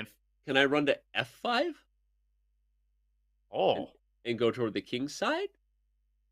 Little hole there on g4. For the king. I don't know. Bang. Let's say white goes here. Bang. Right. You could win this in 2 moves because you're also going after these pawns. Yep. I think that Jan obviously taking a moment. That's how you manage your time well if you're watching chat. When you have an advantage on the clock, use your clock as a weapon. Shout out to John Bartholomew. In critical moments, don't keep rushing. Take a moment. Execute. Jan actually gives up the a-pawn. Oh, king d4. That was a huge mistake by white, allowing the king to get active. Oh, and there's now no more Jan checks. is going to say that's over. That's how quickly he wins these games. He just Knight trick takes after B2. trick after trick, and that is a winning rook endgame just because black's king is too active and that c-pawn. Okay, it's not totally over. He has to be careful, but with 3 seconds, there's no way Lazovic holds. You're not holding this. It is a lost rook ending, and you're down on the clock. So let's. All right. I mean, we can see the final moments. Firouzja maybe is in a time scramble. So many games. I'm freaking out, man. I think Firouzja's losing. I think we should go to Firouzja because this will be his first loss of the tournament. If he loses this game, they're in scramble. Watch this end game. Sam Sevian showing what he does. The young American Grandmaster says it wasn't a fluke that I was in Toronto at the CGC finals. Here we go. Oh, yeah, but right as I say it. He's losing his grip a little bit, but I still think black is better. Coming to e5, though. It's always better to have the knight in time scrambles. That is like a universal rule. There's more forks, more tricks. He's got more pawns by 1, but Firouzja has 2 passers, and he might bring his king out of the way, Danny, and try to go rook to g6 here. And this is a 3-result game, believe it or not. That f-pawn runs real fast. Yep. Here we go. Great points. Rook and bishop. Great move. Rook e3. Chasing the bishop around, and now d3. No, he wants a fork on f3. Oh, he's bunnered a pawn. Knight's coming to f3 at some point with check. Don't forget that. Watch out. Here it goes. d2. Oh, D2's or not. coming right after it. Oh, what a tricky move. Knight g5, king f2 hits the rook, and you might not be able to get to that bishop. But you have rook e2 and knight takes bishop. Oh my gosh, that does win. He wins a piece. It wins a piece. Great call. He doesn't see it. He didn't see it. Knight g5 won a piece. That was a terrible move. Now he's worse. Bishop g6 and f5. Firouzja might now win this. Or we might see a repetition. Holy cannoli. My gosh. I could go for a cannoli. No, he goes for it. This is insane. King f2. He doesn't go for it. King f2 wins for white. He didn't Oh my see God, that King either. f2. He was winning a piece. Oh my lands. This is pure nerves, and he finally says, enough is enough. Let's make that draw. What a weird way for that game to finish. I don't disagree. It was a fair result poetically, but both sides had wins in not just like 2 or 3 moves, like one move combos to win there.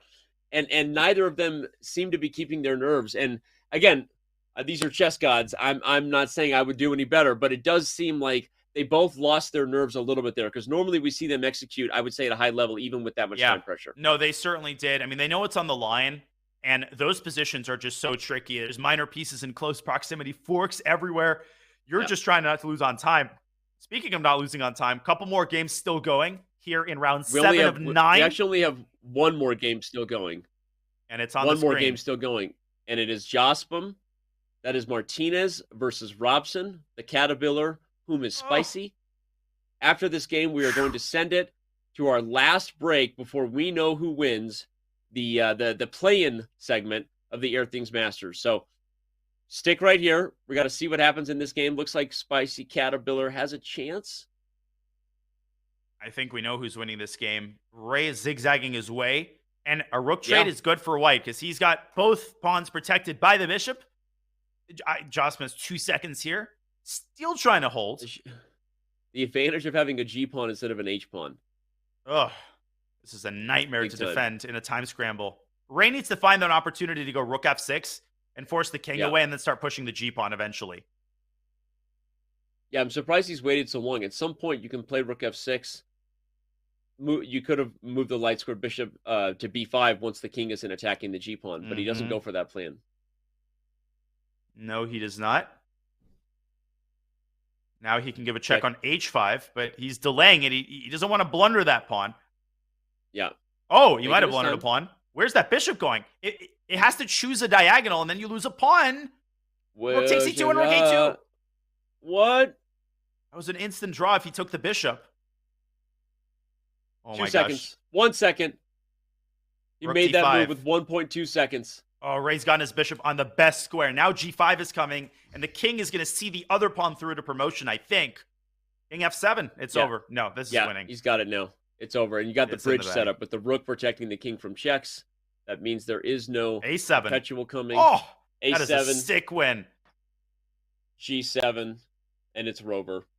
Ray Robson keeps himself in the hunt, even if it is an outside chance. No resignation from Josman. He wants to make Ray mate him. And I think we know how this one is going to end in just a few seconds. And notice Ray's doing what the pros do. He doesn't even need to do it here. He's got enough time, but he keeps his pieces mostly on the light squares, which is what you do in a time scramble to make sure that you don't walk into a skewer. Always possible. There we go, right? He just attacked the rook, but Ray is going to finish this one off easily. It is silly, but it's an even more important trick for viewers to remember when you have increment, because in that moment, you're not also really racing against the clock. A couple of fast moves with all of your pieces on the light squares are enough for you to regain time and then get the job done, as Ray just did. So that's actually a really important thing to remember, Danya. Good call out on that, right? Get your pieces on light squares so that you can gain time on the clock. Well, on that note, I think it's time for us to take our last break. And speaking of something we do before we're back on the clock, let me remind everybody that if you're a titled player and you want to compete in the 2023 Champions Chess Tour, you actually can do that. Don't miss your chance to qualify for the next play-in. We host qualifier events every single Monday, excluding the days when other CCT events are underway. So it's your chance to join the action. All you have to be is a titled player.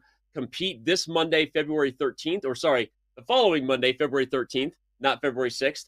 All the details can be found at the Champions Chess Tour site. Go to go.chess.com/Champions Chess Tour for the direct link or the command. Use the command qualifiers in chat for the direct link. All right, Danya, you and I got to take our last break here before we know who wins the play-in today. Don't go anywhere. It's the Airthings Masters play-in as we kick off the 2023 Champions Chess Tour when we return.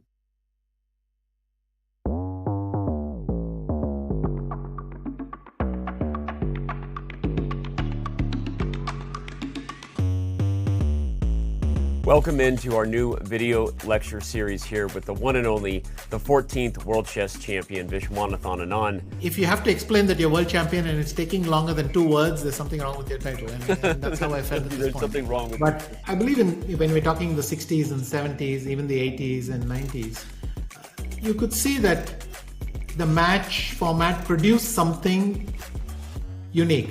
And I remember there was a funny moment at the press conference where I was trying to tone it down, not get very excited, and also I had not had time to collect myself. In fact, I already wanted to calm down and think of the next game because I knew this is a wounded animal there. I knew that I had to play a game against a man who was desperate for the match to be over so that he could clinch his title. He wanted a draw at any price. I mean, you can make a joke that he had spent a week out of the swimming pool already, so he must have been exhausted and waiting to finish the match. So for all of us, there was this feeling of we got to grab this chance with both hands because it's not going to come by way.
We are live. We are back.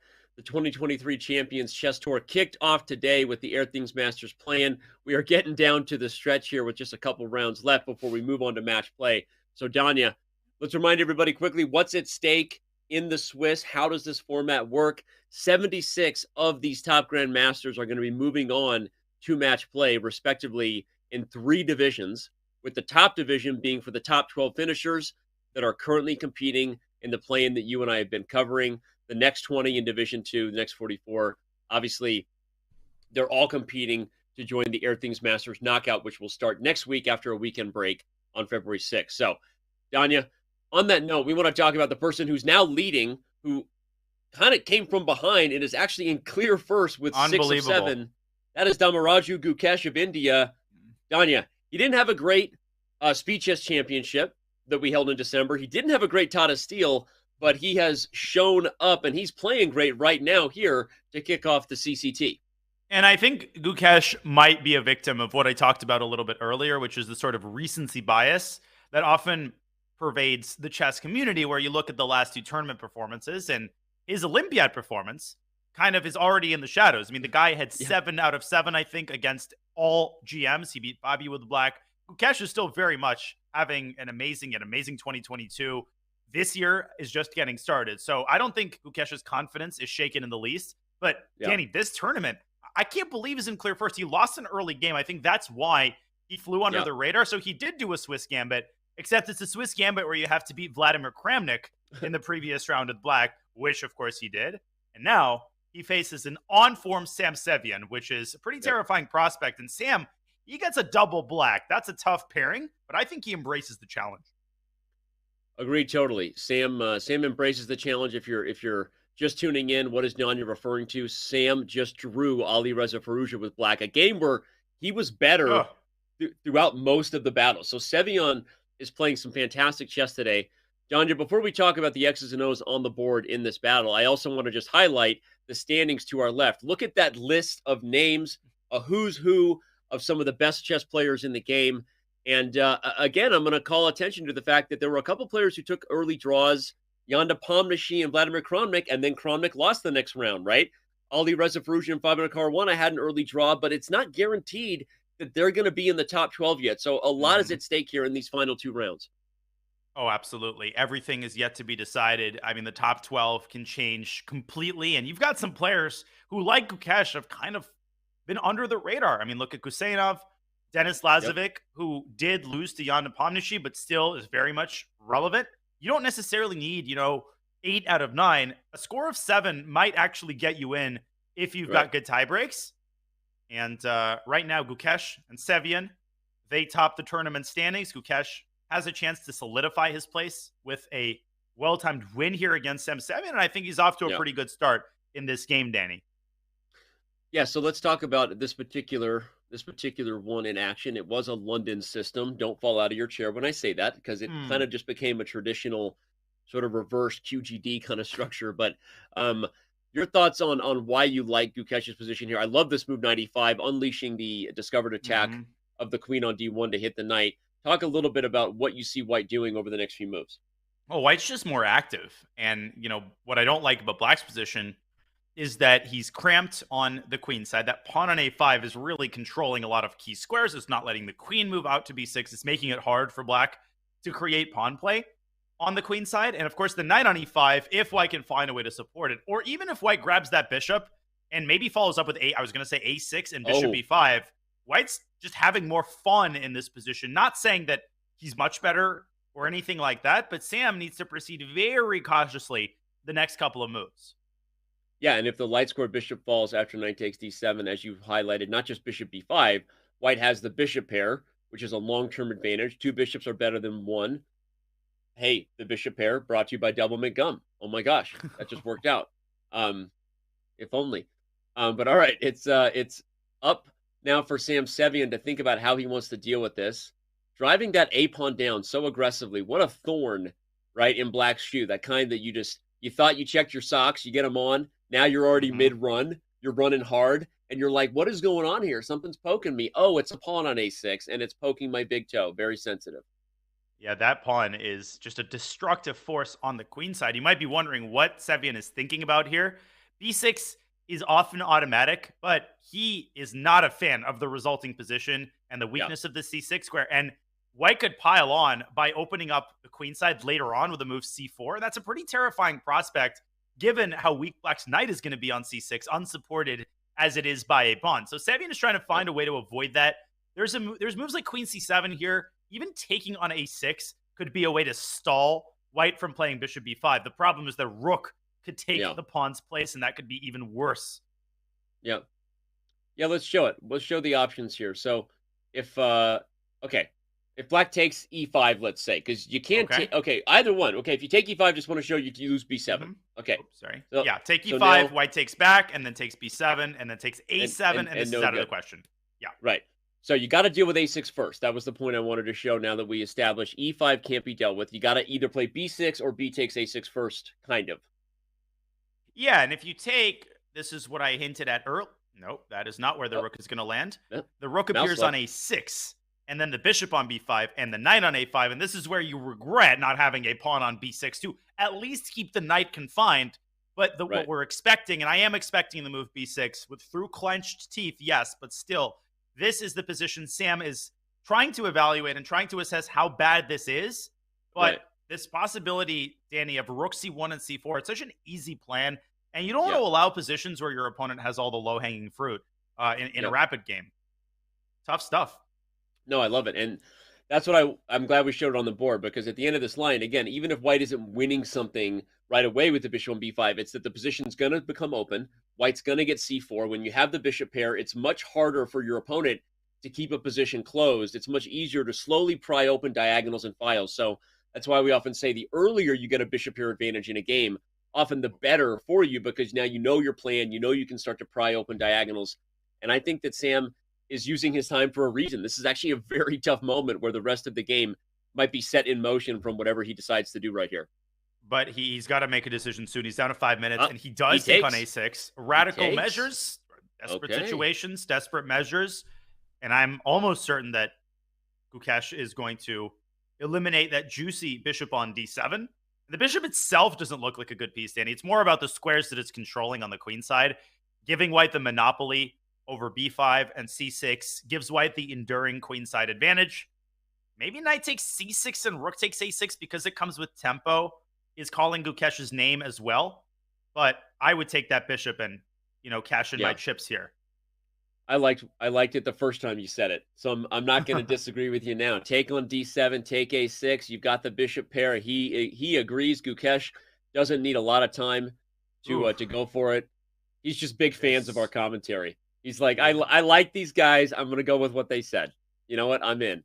It's a safe decision. Always works out well, as we know. Speaking of people that are still in it, Danya, like we can't even see all the big names who sit on 5 of 7 on the left. If you're just tuning in, there are so many top Grandmasters in the hunt right now for that coveted top 12 spot so that they get to have a chance to be in the Division 1 section as next week's main event, not next year's, next week's main event, the Airthings Masters kicks off. So Hikaru Nakamura, Raunak Sadwani are in a battle. You can't even see Hikaru's name there on the left, even though he actually does sit at 5 of 7 like everybody else. So let's check in on that real quick and see what the 5-time U.S. champion is up to here with the black pieces.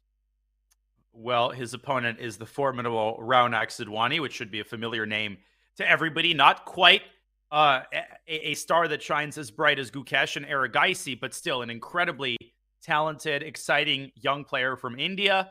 He's a super strong blitz player, and he's got the white pieces here trying to fend off Hikaru's initiative in what started out as a Rui Lopez, but I almost thought this was a King's Indian with that bishop fianchettoed on g7. Now, Danny, positionally, white's got an advantage on both sides of the board. This knight is nicely centralized. The other knight can jump into c6, but Hikaru's pieces are very active here. So it's actually a tremendously complex position.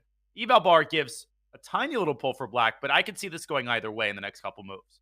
I completely agree, but I also, even though I'm the one who queued us up for this, of course, we all wanted to check on with Hikaru, but I think the game between Jan Nepomniachtchi and Fabiano Caruana, I'm sorry to throw it, but that is an imbalance worth jumping to. We have a queen on the board for one player and no queen for the other.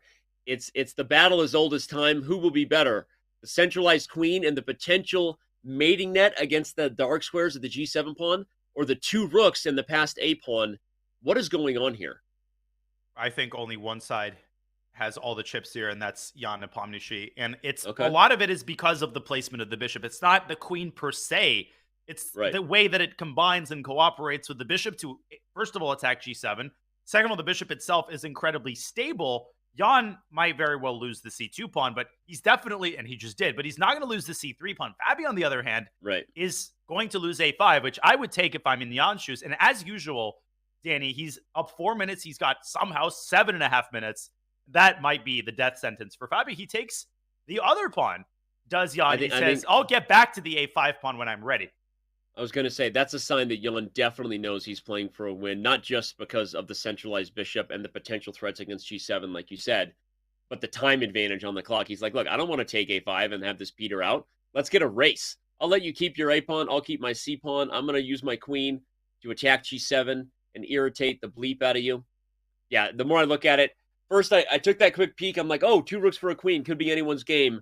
But this is a really good example of how and why the queen can dominate pieces by attacking things on both sides of the board when you have a weakness next to your king especially. But do not play queen c7 here and blunder rook takes d4.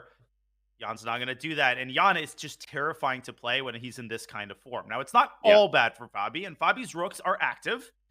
Most likely, Fabi is going to lose the a5 pawn, and when he does, he has to arrange his rooks in a way that will, first of all, keep g7 defended, and B, try to keep the c3 pawn at bay. It's an incredibly tall order, Danny. He's got no counterplay because the bishop protects the gatekeeper to the white king on h2, which is on the safest square on the board.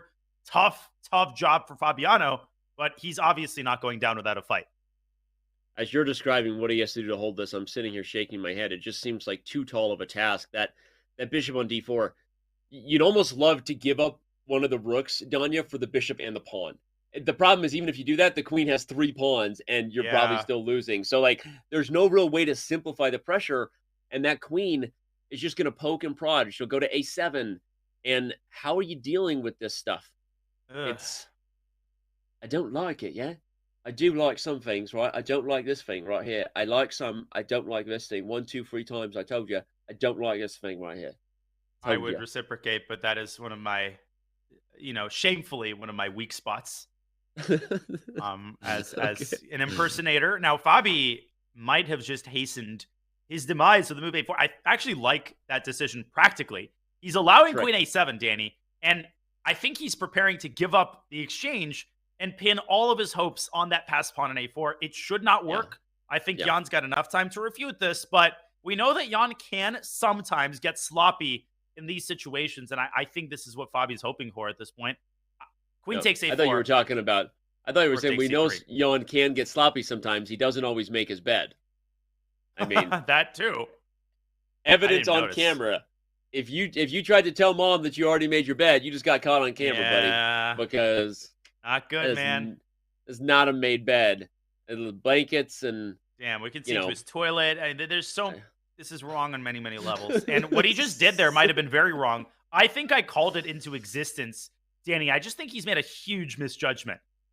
Okay, he allowed the sack on d4, but more importantly, he's allowed counterplay. Fabi's threatening bishop e4, and I think Jan forgot that the g2 pawn is now vulnerable. This actually might already be a dead draw. That's crazy. And Jan if the bishop comes to e4, I think he thought he had d5, which is a discovered attack on the rook on f2, but then black just plays rook d2. It's the d pawn. Bishop e4 is a threat, and you're right. No, this is a draw. Wow. And if I may rewind really briefly to the moment when Fabi had played a4, I think Jan should have taken this pawn and then brought his queen up to a7, and this might be what he missed. This necessitates an exchange sack, and obviously with a 3-on-2, as you had pointed out earlier, this is a technical win for Fabi. But we're past that now. Jan has given up the g2 pawn. By the way. I was going to say, he hasn't given up on a chance to win. By activating his king, he's got these chances with the d pawn still. He has to find a way to push that pawn. Fabi has to find a way to set up a fortress on the d5 square. Not easy to do, though, is when the rook comes to g5, there's h4. I think that's where Jan is really pinning his hopes. But Fabi could even give the bishop up for the pawn, potentially, and there are some rook fortresses he could set up. I think he'll make it happen.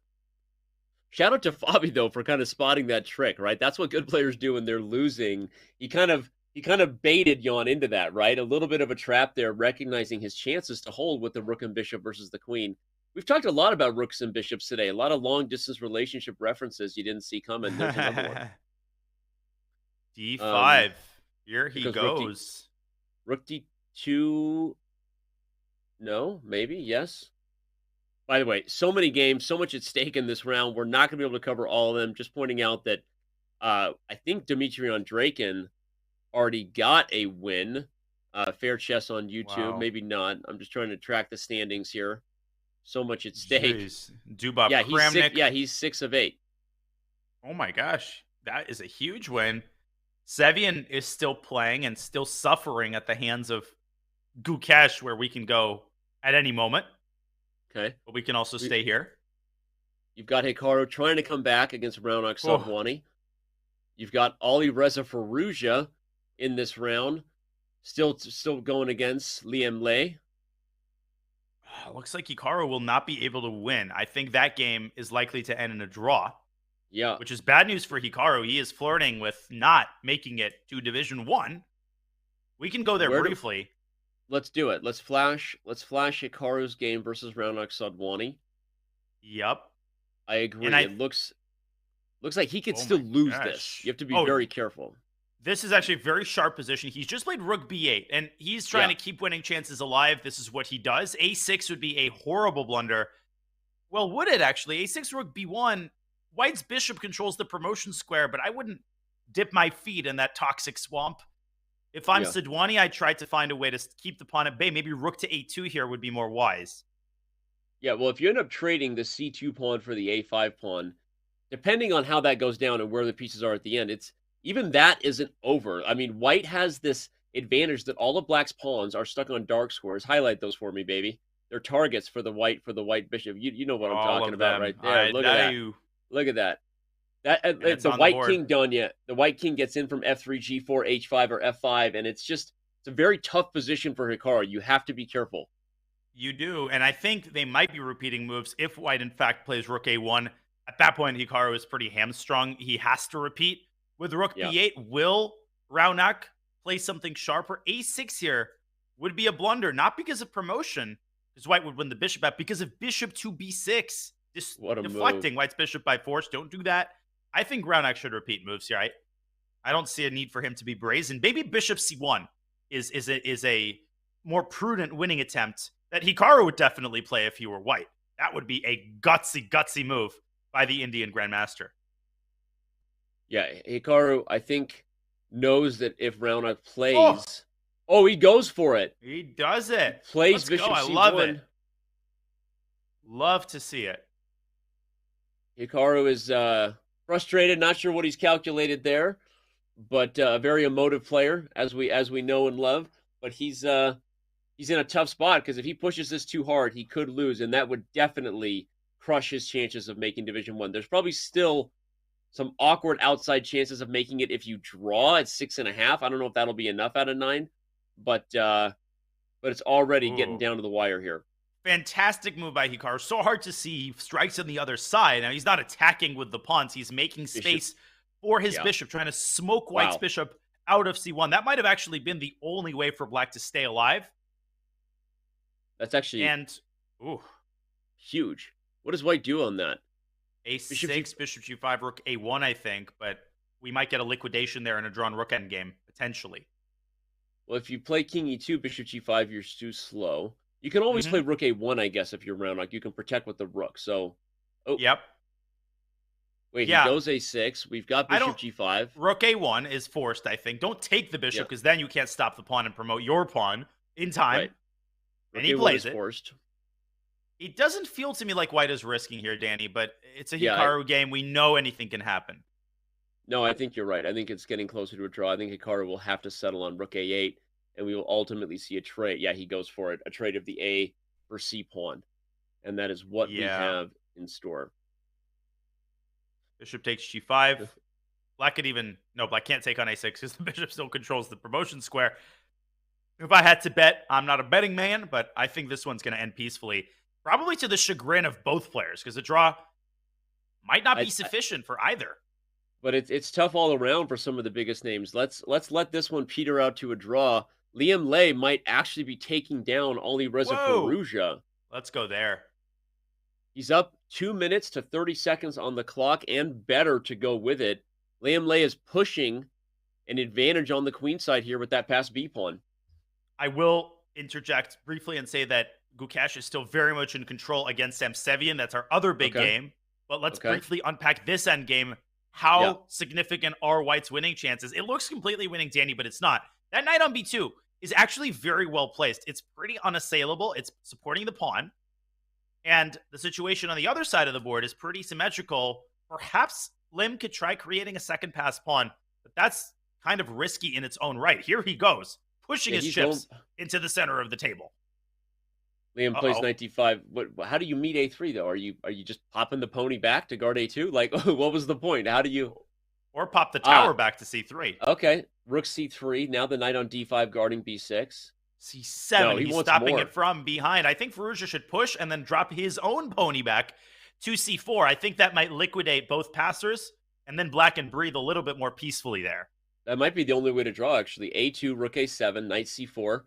We trade a2 for b. Yeah, he finds it. A2 for b6, and we're going to get peace. And rook b2 there, there's knight d7, only move defending the rook. If black rook was on b7 here, rook b2 would win the game. That's always the difference in how narrow it is between a win and a draw at this level. We almost completed each other's exact sentence there, but yeah, rook b2 would win if the rook was on b7. But okay, going to be another draw here. Indeed. Let's watch the end of the Gukesh game, but please continue. Okay. No, I was trying to check. By the way, Fabiano did hold that draw against Jan Nepomniachtchi. Amazing. Woo! So he doesn't give an inch. Going to the Gukesh game versus Sam Sevian, we have completely winning. The young man who started this event with a loss. Was it round 1 that he lost, or round? Anyway, Gukesh, one of the early rounds, has won 6 of 7 games. I forget whether it's 6 in a row or not. He might be about to make it 7 of 8. And Damaraju Gukesh is like the legend lives on. The Olympiad called. They want their record performance back. Gukesh is he will be the look at it. Oh, crushing through two pass pawns. He is cooking with some fish oil here. B6 and knight e2 check. It looks scary, but white can take and drop his rook back. Then Sam will go d4. There's still some off chances here. I think he should try it, but he's 1 tempo shy if I've got my calculation on.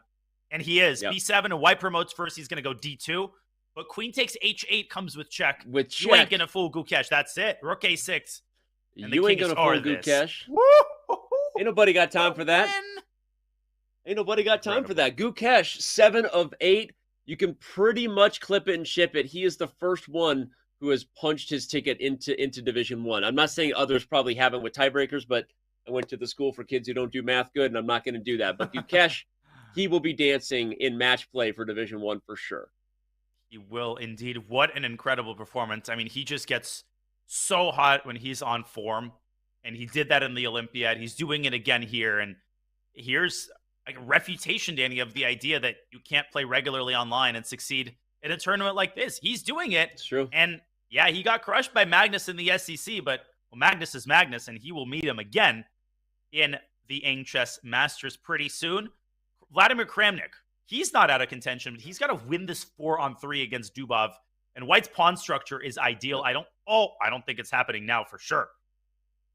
But remember, just because Gukesh is making the play-in doesn't mean he's going up against Magnus or Wesley just yet, right? We have 12 players playing in match play right after this, so don't go anywhere, everyone. We still got a lot of chess ahead.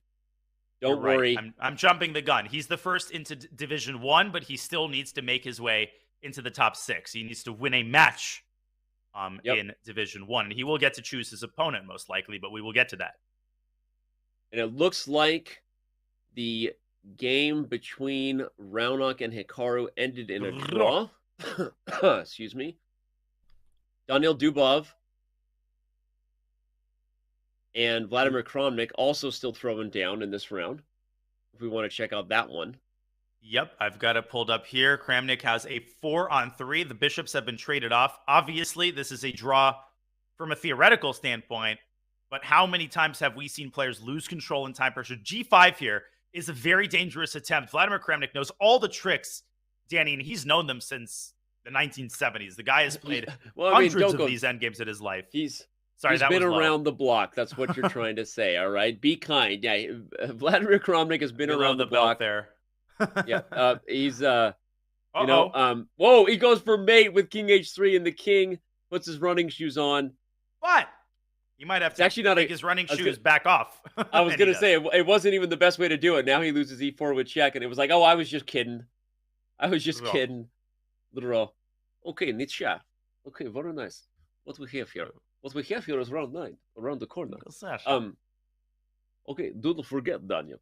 The tournament may be over, but we don't know who's won until the last person has finished the last game. Tournament may be ending, but the party is only beginning. Stick around, not just for the last round, but a of course, for match play to determine the six right. players who are making their way to the Aim Chess Masters, joining Wesley and Magnus. Fabi and Gukesh. I was going to say, this is fine with a draw. Is Fabi, though, Danny?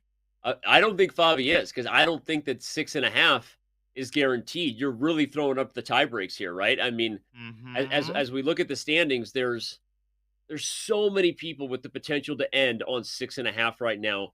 The list of 5.5 out of 8 players is so long, you can't even see the end of it on the screen. People whose names we have not mentioned all day. Ralph Mamedov. Yep. Bluebaum. Raunak Sudwani. Mishanik. I mean, freaking Pavel Pankratov.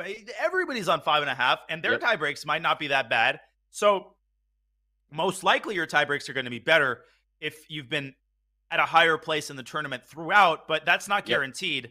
And Fabi should at least try in this game. 100%. A few people with 6.5 will likely get in. But many people on 5.5 know very well what they're up against, and that this is must-win territory for them. One of those people, of course, being Hikaru Nakamura, who in this round is going up against a World Blitz champion in Liam Lei. Gukesh is establishing himself, I think, as one of the top Rogozin experts in the modern day. He plays this opening almost exclusively. He played it against Magnus Carlsen in Tara, and he held the world champion with, room to spare. So Gukesh just not afraid to play the same opening. He knows it backwards and forwards. I think he's got a pretty nice position once again. Probably going to push C5 and get some action going on the queen side, and he does. Yeah, Fabi would love to get a win here and just throw everything into mass chaos. But look at this. We've already had two draws, Danny. Sorry to cut you off. Faruja, by who? Nepo, Andrakin, and Eric Geisy. Hello. Arjun Eric Geisy on 6.5 out of 9. All of them. So 5 spots essentially have already been reserved, at least. Wow. In the first 1 minute. Well, they're reserved right now. I mean, but there's so many people who could win and get to 6.5. Yep. What happens to the tie breaks if that should occur, right? I mean, it's obviously a safe bet to a degree from a score perspective. 6.5 is going to get in for some people, but not everybody. And you're really throwing it up to the tie break. You know me, I get nervous in that mode. Someone is going to be heartbroken on the outside looking in at the end of this for sure. No question about it. Hikaru, one of the big group at 5.5. He's in a must-win territory, but he usually has good tie breaks as we're used to him being at the top of the cross table. Not so this time. He had that early loss to Shang Yu, who ended up falling off a little bit. That's going to hurt Hikaru's tie breaks because it is, I think, the sum of the points that your opponents score. So right now, the job, Danny, for the players with 5.5 is to win. They're not thinking about the tie breaks. They will cross that bridge if they get there. First, they need to get there. What a bleep show this is going to be. Yep. And I love every minute of it. Me too. I don't know whether to focus on this game here where Caruana could just turn the tables on the standings, or if we should pop over to some of the players who are probably in must-win territory. I feel like we should probably do that. I mean, this is a game that's going to be spicy. I think Fabi's showing like, hey, I'm not just going to take a draw and throw my hat into the 6.5 out of 9 ring where none of us know what's going to happen with tie breaks. So Fabi's going to push. We'll keep our eye on it. But where else can we go? The only other player who can guarantee a spot in the top 12 if he wins is Lei Kwang Lim. So let's maybe briefly check into his game. I don't actually know who he's playing. Let's find out. I'm going to click into his game. Lei Kwang. Who is this guy? Hikaru. Yeah, that's what I was saying. It was Hikaru versus Liam Lei. It's a good one. It's brutal pairing for Hikaru on 5.5 in the last round. Just brutal. Yeah, this is not a fun one to be, right? If Liam Lei wins, then he gets 7 and he's for sure in, like you said, but he's playing black against Hikaru. So would you rather, who do you want to be here, right? You're black, you're going up against a guy with the white pieces who has to win. He has no choice. You could get a draw in theory and roll the dice on tie breaks if you're Liam Lei, but that's not an opponent that either of these guys want. Most likely, I think Lei Kwang would get in. He's been atop the cross table, but as you're saying, it's far from guaranteed, and we've seen many cases, particularly on the RCC, where a player takes a draw, they're positive they're going to get good tie breaks. You just can't know that for certain. Things turn in the final round, and you just can't depend on your opponents achieving a certain result. right? Then it's out of your control. So Lei Kwang is just playing chess, and I think he'll try to seize his opportunities if he gets them. I actually like Black's position here. The structure is pretty symmetrical. Hikaru is trying to spice things up and add some sriracha to the position by getting his knight to d6. And Lei Kwang, I think, is about to say, over my dead body. But how is he going to stop that maneuver, Danny? Why is it sriracha and not Cholula or Tapatio? Like, why you got to Cholula. do that? Like, why are we discriminating against different types of everyone's favorite way to spice up a position? I'm not a Cholula. I don't. Tapatio is good with certain things. I think sriracha is the most universal hot sauce to me. I can put it on absolutely anything. I think Cholula would have a pretty big argument to say against that. Okay. Wow. This just got Agree to disagree. ugly. Population too. Okay. Well, sriracha is also. I mean, I'm a big. I make some mad hot wings. Sriracha honey madness. It's a sauce. You're like, oh, hot wings with sriracha? Yes, one of my specialties. Next time you come over, I'm cooking them up for you. So I'm not against sriracha. I just felt like that was a big leap to make. That's all I'm saying. Get the skillet ready. I'm taking you up on that. I love me some hot wings, and Hikaru loves him some hot d6 square. He's gearing up to go knight c4. He wants to do it at the right moment, and he wants that bishop pair, right? Why is getting the knight to d6 dangerous? Because you get the bishop pair, the board is pretty open, so the bishop pair is rather desirable here. Yeah, but you got to be careful, right? Because black also has the d5 square. Depending on how quickly you pop a pony into c4, black can respond by maybe putting a knight on d5. But white has one of those microscopic pulls. White can be patient. You can play bishop f1, put the a rook on c1, take your time before you play knight c4. And I don't see as many improving moves for black here, Danya. Tell me what I need to learn. You're right. No, I mean, it's clear because of the time that Lei Kwang is spending. I'm thinking about how to reshuffle. If you play knight d5 and as he goes bishop e7, which I was going to propose, bishop e7 or bishop f8, clearing the parking spot for his knight, but that is also hard to achieve because the b6 pawn is going to hang. But there are some tactics in the air there, Danny. If I can show this really quickly, this might be what Hikaru is calculating. Knight c4, knight c5 might be possible. Queen b6, rook c6. Queen starts feeling short on moves. Queen a5, knight b3. But I think White can get away with queen b4. And you say, discovered check. Anywhere the knight moves, you drop the bishop. So I think Hikaru will calculate this. He'll take his time. But I don't see him rejecting knight c4. I think he's going to go straight for the complications here. That is the best way of guaranteeing winning chances. Let's go back to the live board. What a fantastic line. I love that. Knight c4, knight c5, you take b6. Laughing in the face of danger. Ha ha ha ha. He is the Simba of this Lion King movie, they say. He is his own Simba.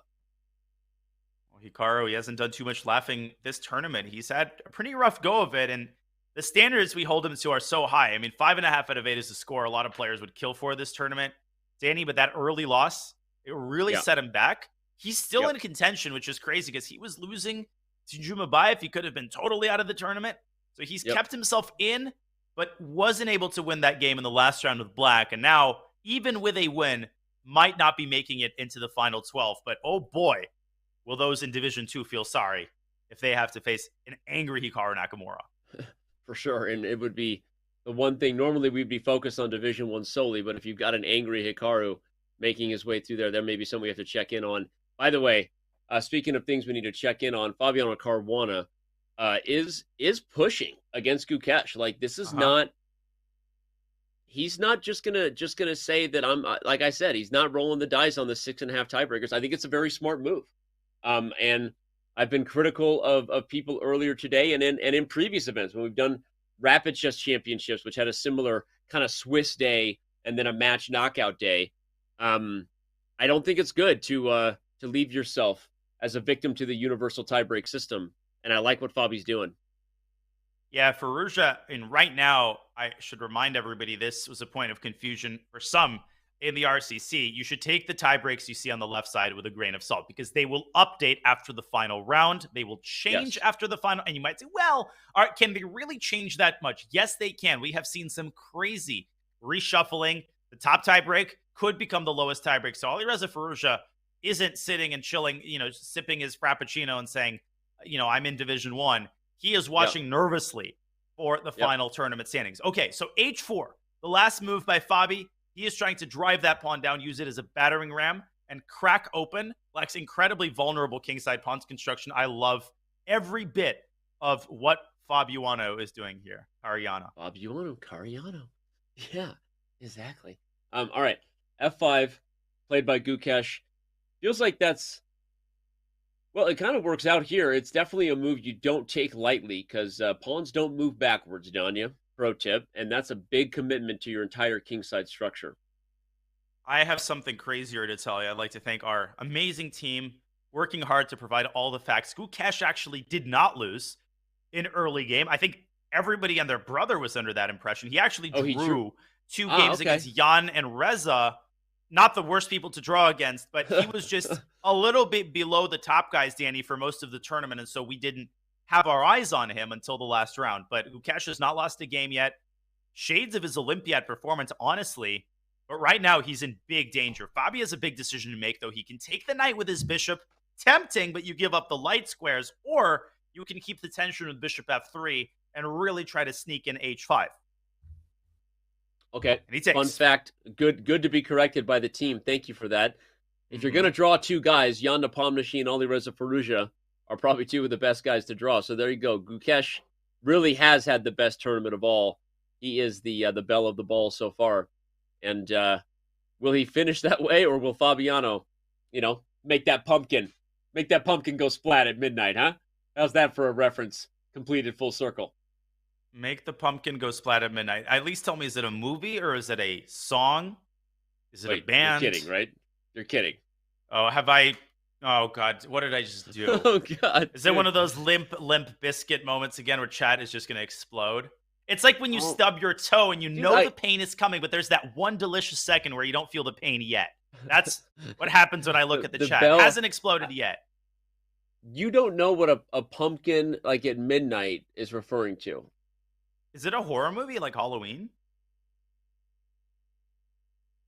Because I'm a horror fan. That would be particularly embarrassing.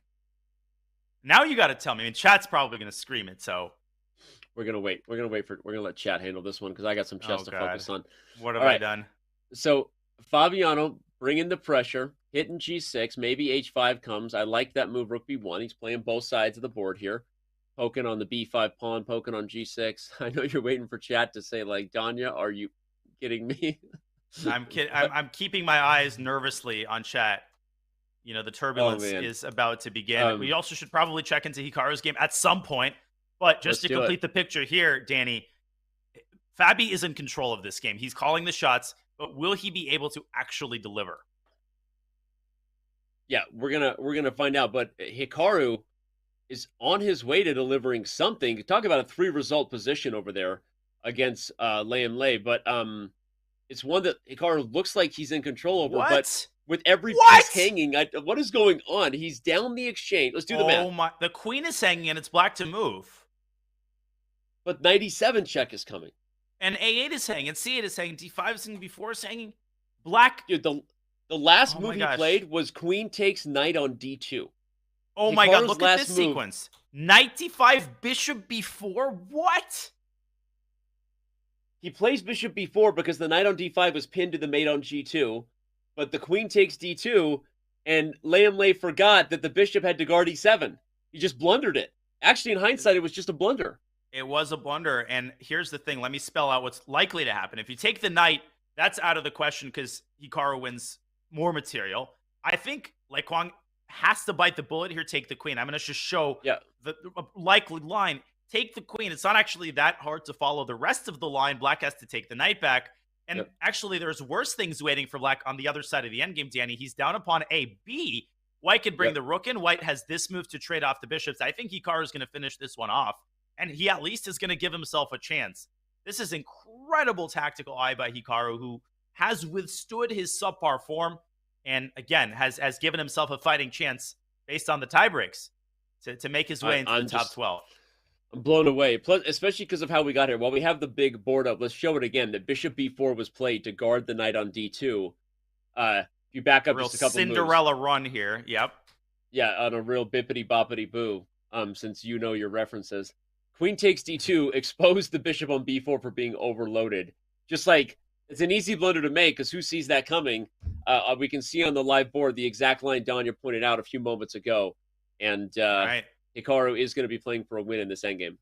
He is, and I think he's going to deliver. You He's wanna not going to get apologize these yet? beautiful tactics go to waste. Are you Didn't hear you. apologizing about? Sorry, didn't hear I was looking for my lost slipper. Thank you. Danya, I know right? the You're better than story of that. Cinderella. Of I course, just you're didn't better get that than that. particular reference within the story. Dude, you got when the clock strikes 12 at midnight, right? And then That I know. the pumpkin. That I don't know. Right? I'm just rusty on my fairy tales. Okay. All right. I But don't enough always know what to commentating do with you, Danny buddy. Wrench will set the record straight. Don't worry. It'll right the ship. All right. Oh, look at this rook d1. It's even worse than we thought. The It rook is. is coming to d8 to win the bishop. Oh, the game might be over, Danny. It's just because over look at 'cause it's this. Bishop a5, b4. b4. Bishop Bishop b6, b6, a5. a5. Bishop c7. Bishop c7, bishop takes Bishop c7. takes rook, and then rook No d8. back rank mate. Bishop f1 in the end. This is like Hikaru's pieces are always on the perfect squares. Lei Kwang has to play rook c1 or rook c2, and a6 hangs. No, I think Hikaru can win a piece here if you. Well, let's. Okay. Ooh, Did he? that might not have been play- the best move. It's still pretty good. Let's back up It's and show winning. what would have happened on Bishop A5 real quick, Danya. So if Well, Bishop we had a A5, Hess B4, moment there. Third mouse Yeah. slip of the day, b4. Now, I'll just Bishop point out, B6. Danny, anytime you take, and in the end, rook c1 is not made because white covers. Bishop b6, Yep. a5. Bishop c7 takes c7. And it's only a matter Yep. time. And as you said, it's never mate for white in the end because the bishop goes back to F1. So there you go. Well, Back to the that live was board. the reason Lequang Liam had to play rook c2. Hikaru played bishop e5, but Black's position is hanging by a thread, but Hikaru better put it away because you got to get a win. There's no like, oh, this slipped and I got a draw that you feel good about. This is a win or literally go home, or in this case, to Division 2 if you're Nakamura. So Yeah, he has to be perfect here. He takes that second pawn. He is now up 2 pawns, both of them on the queen side, connected passers. And what stands between him and the win here is just the activity of Black's pieces. If he can force a rook trade or force one of the bishops out of their spots, he'll win on the spot. But it's actually not that easy to do, and that is why Lequang put his bishop on e4 to prevent the move bishop d3. Again, hanging by a thread. Yes, we've seen Hikaru pull these types of games out, but he usually doesn't let them slip if he's on the winning side. Agreed. It's not something he does every day. I'm looking over at that Caruana Mhm. Gukesh game, and that's also getting spicy. I don't know where to go. I think we can sit right here. Obviously, we know Nakamura has to win. We do. Let's watch a couple more moves and then go to the Caruana game. Let's see Hikaru kind of wheel his way out of a slightly awkward spot here with the pawn on b4 hanging. Danny, and if you play b5, the bishop's connection with f1 drops, and Black can actually go bishop to c2. So work left to be done here for Mr. Nakamura. Maybe it's time to make some luft, but then you give up one of your pawns. Yeah, you're probably winning. Maybe not. I mean, giving up that pawn is no fun. And as you pointed out, your bishop on a6 is super key to defending that back rank. You can't cut off your own scope with b5 due to what you said. Show that line real quick. Just if b5, bishop c2, you take d2, and bippity boppity boo. Oh, put it glitch. together, and what do you got? Won't let A me jump checkmate over on the back pawn. rank. Bang. Put it together, and what have you got? A checkmate on the back rank too. Oh, bippity boppity. Okay, let's go back. All right, so this is not an option for white. And otherwise, he plays bishop f1. He does decide to give up the pawn. He's going to put the rook behind the a-pawn with rook a1. Or he's going to force the trade with rook d4 and go into the bishop endgame. And if you had opposite colored bishops here, it would be a dead draw. With same colored bishops, you can essentially ensure the continued progress of the pawn. Because anytime that pawn is stopped by the bishop, Danny, its counterpart can move to that same diagonal. These positions are usually pretty straightforward wins. But he's just got a little bit of technique left to show. Hikaru's going to win this one. I really don't have any doubt. Bring the king in. Easy clap, I think, for Nakamura. That pawn is also not accessible to the black king, and it can move to a6 when he wants it to. No rush. Bring the king up first is what I would do. King e3, bishop c4, etc. Then play a6 when you're ready. Well, if that's what Danya Naroditsky would do, and that's what I would do. What Hikaru E5. shouldn't do. lot of Sriracha on the Caruana Gukesh game, by the way. I think Hikaru's got this in the bag, Danny. I think we can safely move on. You think so? I don't I know. guess at this point, the bishop can also come to the diagonal with bishop d3, bishop e4, and even if you trade bishops and the king gets the a-pawn, you just win the king and pawn ending. So yeah, I think Hikaru's going to get it. Of course, I'll say this. It's like when you wait for the elevator and then take the stairs. But if something happens, we promise to fly right over to this game. Gukesh is in a major hole on the clock, though. Let's go there. Let's do it. Hikaru is playing the right moves there. He's got this in the bag. Fabiano Caruana is close to finishing Gukesh off, but he's holding on 15 seconds in a sharp position. Danny, this is stressful. Yeah, and the Black King has also been blown open. We missed how it actually came to fruition, but ultimately where we left it is what happened. Fabi did drive that pawn to h5, pry open the g-pawn, and now he's trying to get surgical up against that king on the h-file, but where's the knockout blow? This game is much more important for Fabi than it is for Gukesh. Gukesh essentially Fabi will catch up to him if he wins. Gukesh's tiebreak still might be better, so he's guaranteed either top or second place in Division 1. If Fabi draws, he might not make it at all. So the stakes are huge. Yep. Where's the win? Rook b7. Danny, there's always this move, rook c7, and Gukesh, he needs to keep this pawn alive because that is what keeps him alive in this position. I start to look at ideas. This is crazy, I know, but things where you punch d5 as white. d5? No, I was thinking that too. Because if the queen takes it, you get the f6 square, right? And if the pawn takes it, you open up the 6th rank for business. And I don't see the follow-up tactic. That's the problem. But Fabi is taking his time for a reason here, everyone. This could be a critical moment. And like Don just said, you can't let the fish off the hook. Another great move by Gukesh. What inventive defense there as the queen occupies the corner and keeps the key dark squares protected. The queen trade might be insufficient to win. We sung Fabi's praises, Danny, in Time Scrambles, his improvement in Bullet. We're about to see whether Fabi 2.0 can make an appearance. He might have already frittered away his objective advantage on the board, but he has to keep the queens on the board. Gukesh might be playing for a win here with that last move. I mean, this is getting crazy. Gukesh is ready to move on every response Caruana has. He's playing instantly, but he may end up blowing it in the process. Queen e4, maybe? Queen e4. h7 was threatened mate. Queen f5. Okay, but now the rook ending is awkward AF. Awkward as Fabi. It's drawn objectively, but I actually think white does have a slight practical edge. Gukesh has to try to get rid of white's passed pawns. Yeah. There goes one. Can he get to a2? Ooh. Rook g7 check there would have sent the king back, by the way. He doesn't play it. This also works in what? Rook g7 now. You also have d5. You have ladder mate possibilities. Seconds. But king h6 in response to rook c1 forces that rook off the 7th rank. Dude, is there like a rook c1, rook h1 mate here, by the way? It doesn't work, but I just got to point it out. No, that's what I was saying. Yeah. Rook c1, king h6, I think, was the only move. Well, Fabi just got unlucky there with the tactics, but let's keep watching. You have king b3 and then rook c3 threatening mate on h3. Hikaru has one, by the way, so we made a good call here. Can Fabi squeeze a win out of this? I don't think so.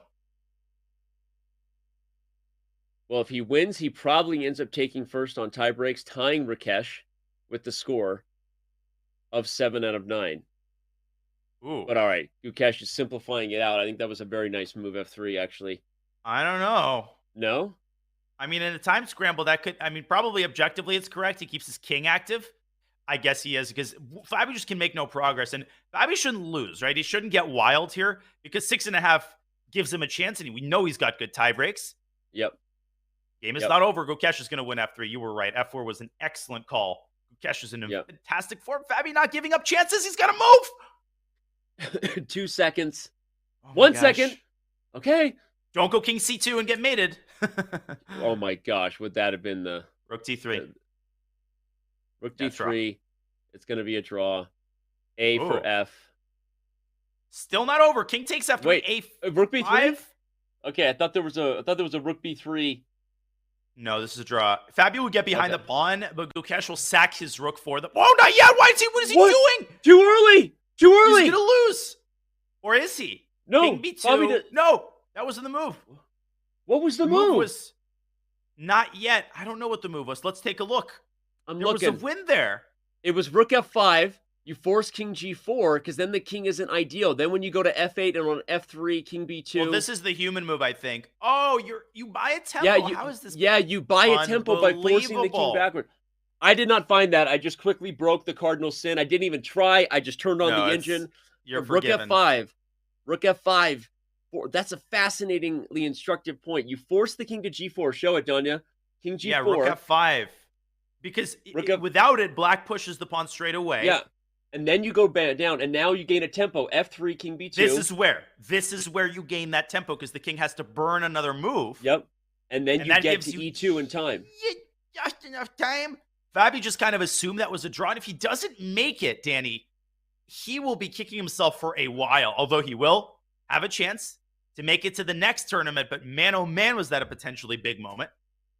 It looks like we might have our... My word, is someone getting in at 6? Liam Lay is in 12th place with 6 out of 9. No, there are others who can still pass. Wow, we've got a game going on with Sam Sevian we got to go check out, who still has a chance to get to 6.5. Oh, no, he just lost. Oh, you lost. And Daniil Dubov. Dropped off. Dubov takes the 12th spot, robs Liam Lay. No, he was already there. Not yet. And we should wait for the tiebreaks, I think, to update, because they might reshuffle the final standings. So there is one game going, Danny. I'm going to flip it on just because it's the last game, and that's what stands between us and the final tournament standings. It's a rook and bishop versus rook. They're not letting us go just yet. The mate, okay, let's just place bets. Draw or win. Draw or win. I vote white wins. White finds a way to win this. I think it's a draw. I think black's got just enough time here. Even though it is a win, I think objectively with the king in the back rank. It's Ori Kobo, Israeli Grandmaster, trying to defend this with black. Not sure who DJ Howby is. Wow, I'm just like fascinated by how that finished there. What an instructive rook ending we saw there, even though Fabi missed the way to win. That was still really interesting to see in real time. And I think I'm most blown away by the fact that Hikaru managed to come back and make the Division 1. It didn't seem destined to be his day. That Fabi moment was crazy, though. That reminds me of some videos you see of premature celebrations in sports. Right. Where one side celebrates and the other side hits a full court shot. Gukesh taking that pawn was totally unnecessary. He could have let that pawn reach a7 before taking it, but he already thought it was in the bag. And Gukesh probably doesn't realize how much he could have impacted, not his own chances. He would have still made it. He would have been okay. It's Fabi who got a golden opportunity to punch his ticket. King c6, by the way, you were right. King c6 it ends the game.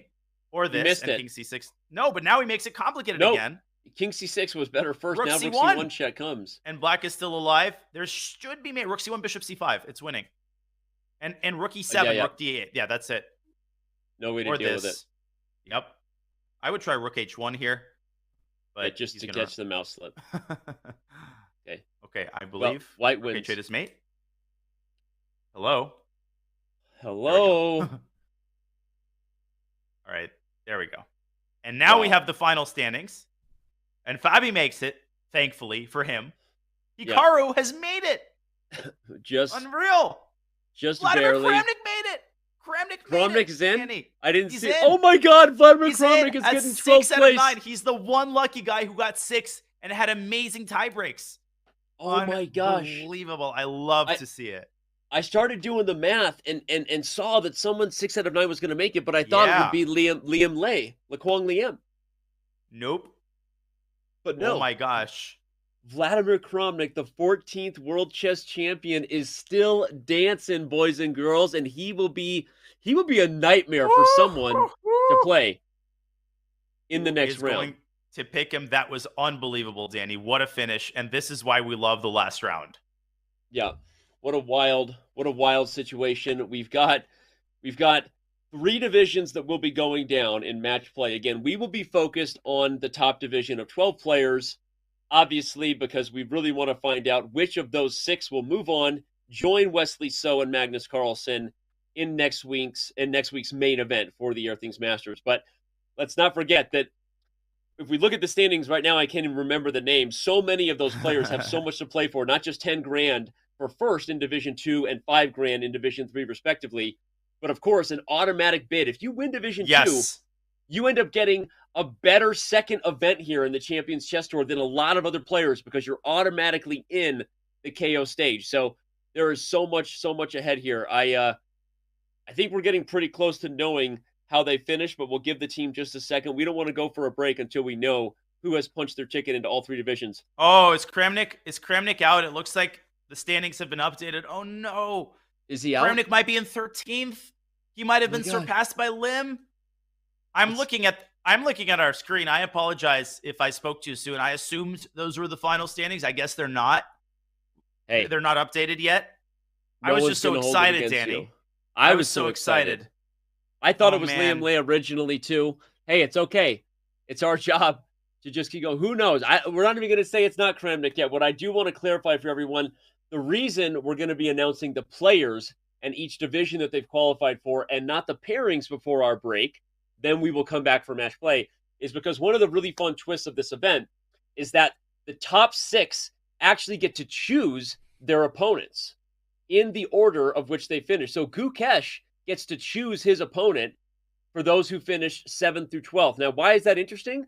Well, you know when you get chosen, Danya, that someone picked you and said, hey, I'm going to beat you. Yeah, that is it. Officially, we have the standings. Vladimir Kramnik is in with the better tie breaks over Laquang Liem. Oh, yes. Oh, no. Oh, yes. Look at it. Look at it. We've got Gukesh, Yanda Pomnishi, Ali Reza Farusha. I'm not going to read it word for word. You see the 12 players who have made it. But most importantly, Danya, the top 6 on the left get to choose who they want to play on the right. Yes. My guess is no one is going to choose to play Hikaru. Just going to say it. 2 things, Danny. First of all, just to make the broader point, and you can correct me, for those people who might be feeling a little antsy about the format, what Division 1 determines are the 6 players who join Magnus and Wesley in the first major, the AIM Chess Masters. So we're going to have 6 individual matches composed of 2 games, and the 6 winners of those 2-game matches are the 6 additional players in the first major. In Division 2, the winner, it gets seeded directly into the next major, but you got to win the tournament. There's only one spot to claim. And for Division 3, there are tons of prizes, and the winner of Division 3 gets automatically seeded into Division 2 in the next play-in, Danny. So the winner of Division 3 has a long road, but everybody's got something to fight for other than prizes. And that's what I love about this. There's no true consolation here. Everybody's fighting ultimately for a spot in the major. Some roads are longer than others. Completely agree. Well said. And obviously, I want to dive in at some point to the storyline of the top 6 players and who might they choose 7 through 12. But before we do, we should take a look at Division 2 because now we officially have the standings there, which starts there with Gadir Gusianov right there at the top. Noterbek Yakuboev right there. Again, I'm not going to read the whole list, but you've got Grishuk, Liam Lay. Again, it's also Walking Dead right there. Jeez. I was going to say it's a pretty scary list. Look at number 27, Pragnananda, NBD, right? Dura Bailey finishing 31st. Division 2 has so much to play for, and of course, as Danya already said, the winner of Division 2 automatically takes one of the 4 spots that will be automatic bids in the next major event. Again, we know the format's new. You're going to learn it. You're going to love it. I promise you, because it's freaking awesome. It's freaking lit. How did we find a combo that has all the top players playing and still rewards Grandmasters down to the several hundreds? We figured it out, and I think it's going to be quite the year, Danya. And guess what? I think we have Division 3 as well. We do. And I would tell people, I think we do as well. We're going to confirm that. Not yet. People who are a little bit confused about the format, that's okay. You know, we're going to keep talking about it and keep confirming it. So I would just ask that people be patient with themselves. I think it's a genius format that really strikes that balance. And yes, it's going to be complicated because we're trying to give tons of players a chance. But again, just listen carefully. We're going to keep reaffirming the key parts of the format. What you need to know for today is that we are going to be determining the 6 players who get into the AIM Chess Masters and the 1 player who wins Division 2 who gets into the next major. So those are the things that we're going to be really hitting on. We are confirming the players in Division 3, Danny. It's so great that 76 players get a fighting chance. While we're waiting for Division 3, if we could bring back Division 1, I'd love to take a look, because to me, one of the most fun storylines we're about to dive into as we head to the break and come back, and we will find out who the players chose to play. but you are Damaraju Gukesh, Danya. Did you know that? You're Gukesh. Who are you picking? Thanks for You letting get the me know. first pick. Who are you picking of those John 6 Malkovich players? sequel, being Damaraju Gukesh. Oh gosh. This is the problem, right? Hikaru Nakamura is number 8. That is like facing the Golden State Warriors, probably going to be the 8th seed in round 1 of the playoffs. You know what? I know this sounds crazy, but of 7 through 12, I feel like Vladimir Kramnik might be Gukesh's choice. And it's one of those, it's not like getting chosen last, Danny, in a middle school sports game. It's just because everybody's a beast. You're choosing perhaps the lesser evil. Excuse me. Yes, and he also beat Kramnik in the Swiss play-in for those who just joined. So maybe he decides to go back to that well. But all right, we could continue to speculate. Instead, we're going to go over and take a look at who finished in the 33rd place all the way down to 76. It starts with Bortnik, a very well-known household name, especially when it comes to Bullet. But then you start circling names that just pop out. Levon Aronian in 39th place, right? Ray Robson in 46th. The FFL, the famous bleeping legend, in 59th place. I didn't even know Komsky was in the tournament. You've got Christian Chirilla over there. Mr. Irrelevant, Christian Chirilla at 76th.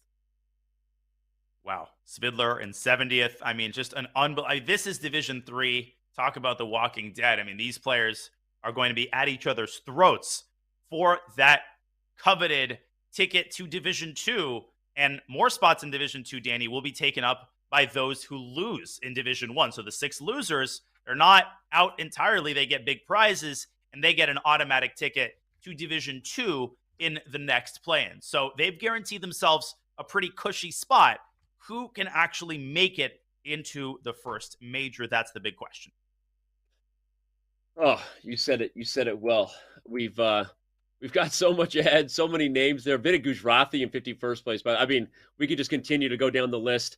But we are going to mainly be focused, of course, as we said, on the players who finish in the top 12, because those 12 players are battling for 6 spots who will join Magnus Carlsen and Wesley So as the knockout begins on February 6th.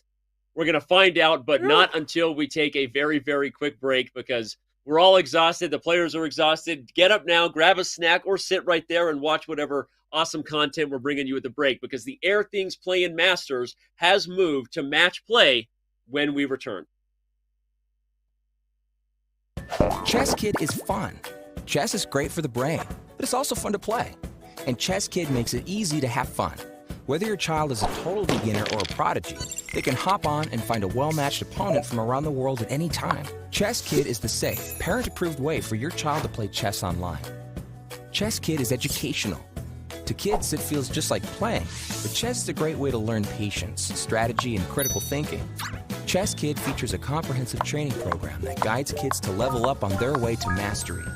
There are more than 50,000 chess puzzles and a whole library of entertaining videos that teach strategies, tactics, openings, and endgames specifically for kids. Chess Kid is easy. Whether you're a parent helping your child, a coach managing dozens of kids, or a school of hundreds. Signing up is free and easy, so what are you waiting for?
What's up, everybody? Danny here with Chess.com, officially bringing on Airthings as a sponsor for the 2023 Champions Chess Tour. The Airthings Masters is coming your way, and I'm here to unbox and add some Airthings tech to my studio here.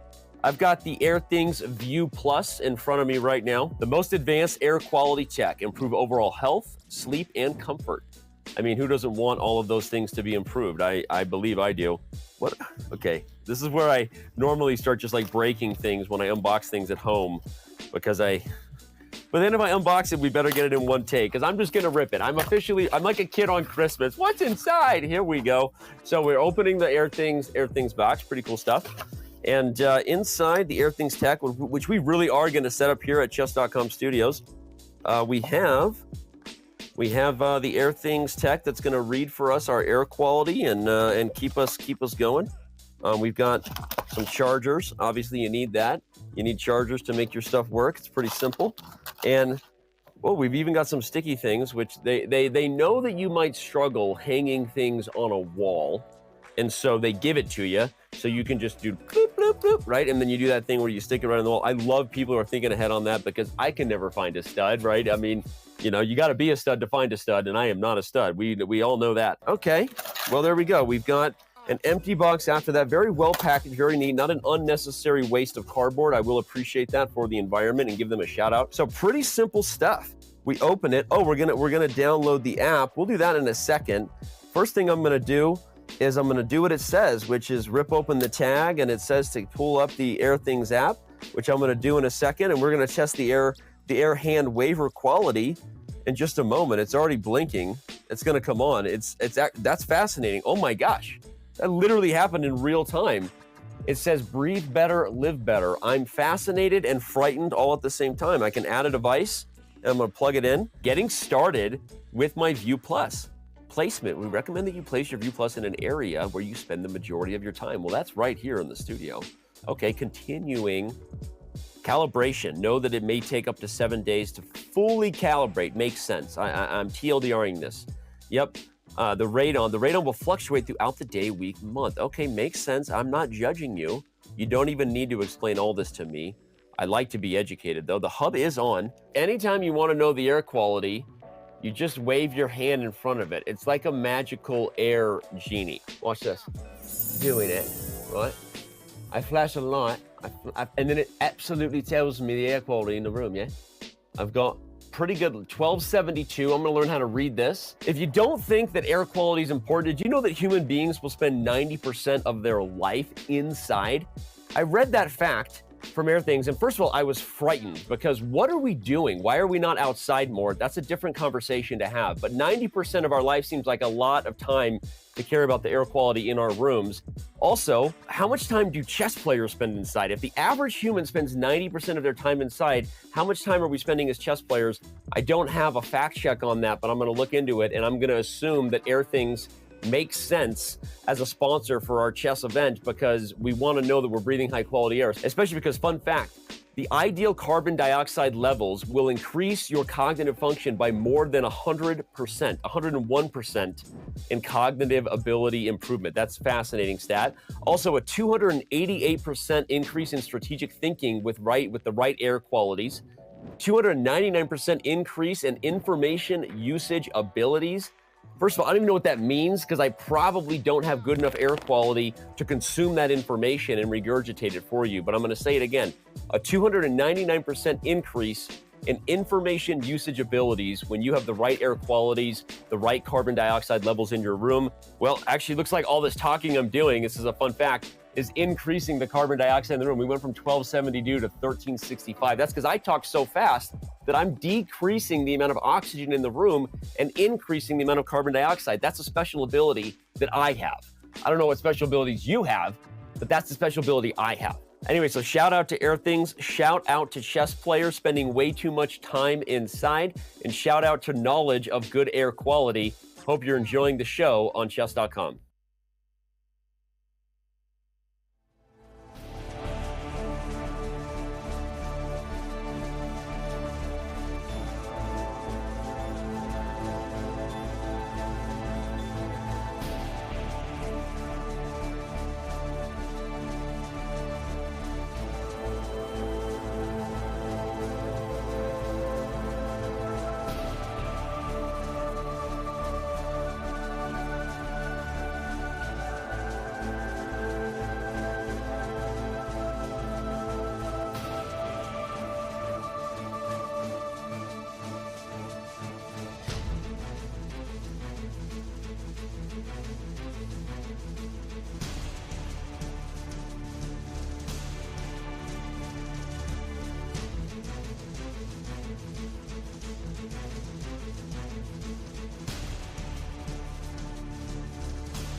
It doesn't look like much, but neither would a Sicilian defense to the untrained eye.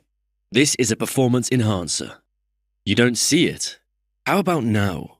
Manage your air quality, sharpen your performance, change the game with Airthings.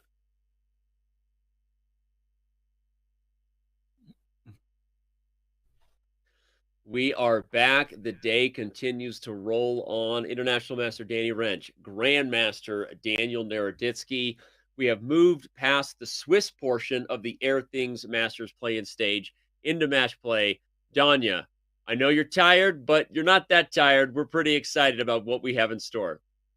Hey, I didn't even need coffee today, Danny, and something really big has to happen to replace my daily dosage of caffeine, and something big has happened. Something big is about to happen. Something big, even bigger, is going to happen as we enter the match stage, Danny. I could not be more excited for the next stage of this epic event. You and I could sit here and unpack what we just saw over the last several hours, the amazing comebacks, the wild finishes, but there's nothing else really to talk about at this point besides what's at stake in the match play portion. So let's dive in and remind everybody of what's ahead.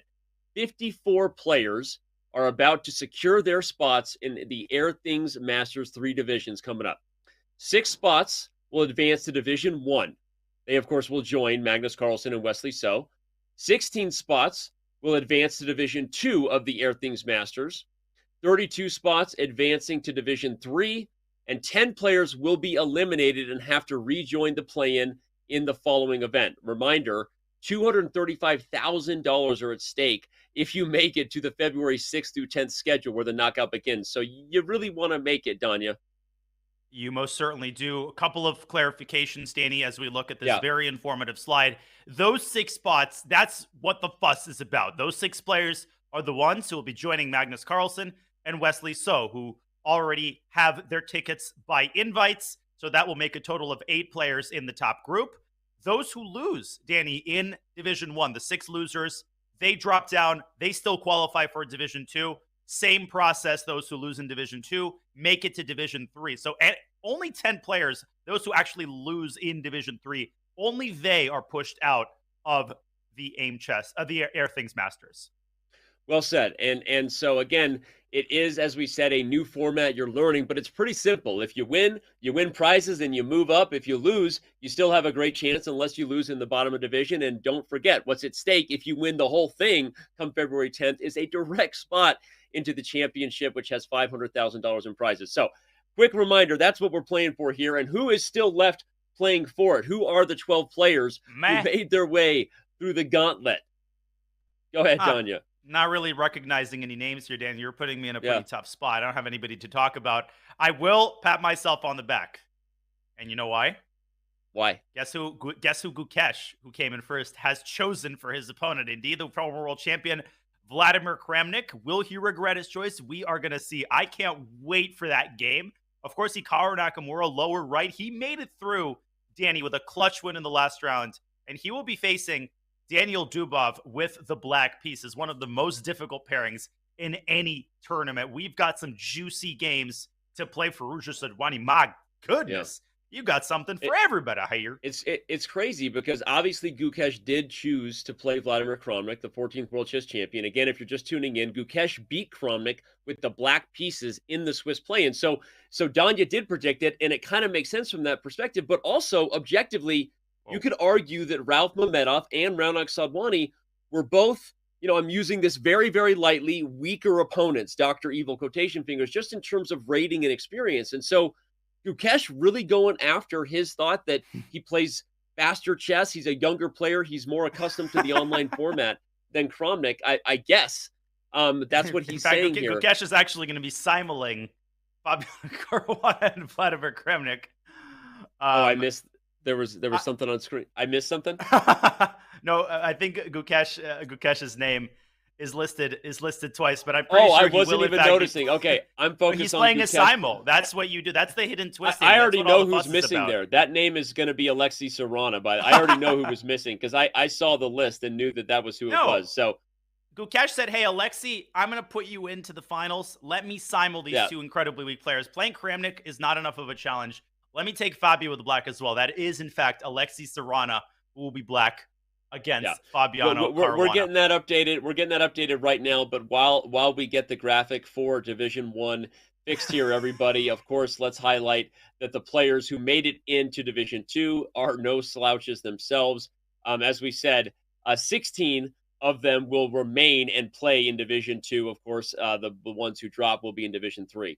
But back to what I was saying, because I want to talk about the storyline, if possible, that Gukesh chose Kramnik, Danya, and again, Ralph Mamedov, Raunak Sudwani, technically lower-rated players, but not people that Gukesh wanted to throw down against. And I think it's an interesting choice. I know you called it, but I'm not totally sure I agree with it. You'll note that Yanda Pombashi and Ali Reza Faruja, they both immediately chose Ralph Mamedov and Sadwani, right? So the two players that were technically lower rated than Vladimir Kramnik. So interesting. Yeah.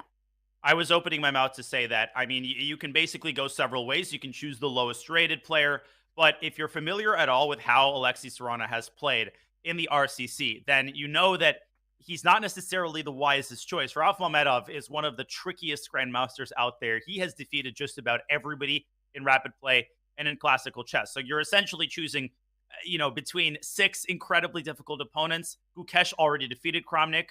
Vladimir, comparatively, Danny, is the rustiest of the players. So again, I don't think it's disrespect from Gukesh.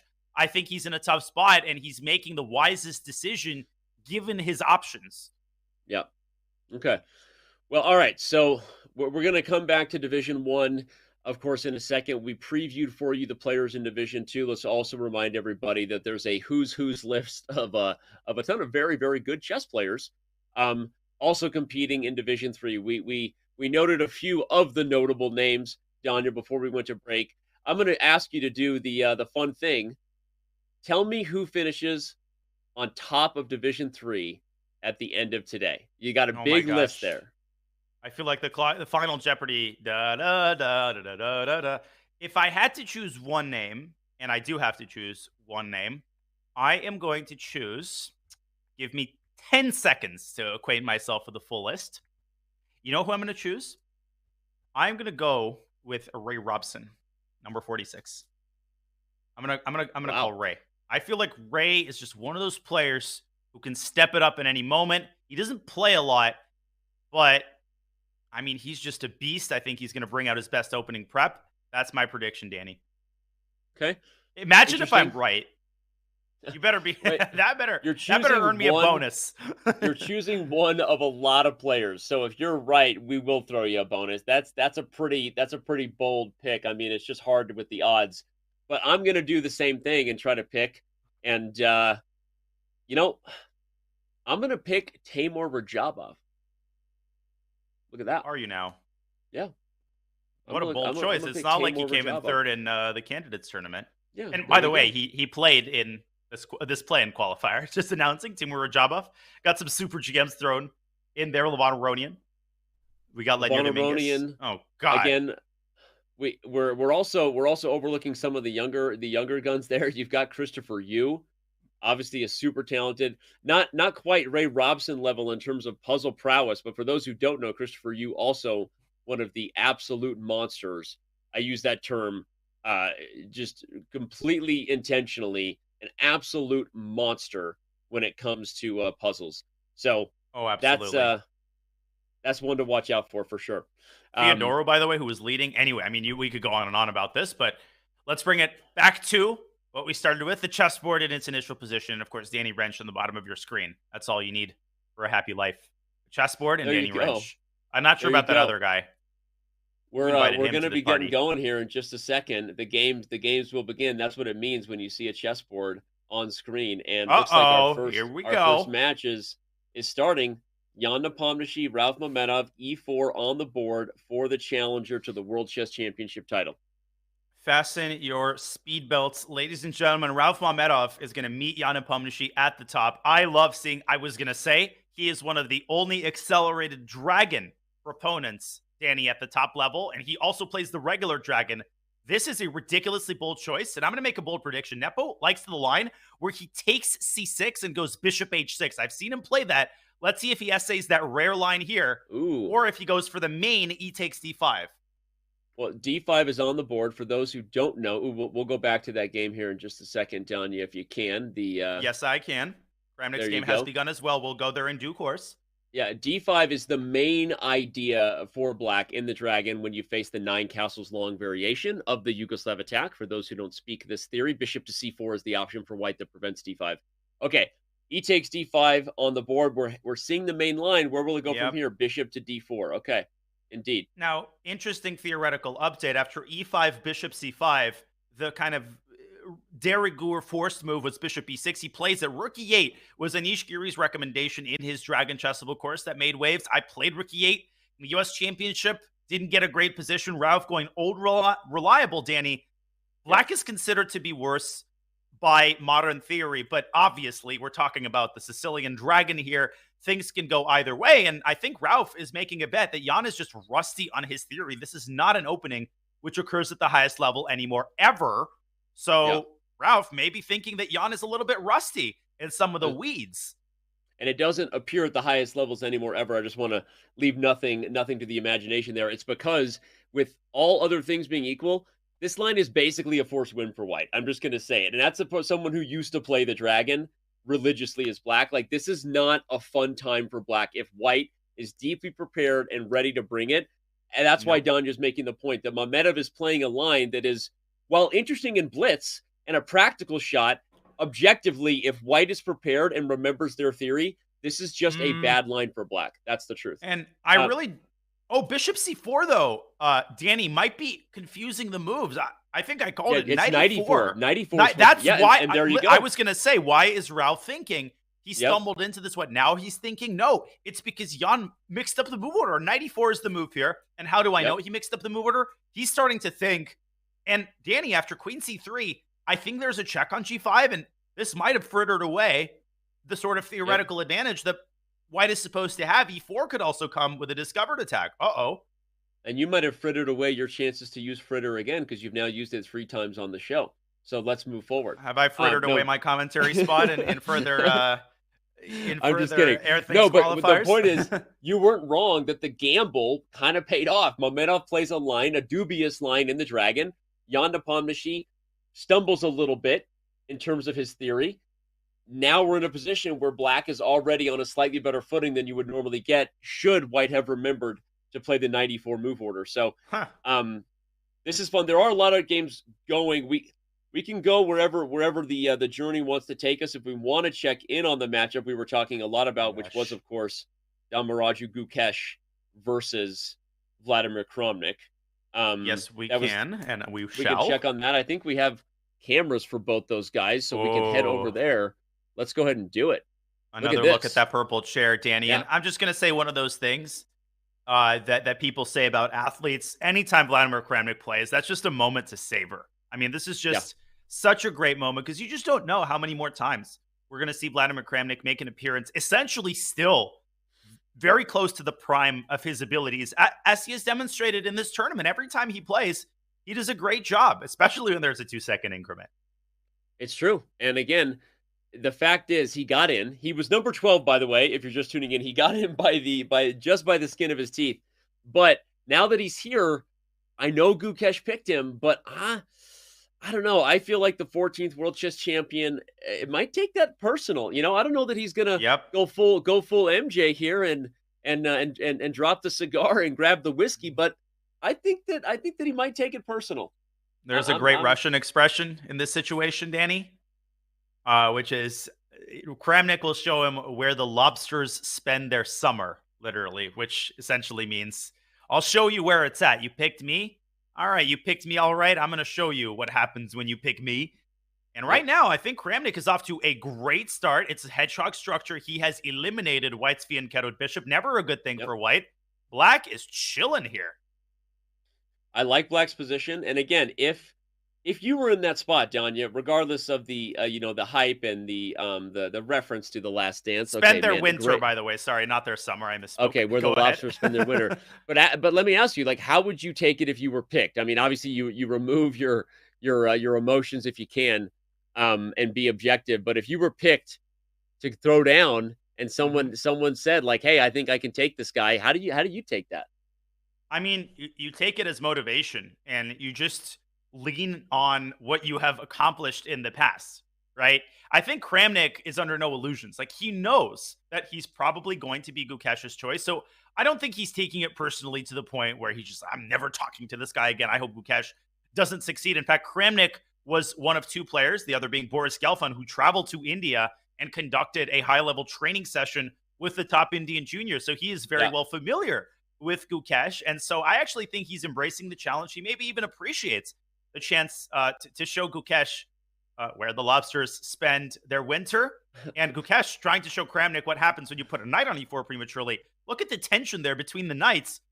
Who is better and why this might be a total fizzle out and a draw? I mean, anything is possible here.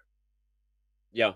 Well, if it's a draw, you got to feel good if you're Kramnik because you have the black pieces. Then you get a second chance as white. Let's remind everybody, it's a 2-game match format, right? So unless we have a tie and we move on to Armageddon, we'll talk about what that process is. It's 2 games to decide the winner and ultimately who punches their ticket to compete in the knockout next week. And the thing about 2-game matches, Danny, that I love is that you essentially create intrigue right off the bat. Because if one side wins, I think we need more situations in chess where one player absolutely has to win. That situation occurs in the World Cup, which is also a 2-game format, and it produces some of the most entertaining chess you will ever see because players who don't usually find themselves in that situation are suddenly thrust into a spot where they got to change their openings, they got to change their play styles, and we are going to see a healthy dose of that as Vladimir Kramnik makes a very committal decision, pushing his pawn up to the center, knocking off the bishop, but weakening some of the light squares here.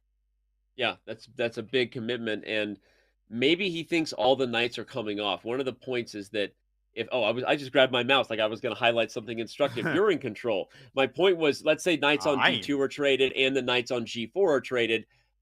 Now you're in a position where the d5 and f5 squares can't really be targeted anymore by a pony, right?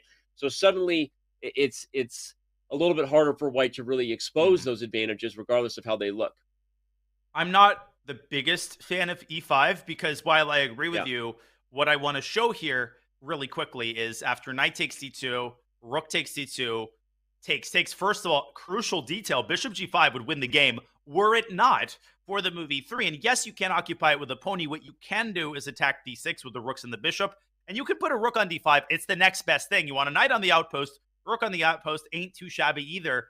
I feel like Kramnik might be slipping just a little bit, but obviously way too early to say.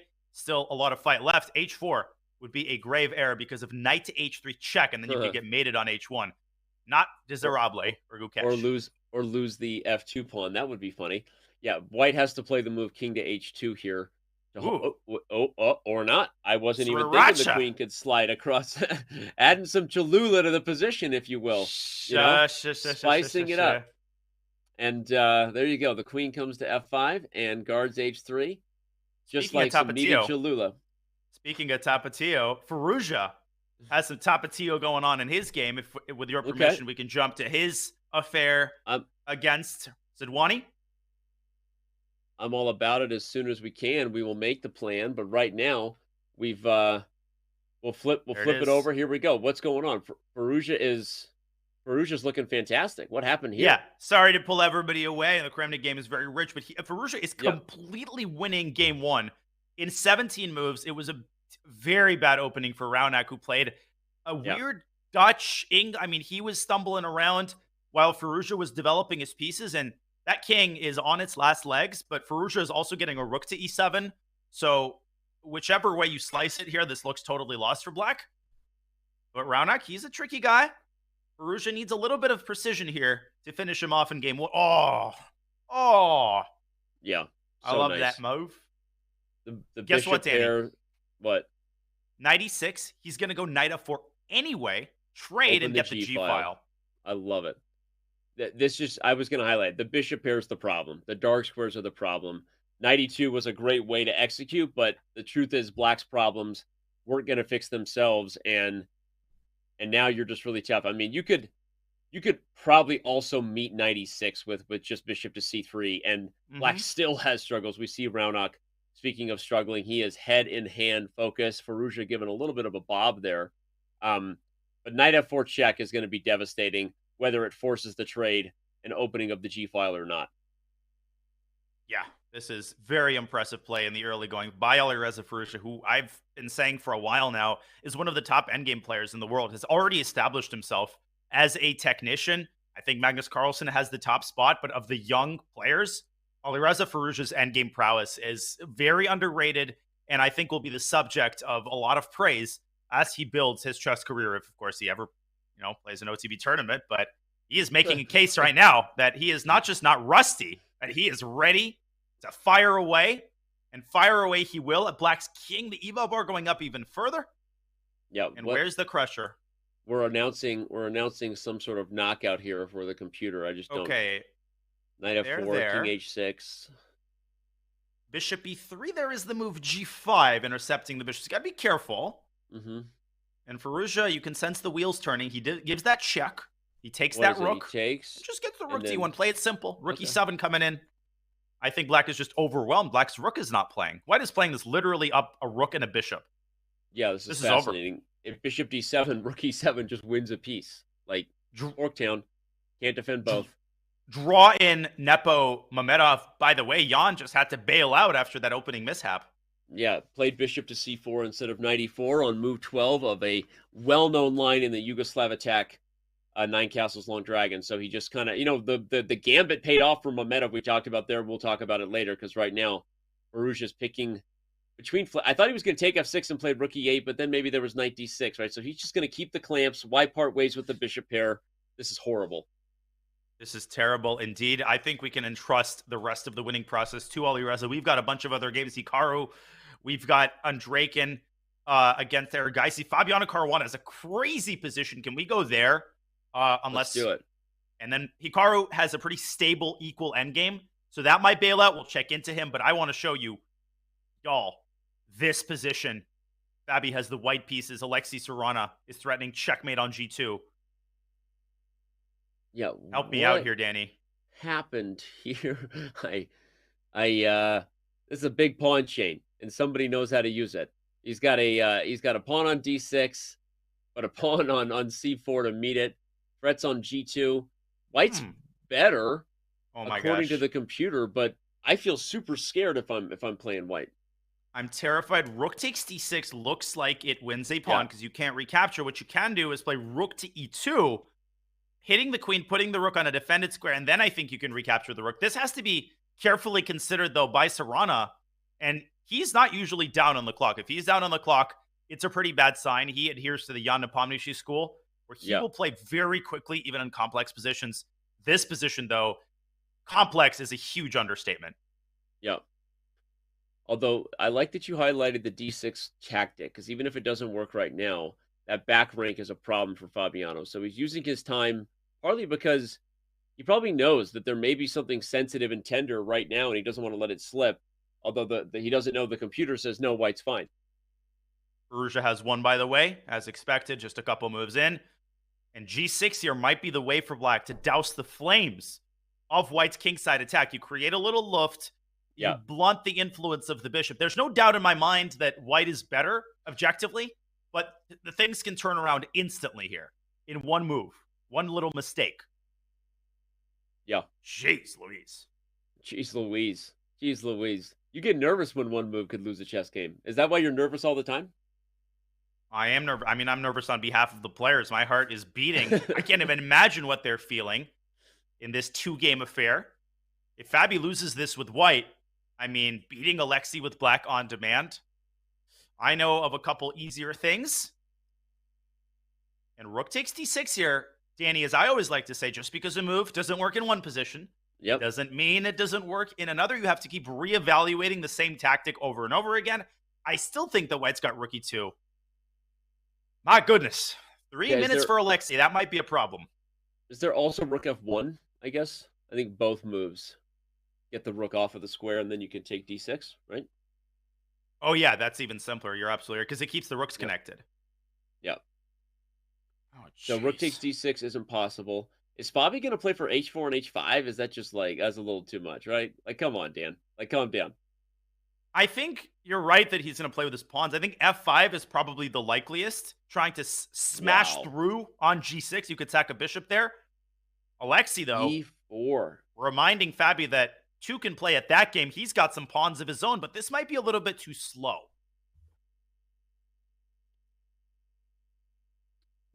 B4. Yeah, the problem is you're going to get C3, but then what? And then right? what?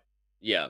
White has H4 coming, H5 coming, maybe F5, as you said.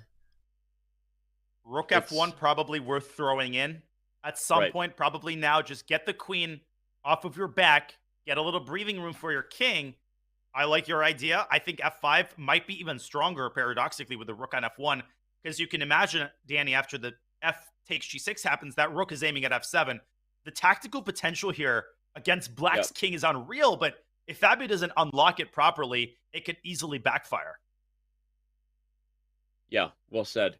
And, well, the problem is if you ever play F5, E5 falls too, though. So if you're not delivering the goods on G6 with some sort of crashing through, you also want to keep your whole pawn chain together. F4, E5, D6 is by design, right? And it also is holding Black's pieces back. So again, that's why, as we say it, like the players are using their time for a reason, because this is very tricky. And what a weird swing of a game when you have one side with a massive majority versus the other on two opposite sides of the board. Weird position. No, it's a ridiculous position. This might be a fascinating time scramble. I'm keeping a side eye on Vladimir Kramnik's game. He seems to be in a little bit of trouble. I'm not sure if it's a little or a lot. We could check that out. In Dubov Nakamura, we have an endgame where Daniel Dubov, talk about delivering the goods. He's got Hikaru Nakamura under some serious pressure. Between those two games, Danny, do we stay on this one? Do we go there? We got a good problem. We got too many interesting games. Hey, as I've been saying, my hands aren't on the wheel. I'm just your passenger, baby. You take me where you want. Okay, right? a quick look at Hikaru Nakamura's endgame, and then back to the Kramnik game, hopefully, for the end of that. Daniel Dubov has just declined a draw offer, taking a page out of Hikaru's book. Okay. And I think for very good reason. He can stick a second knight on C6, but then he's Hikaru might stick. Oh, jeez. He's also got a roughly equal situation on the clock. Okay, right as I say that, he's now entering under 3 minutes. But when we first joined, it was close enough to say, like, all right, first thing you check against Hikaru is, am I way down on time? He's not way down on time. He has a better position. He's got a couple of knights on strong squares. But objectively as well, Black has no positional weaknesses yet, right? It's all activity that favors White, nothing concrete unless he converts. So these positions are also dangerous against a guy like Hikaru. If you try too hard, as we always say, then you get under time pressure. You know, before you know it, the script is flipped. Not the good kind.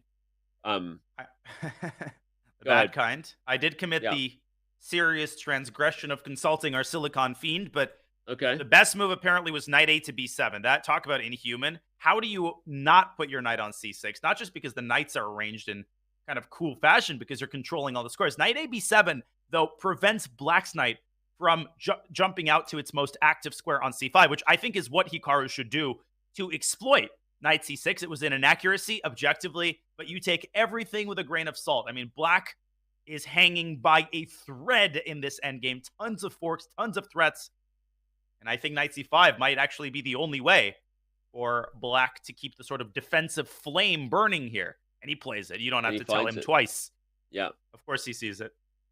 Well, and if b4, the knight will pop to a4 with tempo on the bishop, I'm assuming. If you give Black another move, is he playing something like king f8, just like, I don't know, inching your way toward defensive efforts in the center? These positions are always so funny, Danya, because, like, everything is completely symmetrical besides the pieces and where they are, and the initiative can get away from you super quickly, but also you can get a snap of the finger and everybody's traded and we just have a draw because no one had any positional weaknesses. And you could even get a turnaround here. White could overpress, overextend. I mean, those knights, as cool as they look, they're not very well defended. So you can think of a knight d5 could have happened there, and Dubov decides to manage his risk, eliminates f6, and knight takes f7 is an easy tactic there that's in the air. So Hikaru nips that in the bud. And he's still worse, Danny, but I think he's holding on pretty nicely thus far. Vladimir Kramnik, though, he is not holding on very nicely. I think he might be losing his game, unfortunately. Let's go check out that game, because I think it's probably the biggest storyline heading into our match play portion if you just tuned in. Why is that the case? Well, Damaraju Gukesh finished #1 after several hours of an epic Swiss event. And one of the people he beat along the way, everyone, was the world champion, Vladimir Kramnik. And we speculated whether he would choose to go back to that well. He says, yeah, it's not dried up yet. Because remember, one of the cool things about our format, Danya, 1 through 6 get to pick their opponents. So Gukesh, just to remind the fans, chose to play Kramnik, and right now it seems to be paying off. It is, but Gukesh, he was on the queen side of the queen versus rook and piece affair in the first round against Fallujah. He failed to win that one. In fact, he almost lost it. So he might be experiencing some deja vu, but this is a much easier position to play. The reason, Danny, that it's winning for white isn't just the material. It's the weaknesses in black's camp, e6 and g6, and the king is exposed. There's forks. Kramnik, his defensive strategy here is to keep his pieces on protected squares. That's why he's gone bishop c5. This game is far from over, but Kramnik cannot afford another mistake. He's got to be perfect here if he wants a chance at salvaging a draw. Yeah, this was a fun move because bishop takes e3 can be met by queen takes e6, and on bishop d4, queen d6 check. I saw it, Danya. Hey there. I know you did. You saw that instantly, Mayan. Hey, Man, I know your tactics are, they're pretty days, almost as good as my lemonade. There you go. Mama's lemonade was always the best, man. Mama's lemonade, extra sugar. Miss you, mama. All right, here we go. Queen a2 hits e6, knight c2, maybe going to follow to kick the rook off of that square. And then, okay, no. Kramnik gets the rook off of the square voluntarily, but now maybe knight. Okay, you went knight c4. I was saying is knight d1, knight c3 the maneuver. Tomato. Yep. Uh-oh. The rook is exposed, though, Danny. Queen c2 comes to mind. Now, you could easily blunder here with white, too. I mean, there's forks everywhere. Gukesh trying to arrange his pawns to maximally restrict black's knight. I'll just point out, Danny, that the pawn isn't really going anywhere. You do not want to play b5 and leave the bishop exposed to a fork. That's the best way to lose instantly. Oh. Yep. That, here he goes. That did not age well. Queen b7 takes b5. That was a blunder by Kramnik. That was not a good move. He's just going to win the pawn straight up. Kramnik gives a bit of a smile there. I don't think it's a happy smile. It's like, all right. And remember, everybody, this is not, we're not in store here for hours of knockout play. That starts on February 6th. This is already very high stakes. It's 1.5 points to punch your ticket for the main event and the chess that kicks off on February 6th. So losing this game is a big blow for Vladimir Kramnik's chances. Hikaru has drawn that position against Zubov. I think we should go to Fabi's game because this one is totally over. He will resign any second. There's nothing left to see here. Let's go straight to Fabiano Caruana, who is in a fascinating time scramble. Alexei Serrano with 5 seconds on his last legs. I think he might be losing this one very shortly. Yeah, 5 seconds to hold a position when your king is under fiver. I was combining under fire and a flavor, and that's what came out. It's not everyone's favorite flavor. That's what I was going to say. Having a king under fire with 5 seconds is not everyone's favorite flavor. Say that 5 times fast. And flavor. That's not my favorite flavor, Fiverr. All right, here we go. The 7th rank is exposed. Here comes e7 and queen e6 check. h6 and queen f7. He calculated the whole thing before he went for it. That's how Fabi does work. Queen f5, you can pick up the rook on e2, but then the queen will step aside and make way for the pawn, and Fabi's got a minute. Oh, rook e3 unless there's a perpetual. Winning. I don't think there is. Okay, funny idea. Queen f8 check. By the way. Queen f8 check. h5, and then take the rook. And then take the rook. Beautiful. Oh, he doesn't do it. No, but this is winning, Dan. King g3. I would go king g3 probably, because that queen on e8 is going to essentially create an umbrella for the white king to run toward the center. There must be a way to escape the checks here. I guarantee it. Okay, but that queen f8 check idea of mine, come on. Hey, that was a five head move right there. Come on. What's that from? I was just thinking I guarantee it. That's from the old Men's Warehouse commercial. Anyways. Oh, yeah, you're going to like I totally heard what you said. I guarantee it. There you go. Nice. All right, well, Fabiano takes a lead in his match versus Alexei Serrano. If you're just joining, Ali Reza Fallujah did the same against Raunak Sadwani. Here we have Dmitry Andreikin and Arjun Iragaisi. And Andreikin, he struggled in the first round of the CGC against Wesley, and he's about to lose this one to an angry Danny. Let me tell you, Arjun Iragaisi is on a mission right now. He had a nightmare event in Tata Steel. He wants to prove to everybody that he's 27-30 for a reason. This one's over. Queen H5 was mate. Queen G3 is mate in 1. Queen H4 is mate. Queen H4 was my favorite. Smashes. Fine. We were choosing potato. I would have chosen Queen H4. But okay, let's quickly go to the only other game in progress, which I believe. Wait, is that it? I think that might be it. That's it. Okay. Only one draw, Danny. This is impressive. Hikaru, Dubov, the only peaceful result. The rest was blood spilled everywhere. Iragaisi takes down Andraken with black. Caruana takes down Serrano with white. As you can see before you, Nakamura and Dubov drew their game. But I think we have the full list of results respectively to maybe throw your way. Reminder, we also saw Gukesh, or we didn't actually see the ending, but Gukesh did indeed take down Kramnik. There was one other draw. You forgot. Nepomniachtchi versus Momenov was also a draw. Yep. Yeah, that was a quick one, actually. And Nepo must be kicking himself because Ralph Mamedov with white is just a force of nature. So Jan failing to deliver that opening salvo, he mixes up the move order, and he's got to get his act together in game 2 with black. That's going to be a fascinating game.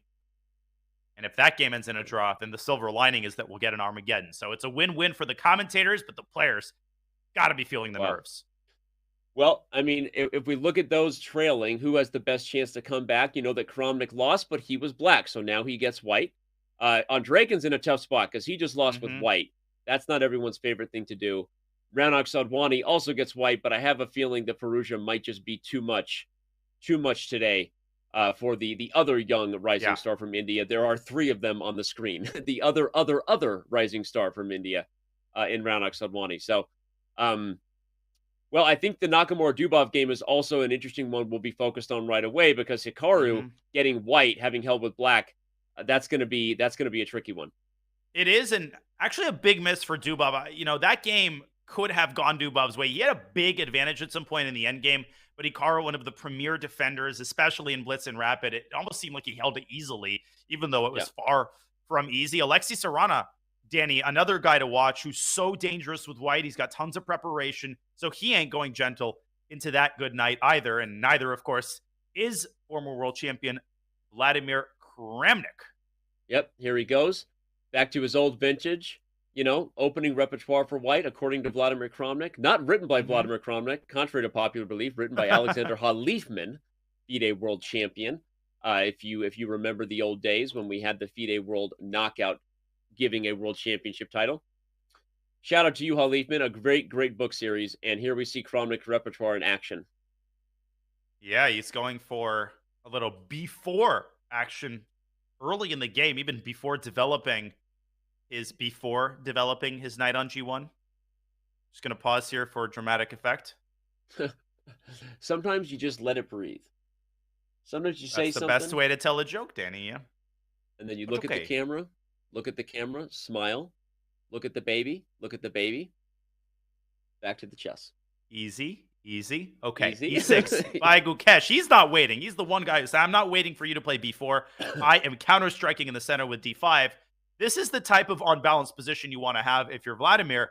But, Danny, the danger is that if you get too cavalier with your kingside development or lack thereof, and you allow D5, you don't have the machinery to stop the progression of black center pawns. I would go knight F3 here with Kramnik and stop playing with fire and castle ASAP. Get out of that center before black blasts it open. 100% agreed. Plus, if you play knight F3 on D5, there's ideas after ED that you can even change the structure with D4 in some positions. So you have a lot of options if you play knight F3 and get castled rather than, of course, E3 is also a move. H4. Look at Kramnik. Dude, he's gone full Alpha Zero. Vlad was never the same after he spent too much time there with that deep mind crew. Look at this H-pawn running up the board. Maybe he thinks this is no castling chess, but I love every bit of it. Gukesh says, I'm not impressed. He just stops the progression of the pawn with H6, and H5 is now going to be met probably with G5, although you can also grab that pawn. But I think Gukesh is preparing G5. We're about to find out.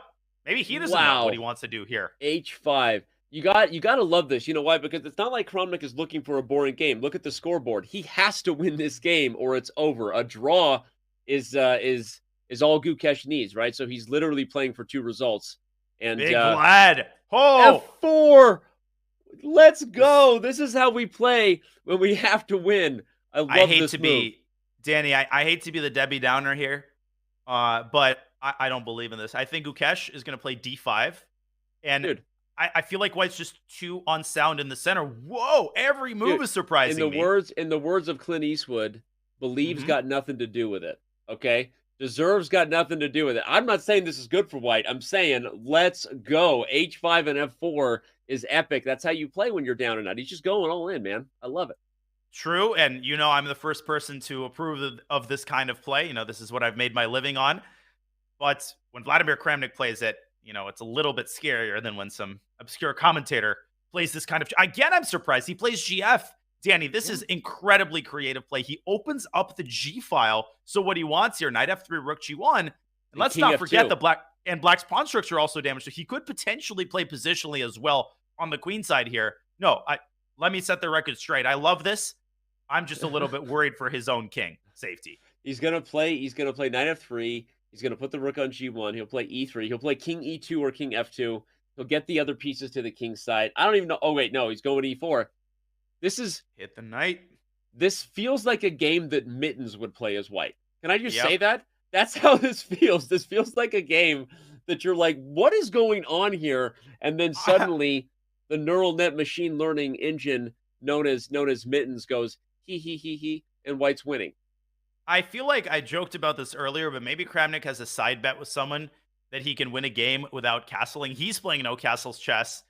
Gukesh can do anything he wants, but Queen D4, Gukesh might want a checkmate on F2, and then Rook D8 hits the pawn on D3. And one of the big problems here for Vladimir is that he can't go Rook H3 to cover that pawn because someone is caught with his pants down on the king side.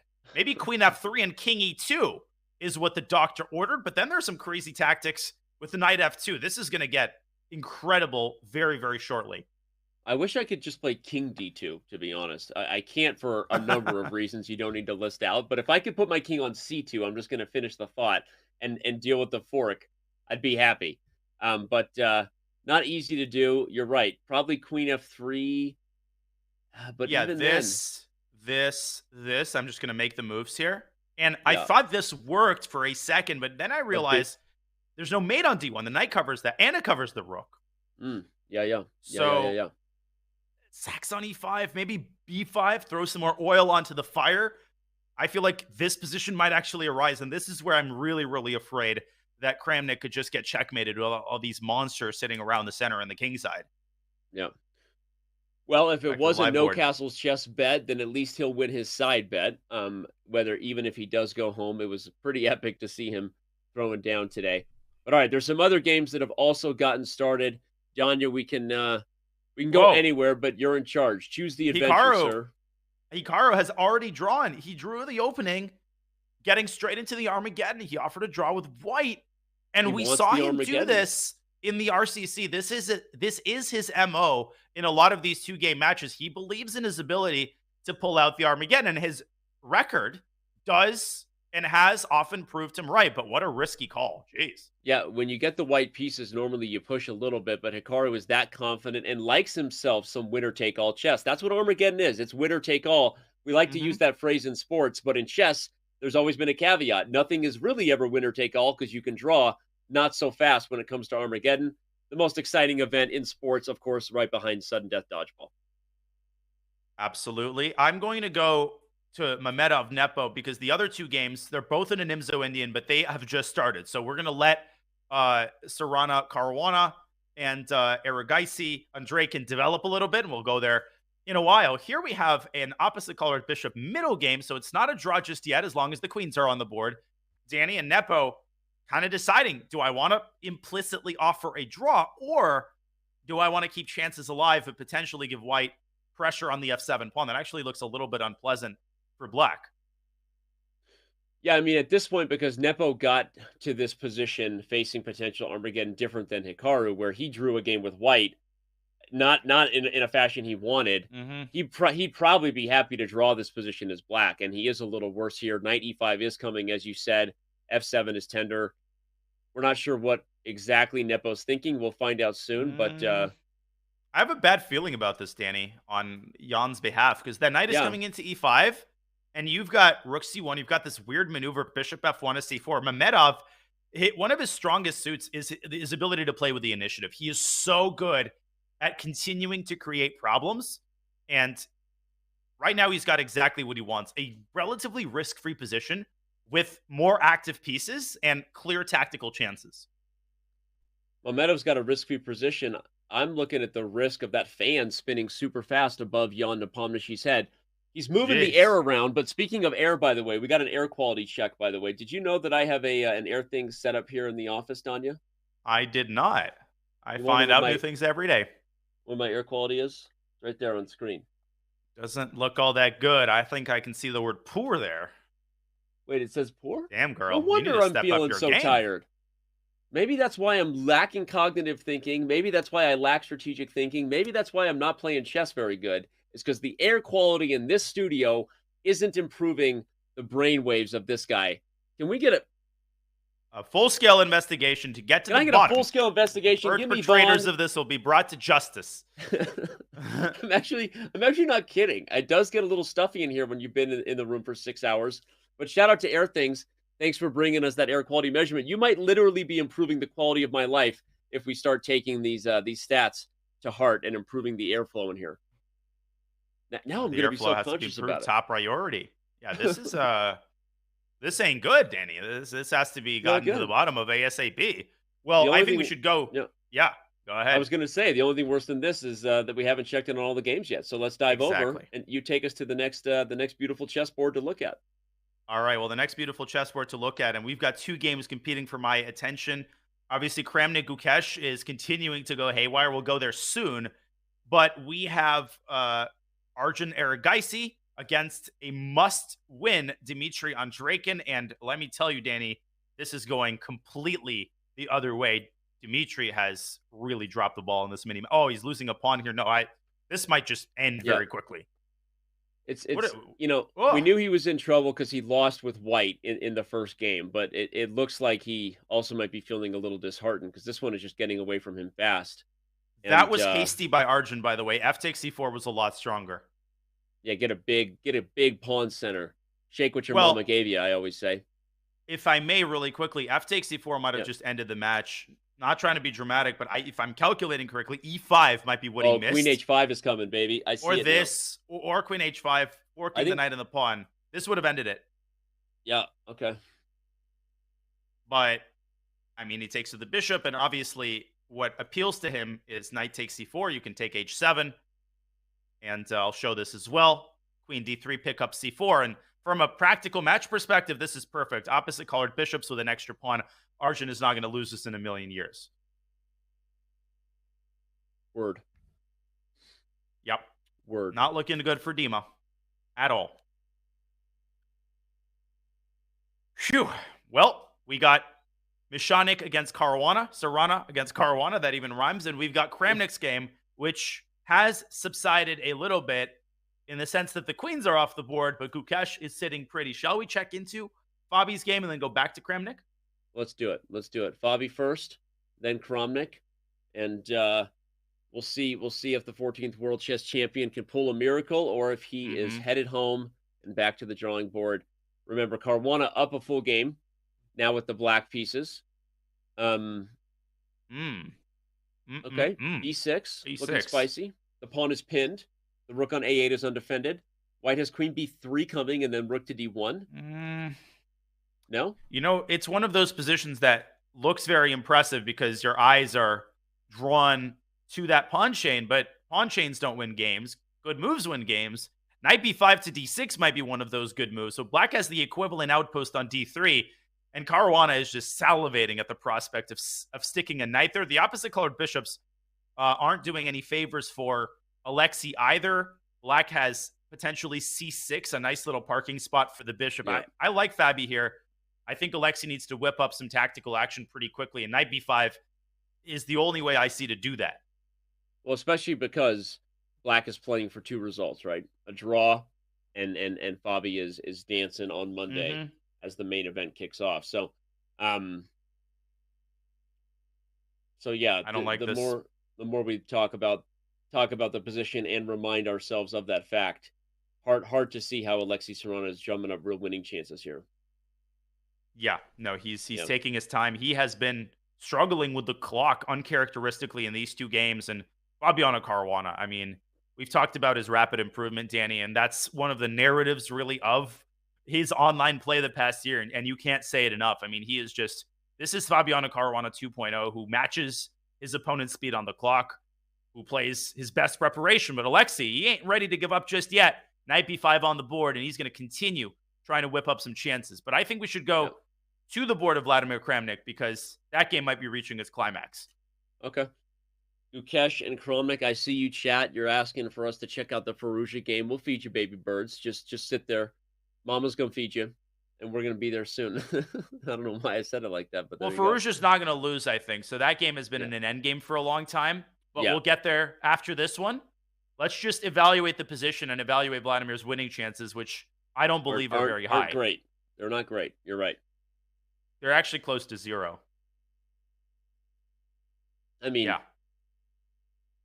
that seemed a little harsh, but okay. No, but the reason I say that is largely because, first of all, I'm not math good, as you say, but I think black is up a pawn. White can win it back. That's not the problem. The problem is this monster sitting on d5, which Kramnik is trying to smoke out. So he's still, he's still creating threats. But no, Ukesh he's should significantly be able to hold worse. this. You're right. And if you ever take d5, black will likely just take with the c pawn, open up that light square bishop, and that's no fun. You highlight rook e8. I was going to say you have to do something to guard the bishop on e7, but bishop to e8 is really what black wants to play, right, as soon as you can. So are you going to play bishop d8 so you can play no, but then c5 hangs. So you're right. Yeah, you probably have to play rook e8. And he just did. Fallujah has drawn his game, and I was keeping an eye on it throughout, Danny. It wasn't really that interesting. Queen trade early. Sidwani never even came close. It was just symmetrical the whole way through, and Raunak has just admitted defeat. Alireza Fallujah is the first of the 6 players to punch their ticket into Division 1 of the Airthings Majors. Magnus Carlsen, here I come, says Mr. Fallujah. That's a big moment.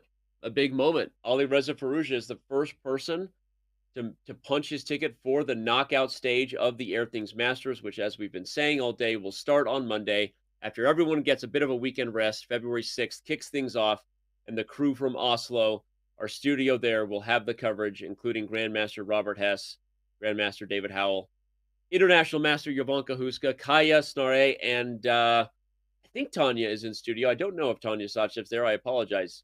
If I think she is, but I don't remember because I'm tired. I'm allowed to be tired. And your air quality is poor. My air quality's bad. Your cause. God, that makes me feel like I can say anything and I can't get canceled because my air quality's bad. No, you're absolutely right. You should just run wild. I should just run wild. Here are some things I've been looking to get off my chest. When it comes to cheating in chess, I'd like to say the following. Just kidding, lawyers. Don't worry, guys. I'm not going to say the things you don't want me to say. LOL. Please don't clip that. Okay. Here's some things I would say if my air quality was good. If my air quality was good. Any Hooters. Here we go. Rook to G2 played. Kramnik trying to keep the fight alive. By the way, we should go to Nepo's game when we have a chance. I don't mean to, call the shots here, Danny. It's just that I'm looking at the board, and I feel like Mamedov is actually pretty close to winning here. Yeah. No, Jan really let that first one get away from him. Shout out to Mamedov, because we were skeptical, like, hey, this is such a gamble. You're really hoping that Jan doesn't remember his theory. Well, guess what? Jan made one mistake. Mamedov was able to simplify the whole game. And now with the white pieces, he might be about to send the World Championship Challenger home. Well, the World Championship Challenger will have to, make his home in Division 2 if he loses this game. With the first one being drawn, he has just taken the knight. He is down a pawn. Oh my goodness, he is being pushed to the edge of the board. The eval bar creeps up. I think the move H4 really cements and shows the extent of White's advantage, stopping knight G5. Oh my gosh, this is dead lost. But Mamedov has a little bit of work to do, and we know how tricky Nepo can be when his back is against the wall. Indeed, indeed, indeed. Knight F8, Queen D6 might be also in the cards, but that has to be carefully calculated because you might lose that pawn if you're not careful. I think it might work, though. Queen d6. He goes for it. We're going to find out. Jan gives the head nod, which is not the happy head nod, Jan. Nope. That's like the, if this works, I'm screwed, Jan. That's like, he can do that? If he can do that, you know, I finally get some respect. You know, that was my Rodney Dangerfield. I don't even know if you're allowed to do that. Speaking of things that can get you canceled, don't impersonate that guy. Any Hooters, where are we going? That is how your career ended. No, I think this one's over. I think it's +7. And that's because the queen trade actually loses for black. And the reason it's lost for black, Danny, is because the bishop controls the e6 square. So the king can't approach the pawn that way. Otherwise, you're going to have to lose the f7 pawn. And the knight in these types of endgames is just horrible because it can't multitask. It's tied down to the pawns. This is total desperation for Jan. He tries to keep the queens on the board, and he has to. But I think Ralph should be able to finish this off with a couple more accurate moves. For sure. And also you look at the time, and that's telling, right? Jan Nepomniachtchi is usually up on the clock when he's winning. He's down on the clock and losing, barely holding on right now. Mamedov trying to show the technique he brings to the table. Bishop to d5, really clamping down where almost any move black makes his position worse. He's not sweating the technique. He is playing pretty fast here. The one thing you've got to be very careful about if you're white is pushing your pawns prematurely, because that's the one way I've seen these games get swindled. The queen suddenly comes out, and before you know it, the queen is harassing the white king. So you're never really out of the woods in terms of king safety because the queen is so quick to activate. I think Jan is praying for something like that. And so Mamedov is just sort of taking his time. But eventually he's going to have to make a decision on how he wants to win the game. Maybe take the pawn on b4 and trade it for e5. Maybe try to expose black's king. But whatever you do, it'll give black some chances. Jan hasn't lost his hope just yet. Yeah, king to g1, and Jan is going to try to find a way to make a move that both passes the ball back and doesn't make his position worse. It's not easy to figure out how to do that. Nope. By the way, Arjun Aragaisi is about to punch his ticket through to Division 1. He has a completely unlosable position. We can catch the end of that one, Danny. We could also go to Sarwana Caruana. I just love saying that. Let's take a quick visit. Caruana, Aragaisi, and Drake Kawana. I want a lot of Sarwana Caruana.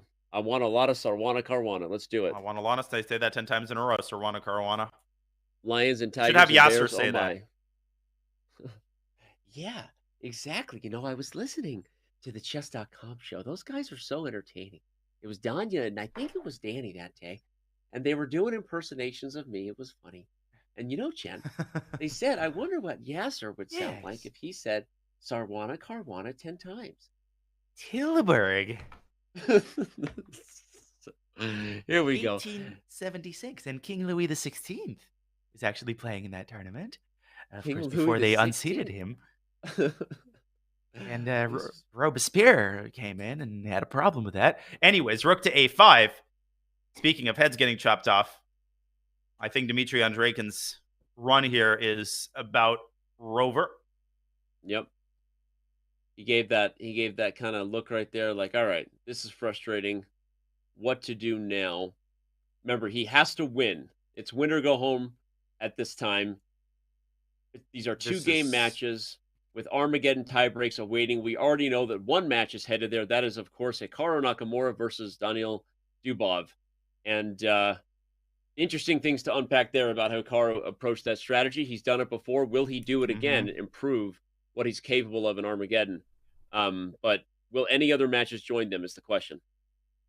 Well, Vladimir Kramnik certainly won't join them. I think he's dead lost against Gukesh, who does have 10 seconds on his clock. This is over, by the way, Danny. I mean, it's in the bag for Arjun, and I'm not jinxing. I mean, it literally, Andreikin should be losing here objectively, but I think Arjun's just going to shuffle until Andreikin might just offer a draw here. That is how hopeless this is. We could go to Mamedov, back to Mamedov, and go to Kramnik. Tons of games reaching a key point.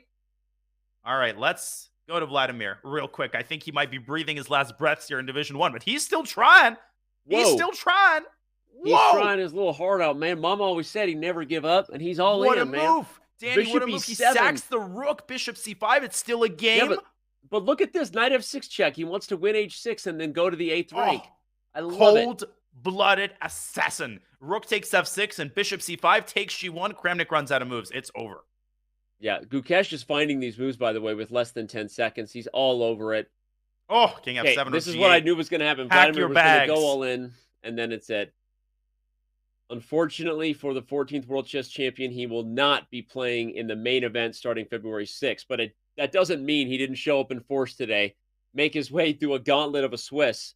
And I have a feeling that Big Vlad will be back in future play-ins for the 2023 Champions Chess Tour. I got a feeling. He most certainly will. And there is resignation. Gukesh is sent him packing. Jan Nepomniachtchi has just been sent packing. We clicked at it at the right moment. It's over. The A-pawn promotes.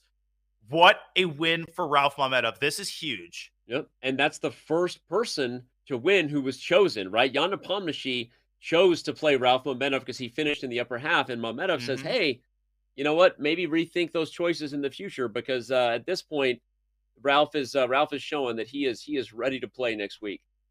He most certainly is, and he has experience facing Magnus Carlsen in classical chess. I remember he played in Shamkir in a super tournament, and he acquitted himself incredibly well. So he is no pushover in those top tournaments. Sure. He's actually a very unpleasant opponent. He's got a creative opening repertoire. And Alexei Sarana, well, his run might be coming to an end here at the hands of Fabi. This is essentially unwinnable for White, much like Andrekin's position. So we might only have one Armageddon, but that's all we need to keep ourselves entertained. It's Nakamura versus Dubov. And zippity Dubov, zippity day. My, oh my, will we have Armageddon What a underway. wonderful day. Thank you. All right, here we go. Sarwana. Sarwana. I want a lotta.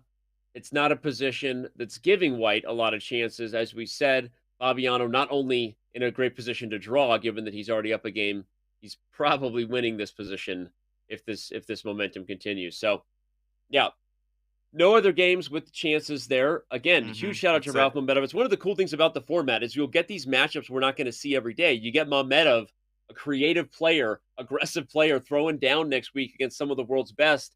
Can't wait to see what that has, along with so many others. No, this is fantastic. And this game, it's not over just yet. Andreikin has officially conceded the draw and, of course, conceding the two-game match. Alexei Sarana is still trying. Fabiano has 1 minute on the clock. That is maybe Alexei's only chance if he can mix things up, somehow get to Black's king. But there's no mating construction, Danny. This is not mate. The king always has G7, and White's bishop is really the problem here. If it was on H6 here, we'd be singing a different tune. It's not, though. It's on E1, and it's basically a spectator. At the same time, time pressure does funny things to the mind, right? And it does. He's nervous. We see it ticking away. It may be easy for us to see that the king is safe, but I think he's nervous about that. He sees rook A8 check coming, followed by the rooks coming to the F file. I think he's nervous about a potential mating net. Short on time, and of course, the other big thing that does things to your mind is bad air quality. Let's hope Fabi doesn't have that. If only he had an Airthings device to check that. Rook to F3 on the board. I think he's holding on here, Danny. Very important. Rook C6 and B7. Black can send both of his rooks to the 8th rank and protect B8. Carbon dioxide levels in my room are rising with every passing commentary moment. I'm just checking it out. I think it's the toxicity of your co-commentator usually that causes that. Those toxic gases are being emitted. It's incredibly accurate. The 1203 is exactly what it says on my device. I got to give him a shout out to that. It doesn't make me happy that my air quality is poor. We're going to deal with this later. I'm actually fascinated by this whole topic because I've learned that humans will spend 90% of their lifetime inside. And I'm like, wait, what? So anyway, we got to get on top of Dan's air quality here. I might pass out mid-show one day if we don't. Okay, back to the position. Oh my God, he takes C6. Well, he has to. This is the last yeah. What do you mean? Is he winning? He's got B7. Oh my God, wait. Rook, I've woken up That's suddenly. What I'm saying. No, and he's also got, Danny, rook A8 to C8. He can win the pawn on C6 and get connected passers. Fabi might be losing control here. This is crazy. So, as I'm saying, you're like, Danny had to. You know, you're yelling at me for getting excited. I think Serrano might be sending us to Armageddon here. I'm on board now. For some reason, I just fell asleep on how close this pawn is to promotion. I apologize. Fabiano Caruana might be choking this game. H4 could set up a mating net everywhere, but he's got 2 seconds to figure this out. 8 seconds for Fabi, though. Uh-oh. Oh, here comes Rook A8. No, he's taking the pawn first. All Fabi needs is a draw. Rook A6 there, I think, was winning. Now it's too late. Well, he plays it anyway, but he's going to lose B7. Oh, that might have been his winning chances right there. And the king is getting out. This is no longer... C6! He forks him! An on-demand win from a dead lost position. Gosh. And Fabi about lost it when that happened. That was not fun for Mr. Caruana, and Alexei Sarana is sending a second match into Armageddon. Sarana Caruana, we're going to be saying that a couple more times. I jinxed him. That was unlosable. He had it all under control. There was one idea, Denny, one, and that was the exchange sacrifice, and it worked to freaking perfection. He found it, and Fabi got under time pressure, but I had the sense when we were saying it, you saw the time ticking. As we said, time pressure does things to the mind. It's easy for us to say, and unfortunately for Fabi, he now has to win his match a second time in Armageddon. But okay, let's remind everybody of all the results that we now have in the books. We've been through the Swiss. We've now seen the match play stage behind us. We have Armageddon in store, but Kramnik is sent home by Gukesh, not Napomniachtchi sent home by Mamedov. Sadwani goes home, courtesy of Ali Reza Faruja. Dimitrion Draken is no longer here, Arjun Iragaisi. Fabiano Caruana, Alexei Sarana, Daniil Dubov, and Hikaru Nakamura will be competing in Armageddon. Danya, what a world. What a time to be alive. I mean, we have gotten every type of format. We've gotten Swiss, we've gotten knockout, we've gotten match, we've gotten Armageddon. And Hikaru Nakamura has his work cut out for him. His strategy was to take that quick draw with white, Danny. I can't wait to see if that strategy will pay off, as it did so often in the RCC. And can Alexei Sarana complete this unbelievable comeback in which he wins on demand, but now has to win again in the Armageddon? Only one way to find out. We're going to find out as soon as we return from the break. And if Hikaru Nakamura, who's still streaming, was looking for content, I guess Armageddon is what he had in store. What is Fabi going to do to rebound? We don't know. Don't go anywhere. It's the final moments from the Airthings Masters play-in stage when we return.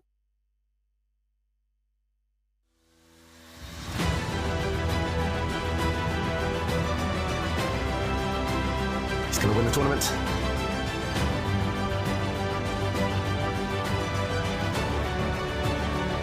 This is going to be a turnaround.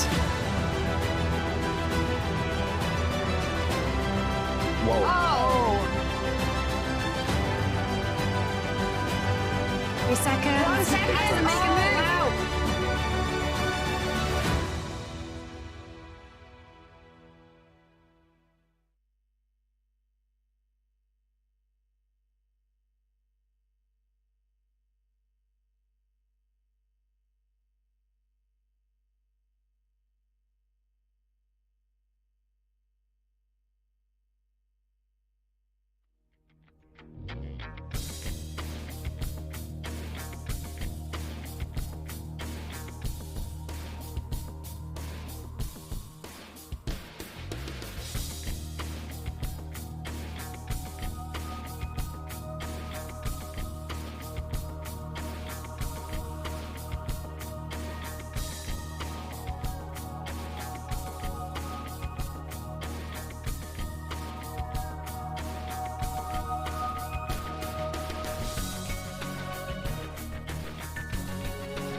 Overtime chess is what it's called, Danya. It's what the fans pay for. It's what they love. We have Armageddon, ladies and gentlemen, alongside Grandmaster Daniel Naroditsky, International Master Danny Wrench.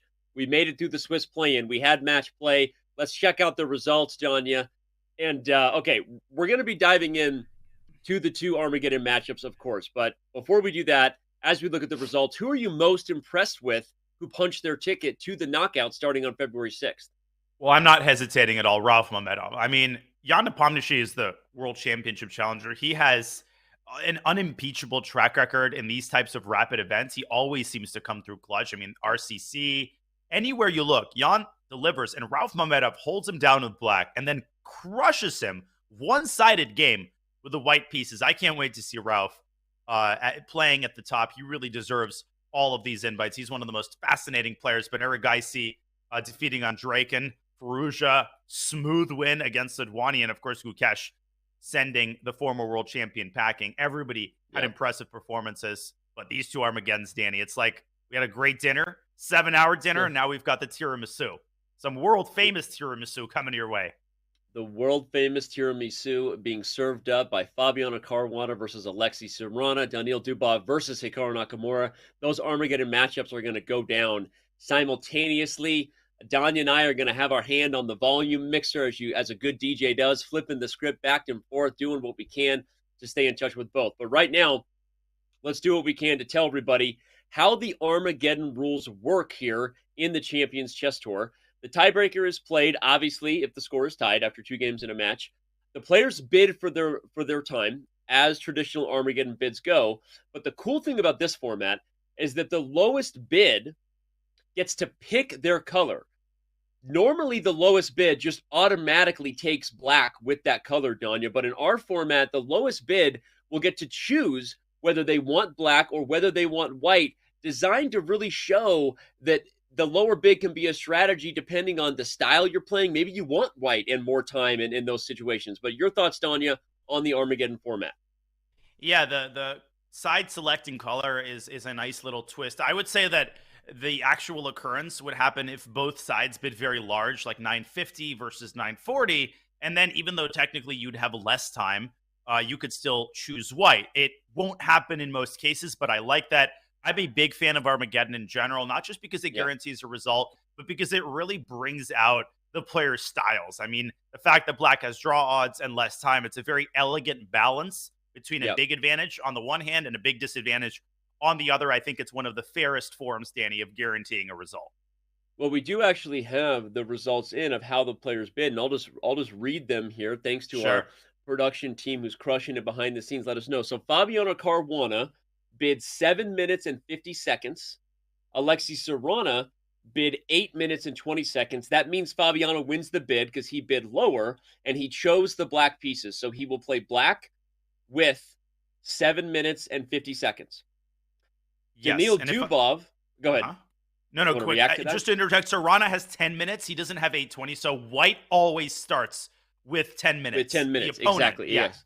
I'm sorry, I didn't mean to confuse. Yes, so Fabi gets 7 minutes and 50 seconds with the black pieces.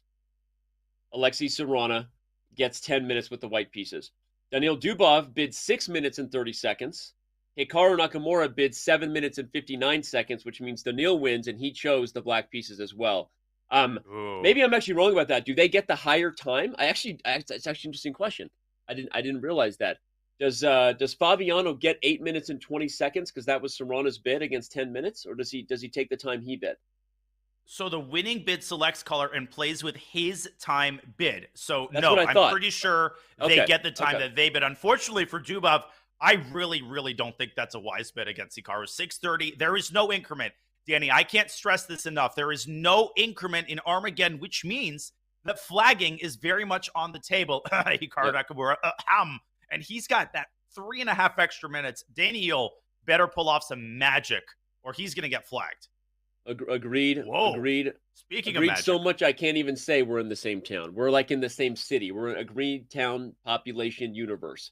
I think that's a really interesting take for Daniil to choose the black pieces there with so much less time. So I don't know. That smells like Vishy's bid.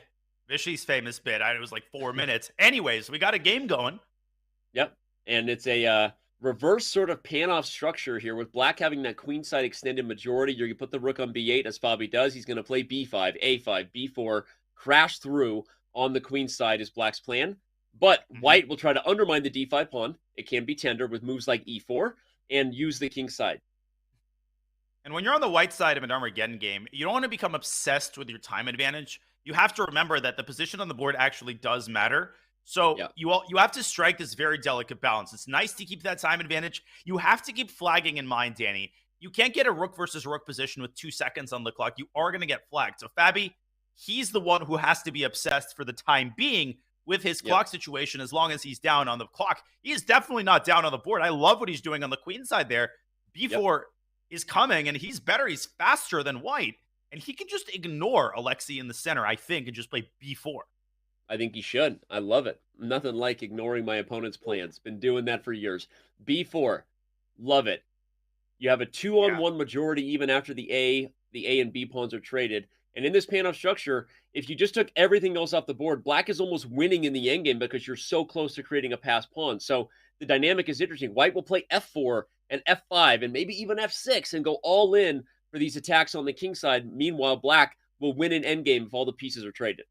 Absolutely. That's well explained. I think Fabi has things under control. Let's switch to the other game because we've got a lot of action already in just 10 moves, 12 moves in Hikaru Dubov. An endgame, which is not necessarily bad for Hikaru, right? Just because the queens are off the board doesn't mean you're closer to a draw.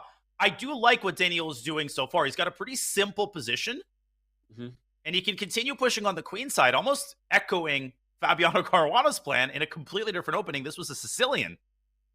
Yeah.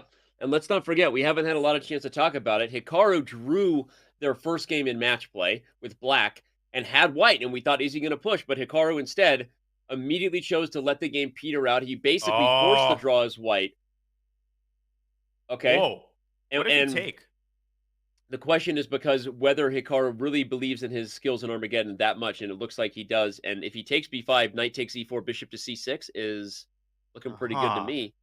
So Dubov's idea, I think, is rook b8. This must be what Hikaru is calculating right now. The eval bar is not a fan of this move, but at least it's forced Hikaru to think, and Dubov is cutting into his time advantage. I feel, Danny, that bishop b5 has to work somehow.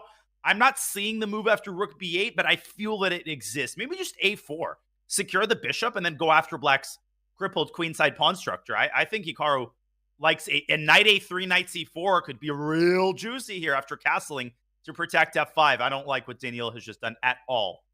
I agree with everything that just came out of your mouth. Every single word.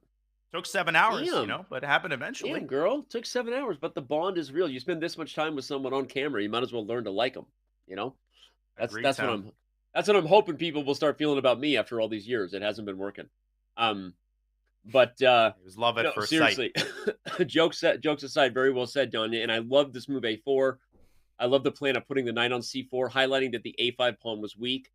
Super well said. And again, Hikaru now up almost 4 minutes on the clock with a small edge. This is why, to complete the storyline I was highlighting, this is why Hikaru forces Armageddon. He loves winner-take-all chess. He loves this format regardless of the color he gets. He feels confident in his ability to get the dub when it matters. And I'm going to be a little unfiltered here. I'm a huge Daniel Dubov fan. I mean, his chess, and how can you not be, when you watch his games and some of the ideas he displays. So this is not a personal remark, but I really feel like that was a terrible bid by Dubov. 6.5 minutes. I mean, you can't stress enough how good Hikaru is in no increment situations. I feel like maybe 8 minutes, and yes, I'm playing armchair general here, would have been a wiser bid, because the problem is, you can equalize on the board, but Hikaru's always going to create problems, and he's going to use those extra 3 minutes to find moves that just force you to think, I just don't see Daniel getting out of this, but he's 2,700 for a reason. This game is still going. Our other game is starting to heat up as well. Yeah, let's flip back over there. Not because this won't be awesome to follow. They're all awesome to follow. We're down at the stretch here, an 8-hour show. We'll be done. Greg Shahadi hopping in chat, hanging out with us. What's up, Greg? The commish himself of the Pro Chess League. Okay, I like this plan from Serrana. This is what you got to do. Although the clocks are now completely even, and in fact, Fabi, who started out with a 2.5 minute time disadvantage, is actually up a little bit. He is, but I feel like his wheels are kind of spinning in the mud on the queen side. He played that move b3, but he's going to find it very, very difficult to push the companion over to c3. Maybe start with bishop b4. Alexi is building up the pieces on the king side. Storm clouds are starting to gather around black's king. Can Alexi, Danny, get the queen into the attack, or can Fabi strike at the queen side with c3 first? It's going to be a scintillating finale in this game. Yeah, and for those saying Fabi looks distressed, maybe you missed the memo, but he is distressed because he was up 1-0 and had no business losing to get us into Armageddon. So he needs to shake off those memories. He needs to focus on the moment that is now, because he's not happy that he's here. That's the other psychological advantage we have to talk about, probably favoring Serrano just a little bit. Oh, absolutely. And that was a ridiculous finale. I mean, what haven't we seen in these must-win situations? Alexi, he brings his queen to d1 for a reason. He didn't eeny, meeny, miny, moe it. That queen, where it wants to be, is g4. That's where the party is at. That's where the bars are. But to do that, he's going to have to move his knight out of the way. And that means allowing black to play c3, and Fabi taking a different course, using some tactics, and getting his knight into the defense. I stared at the position for 5 seconds before realizing that the knight was hanging, but the bishop was hanging. I'm like, whoop! I went full bippity boppity boo with Danya, right? Knight to d6. Just put the bishop on b1 if you're Serrano. You've got rook a6 coming in some positions. You still have Danya's knight g3, queen g4, knight h5. Oh my gosh, as I say it, I'm getting nervous for Fabi. Knight g3, queen g4. Oh, here he goes. Battering ram. Bang, bang, bang. Get that pawn out of the way. He wants f5, f6 by hook or by crook. Can Fabiano keep the ramparts alive on the queen side? Maybe queen to d7 to try to keep that f-pawn alive. But Danny, knight g3 could come at the most inconvenient moment for Fabi. And if this f-pawn starts running amok, black's king could end up paying the price. Heads will roll one way or the other here. And either way, you're happy with your play if you're Serrano. Why, everybody? Because white has to win. You need 3 results chess. Fabiano wins on a draw because he has the black pieces at Armageddon. So this is exactly what Serrano ordered. It's why Fabi is getting nervous here. You see that eval bar creeping. You see the stress starting to show. You could have some problems on the queen side as well. Don't sleep on rook a6, which could hit those loose knights. In fact, he's played it in this position, and Caruana's defenses, Danny, are stressed even further. You know what the problem is? If you move your knight back to d8, rook takes d6, and then knight f5 picks up a second minor piece, and potentially the game. These are serious problems for Fabi, who is once again behind pretty significantly now on the clock. He needs a turnaround. He needs something like Alexi did in the previous game. Yeah, that was brutal, that last game, that to get us here. And right now, I don't know that Fabi's going to have it. I mean, this is so tough. Everyone's tired. This is how we separate those who will still be dancing in the main event with so much on the line, because it's designed to be a gauntlet. This is designed to be tough. And crazy developments in the other game, by the way, Danny. I'm sorry to cut you off. Oh, he missed it though. Knight d8, rook d6, knight f5. I even think e takes d6 is simpler than wins on the spot. Rook takes e3, and then knight f5 just picks up the full rook. I think Alexi can just take with the pawn and essentially end the game right there. Oh my gosh, Serrano with comeback. Caruana doesn't want any of this with Serrano. Oh my God, we got craziness on the other board as well. Should we go there? You're in control, man. Hey, I'm a passenger. You're driving me, right? Let's go to Hikaru, and I will keep an eye on the Serrano game. We'll bring you back there as soon as we get more clarity. But look at this position. Daniel Dubov has engineered counterplay against white's king. Hikaru almost getting mated there. Yeah, I was going to say without bishop e3. Oh here comes another strike. Bang, bang, bang, taking the sriracha to the queen side now. It's Cholula when it matters most, because everyone knows that. Sorry. Okay, we're focused on the chess.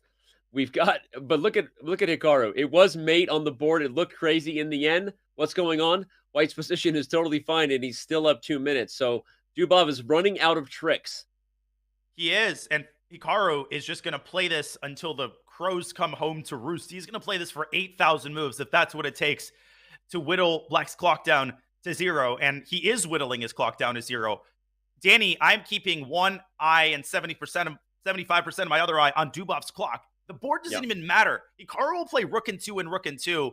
This is why the bid struck me as potentially unwise. Dubov's play here has been fantastic. The position is equal objectively. Agreed with you. And the idea that you have to play any time scramble with no increment against Hikaru means I want to have more time than my opponent. And he doesn't have more time than Hikaru. So that's a problem. And there's still juice to be squeezed here if you're playing white. I would take white in a real game. Knight c4 is a problem. Only one side has a pass pawn as of yet. And look at these 10, 15 seconds that Dubov is spending in every position just to maintain equality. This is where Hikaru is spilling blood. This is where he's setting himself up for the flag fest to come, even if Dubov manages to preserve equality. Jeez. And other game going crazy too. Oh my lands. I think we should go back. Yeah, I'm sorry. I'm in that mode too. I'm watching the Fabi game. What is going on here? Alexei missed e takes d6. That would have ended it on the spot. He has allowed Fabi to keep his minors, but now his pawn has reached f6. Danny, we said that if the pawn reaches f6, the game's going to be over in 99% of cases. Is this the 100th case where Fabi can keep himself afloat? I don't think so. Bishop f5 looks deadly here. f7 check is possible. I know, that's what I'm looking at, is f7 check and some sort of discovery. Oh, against the queen and the king. It just doesn't look fun. Doesn't look fun. Fabi also down on the clock. No increment coming to save the day here. But Alexei, he knows what's on the line. He's got to be feeling the nerves. Delivering the hammer blow, Danny, we all know how incredibly hard that can be against these super GMs. They never die. They never give up until they lose a queen or they lose a king. And that's what Alexei's going to have to do. Win Fabi's queen or win Fabi's king. One or the other. Yep. It's last game of the year, Dan. Don't hold anything back now. You know? You got to win the queen, win the king. Here he goes. Okay, he's trying. Okay. Knight f5. Queen. I think queen h5 and black is still alive. I think Alexei might have messed up the move order. I wonder what he sees here. Queen to h3.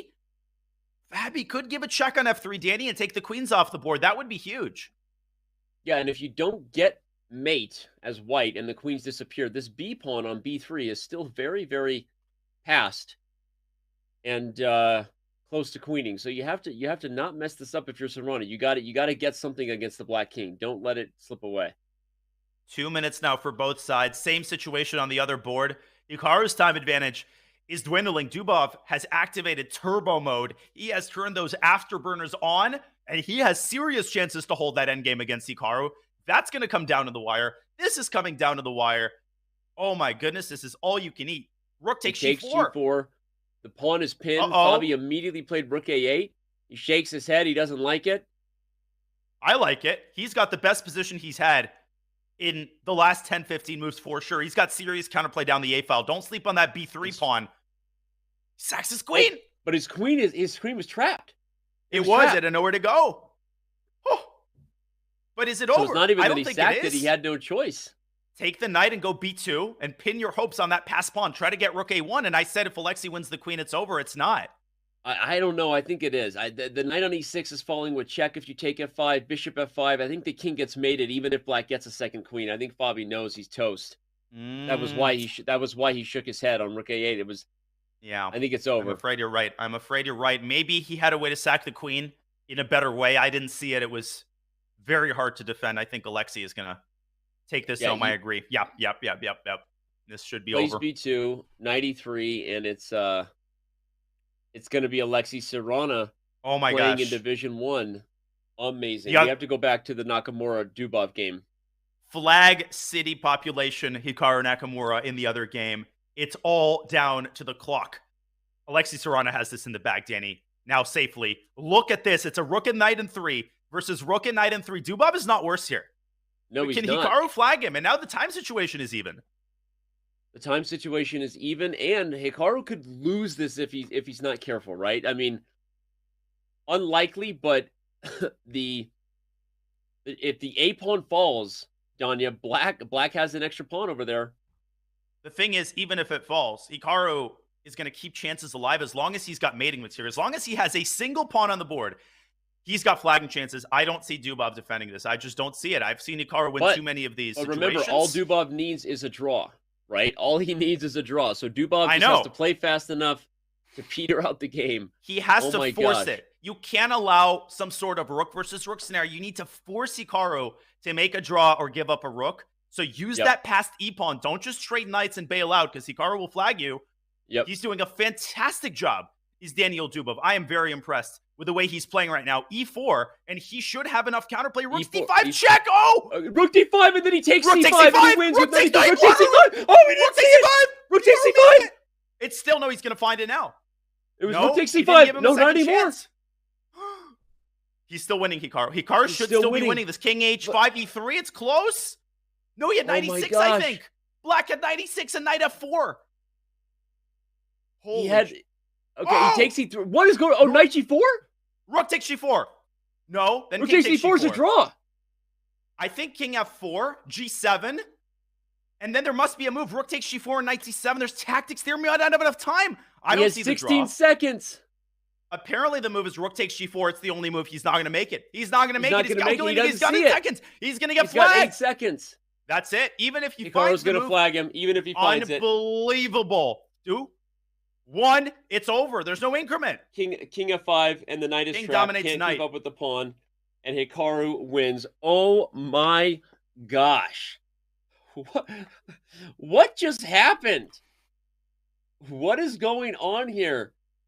Fabiano Caruana gets sent home in dramatic comeback fashion by Alexei Serrana.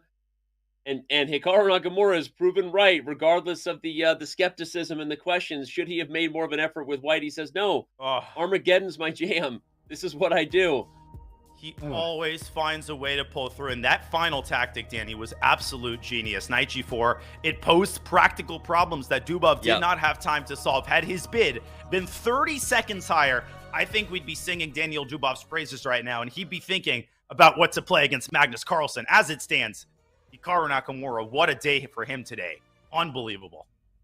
As you see, everyone, if you just tuned in, the players who won these matchups secured their spots. There were 6 of them available to join Magnus Carlsen and Wesley So in the main event starting on February 6th with a lot of prize money and ultimately 1 seat that goes directly to the finals in December with $500,000. So who were those 6? Damaraju Gukesh, Ralph Mamedov, Ali Reza Faruja, Arjun Iragaisi. I was reading them and it's gone. And here they are, the Division 1 winners. They brought them up. Productions all over it. Arjun Iragaisi, Ralph Mamedov, Hikaru Nakamura win the division along with Gukesh and Ali Reza Faruja. They all join Magnus Carlsen and Wesley So. Those 8 players will be throwing down starting February 6th in the main event for the Airthings Masters, Danya. This has been an absolutely unbelievable day. This hasn't just been a qualifier. It hasn't just been one of those throwaway events, because what we really want to watch is the Airthings Masters, which we do want to watch. This was an epic tournament in its own right. As a standalone event, I think this was absolutely epic. This competes with anything in terms of entertainment value, and I see no better way to inaugurate what will hopefully be a tradition, an incredible annual event, than with a 7-hour slugfest that we saw today. Each of those players so deserving of that spot. This is how we will be kicking off every event in the Champions Chess Tour. If you liked what you saw today, Russell Crowe screaming in the Gladiator Arena, are you not entertained? This is how every one of these events will be kicked off. The players who lost their match play-ins will still be competing. They will be in Division 2. Jan Nepomniachtchi, Dmitry Andreikin, Fabiano Caruana, Daniil Dubov, Raunak Sodwani, and Vladimir Kramnik, the 14th World Chess Champion, joined the other Division 2 winners that you see to your right. And wow, on that note, let's go to the Division 3 breakdown, because those Division 2 winners sent these Division 2 losers to compete in Division 3. Hate using that word because no one loses here, but let's be honest. It's a competitive game, and you win or you lose. Gusainov, Grishuk, Liam Lay, Keimer, Zhang Yu, Bakidov, Sevian, Praggnanandha, Safarli, and Dura Bailey will join the Division 3 winners. Oh my gosh, I'm tired, Danya. I'm tongue twisted. Take it away. I am as well, Danny. I'm with you there, partner. This was a long show. This was an amazing show. Alexander Bortnik, got to shout him out. He's a good friend of mine. He is a recognizable name to everybody, and he showed today, hey, I'm not just a bullet specialist. I'm a strong grandmaster, and I think people need to recognize is some of these players that you see playing 3+0 on chess.com, they're not just swindlers. They're not just flaggers. They are incredibly strong grandmasters with a proven track record, and they give everyone a run for their money. We saw all of the top guys have a run for their money. Nobody had an easy run, Danny. And at the end of the day, every single one of those 6 players who punched their ticket to Division 1, they deserve to be joining Magnus Carlsen and Wesley So.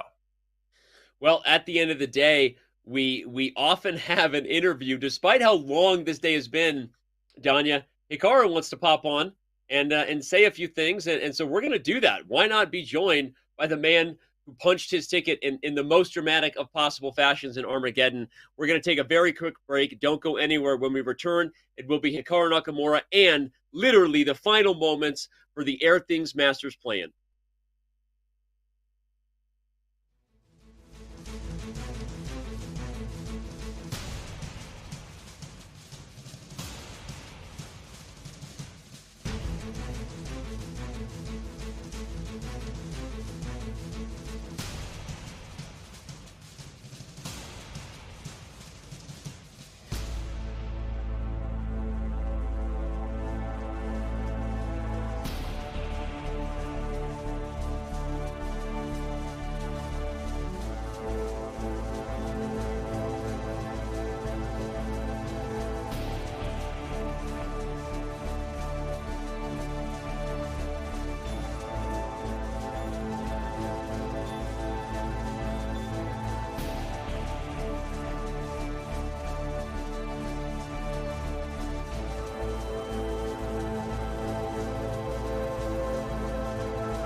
Welcome back, everyone. We are now joined by the man who punched his ticket to compete in the main event starting February 6th, perhaps in the most dramatic fashions of all.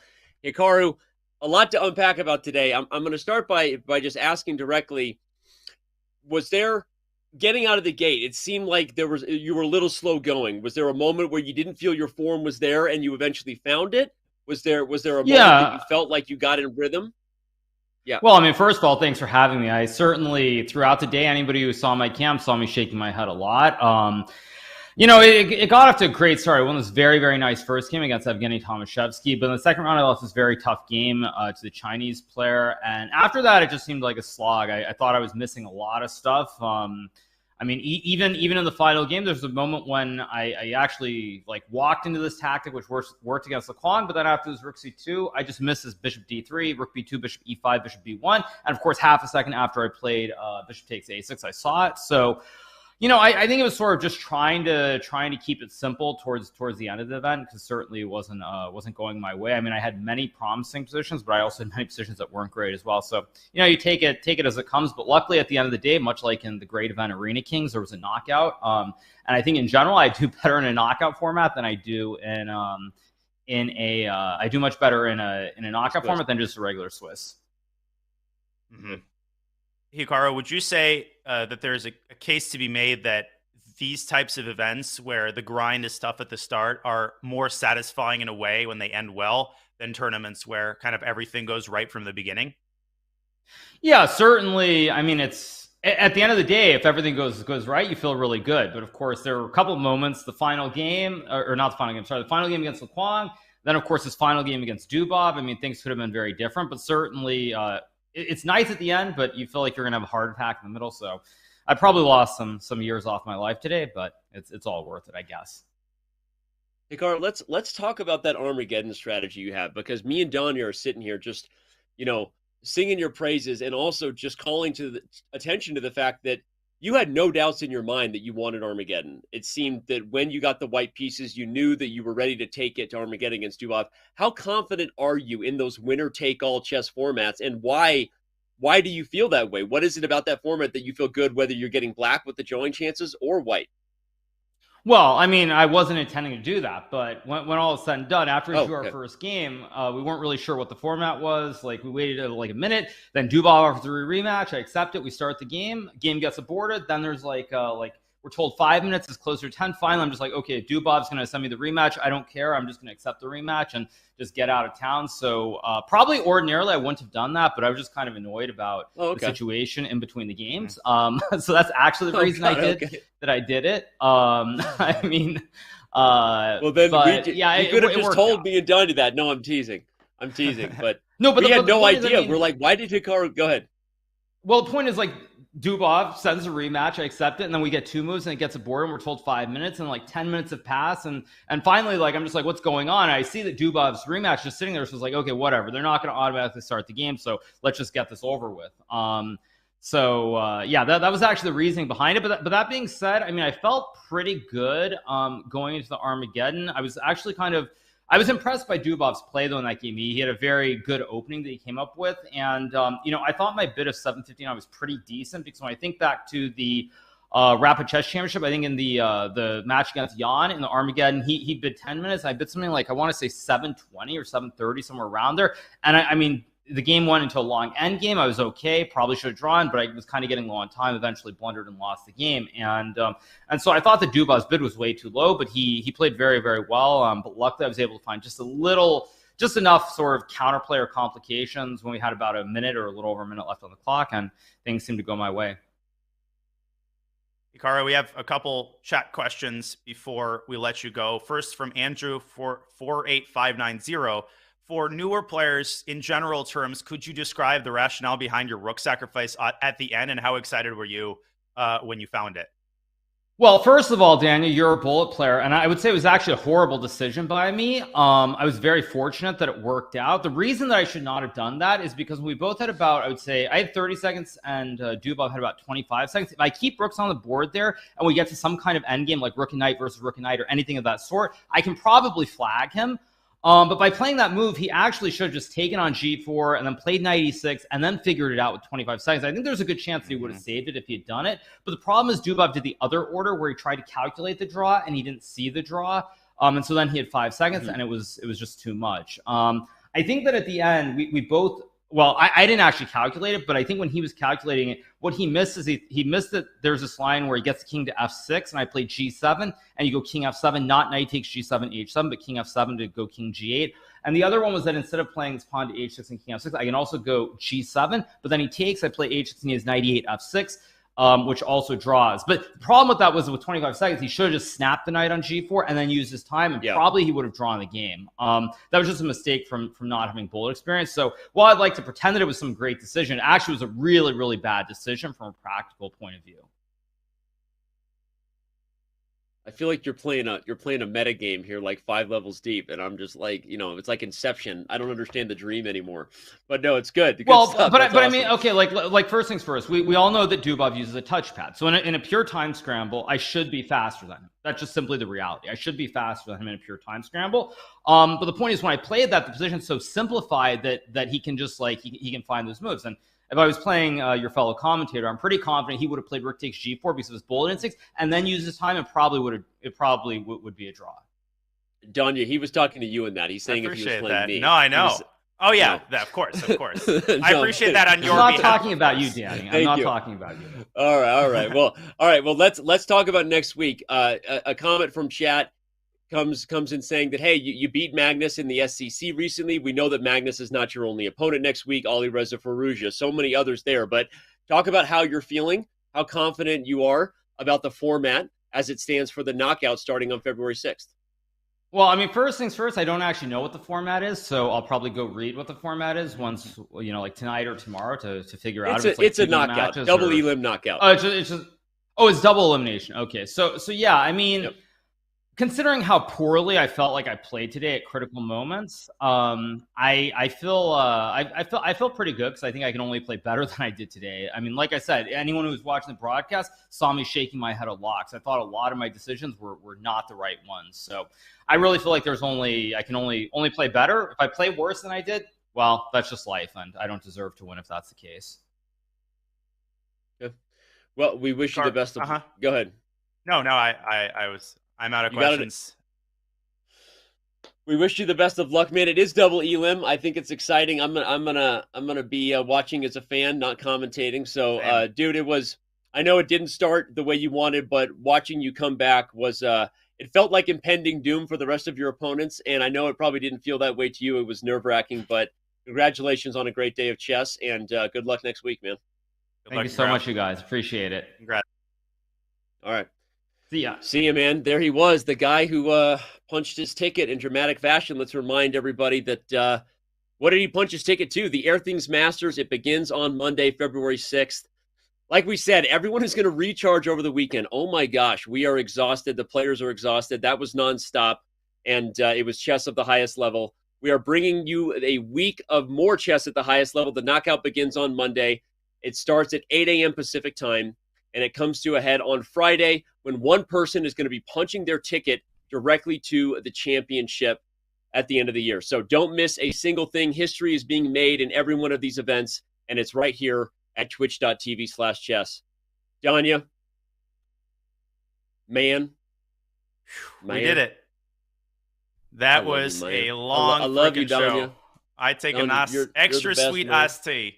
I love you too, man, but we don't want to get too emotional. 8-hour show, one of the longest I've ever done. Nobody I'd rather do it with. I think that's a heart symbol you're doing right there. You're going to make me, reach for the tissues here. And I almost made it through the entire show, Danny. That was amazing. And no inaugural show of anything could possibly be better than what we saw just then. Every minute filled with action of a different kind, culminating until the very last moments. That's what we want from the start of the CCT. We did. We got everything we could handle. I'm obviously sitting here applauding Hikaru Nakamura, finding a way to get it done Armageddon, feeling heartbroken for Fabiano Caruana. It seemed like in the beginning of the day, he probably was in the finest form of everybody. I don't think you would agree. He was on a roll, right? Finds a way, unfortunately, snatch defeat from the jaws of victory there. And of course, Alexei Serrano gets all the credit for getting that done. I'm not going to do the thing where I start unpacking every match in my head like I want to. Let's just say it was awesome. If you missed the show, where have you been? Watch the whole VOD. It's worth it. Enjoy your Friday night, because what the cool kids do is they turn on chess shows and they watch VODs on Friday nights. Right, Danya? What they do. This was amazing. You know, I'm totally fried. I have no more words left. I've used all of them for this show, but Danny, it's so much fun to commentate with you. It was light outside. It was dark when I woke up, then it was light. Now it's dark again. And I'm just so happy that I got to spend these 7 hours with you and with these amazing chess players. It's an honor. It was an honor to commentate the first event, really, to set the tone for what will hopefully be months and months of epic action, Danny. I'm done, and this was amazing. Thank you, everybody. You're done. No more words needed. Good luck to the team hosting from our studios in Oslo. Join them on Monday, as we've said. Shout out to the team who worked super hard. We got it done, kicked it off in record server fashion. So much going on in the chess community. It's only just begun. Enjoy your weekend, everybody. We will see you on Monday as the Airthings Masters kicks off and the Champions Chess Tour here in 2023 continues.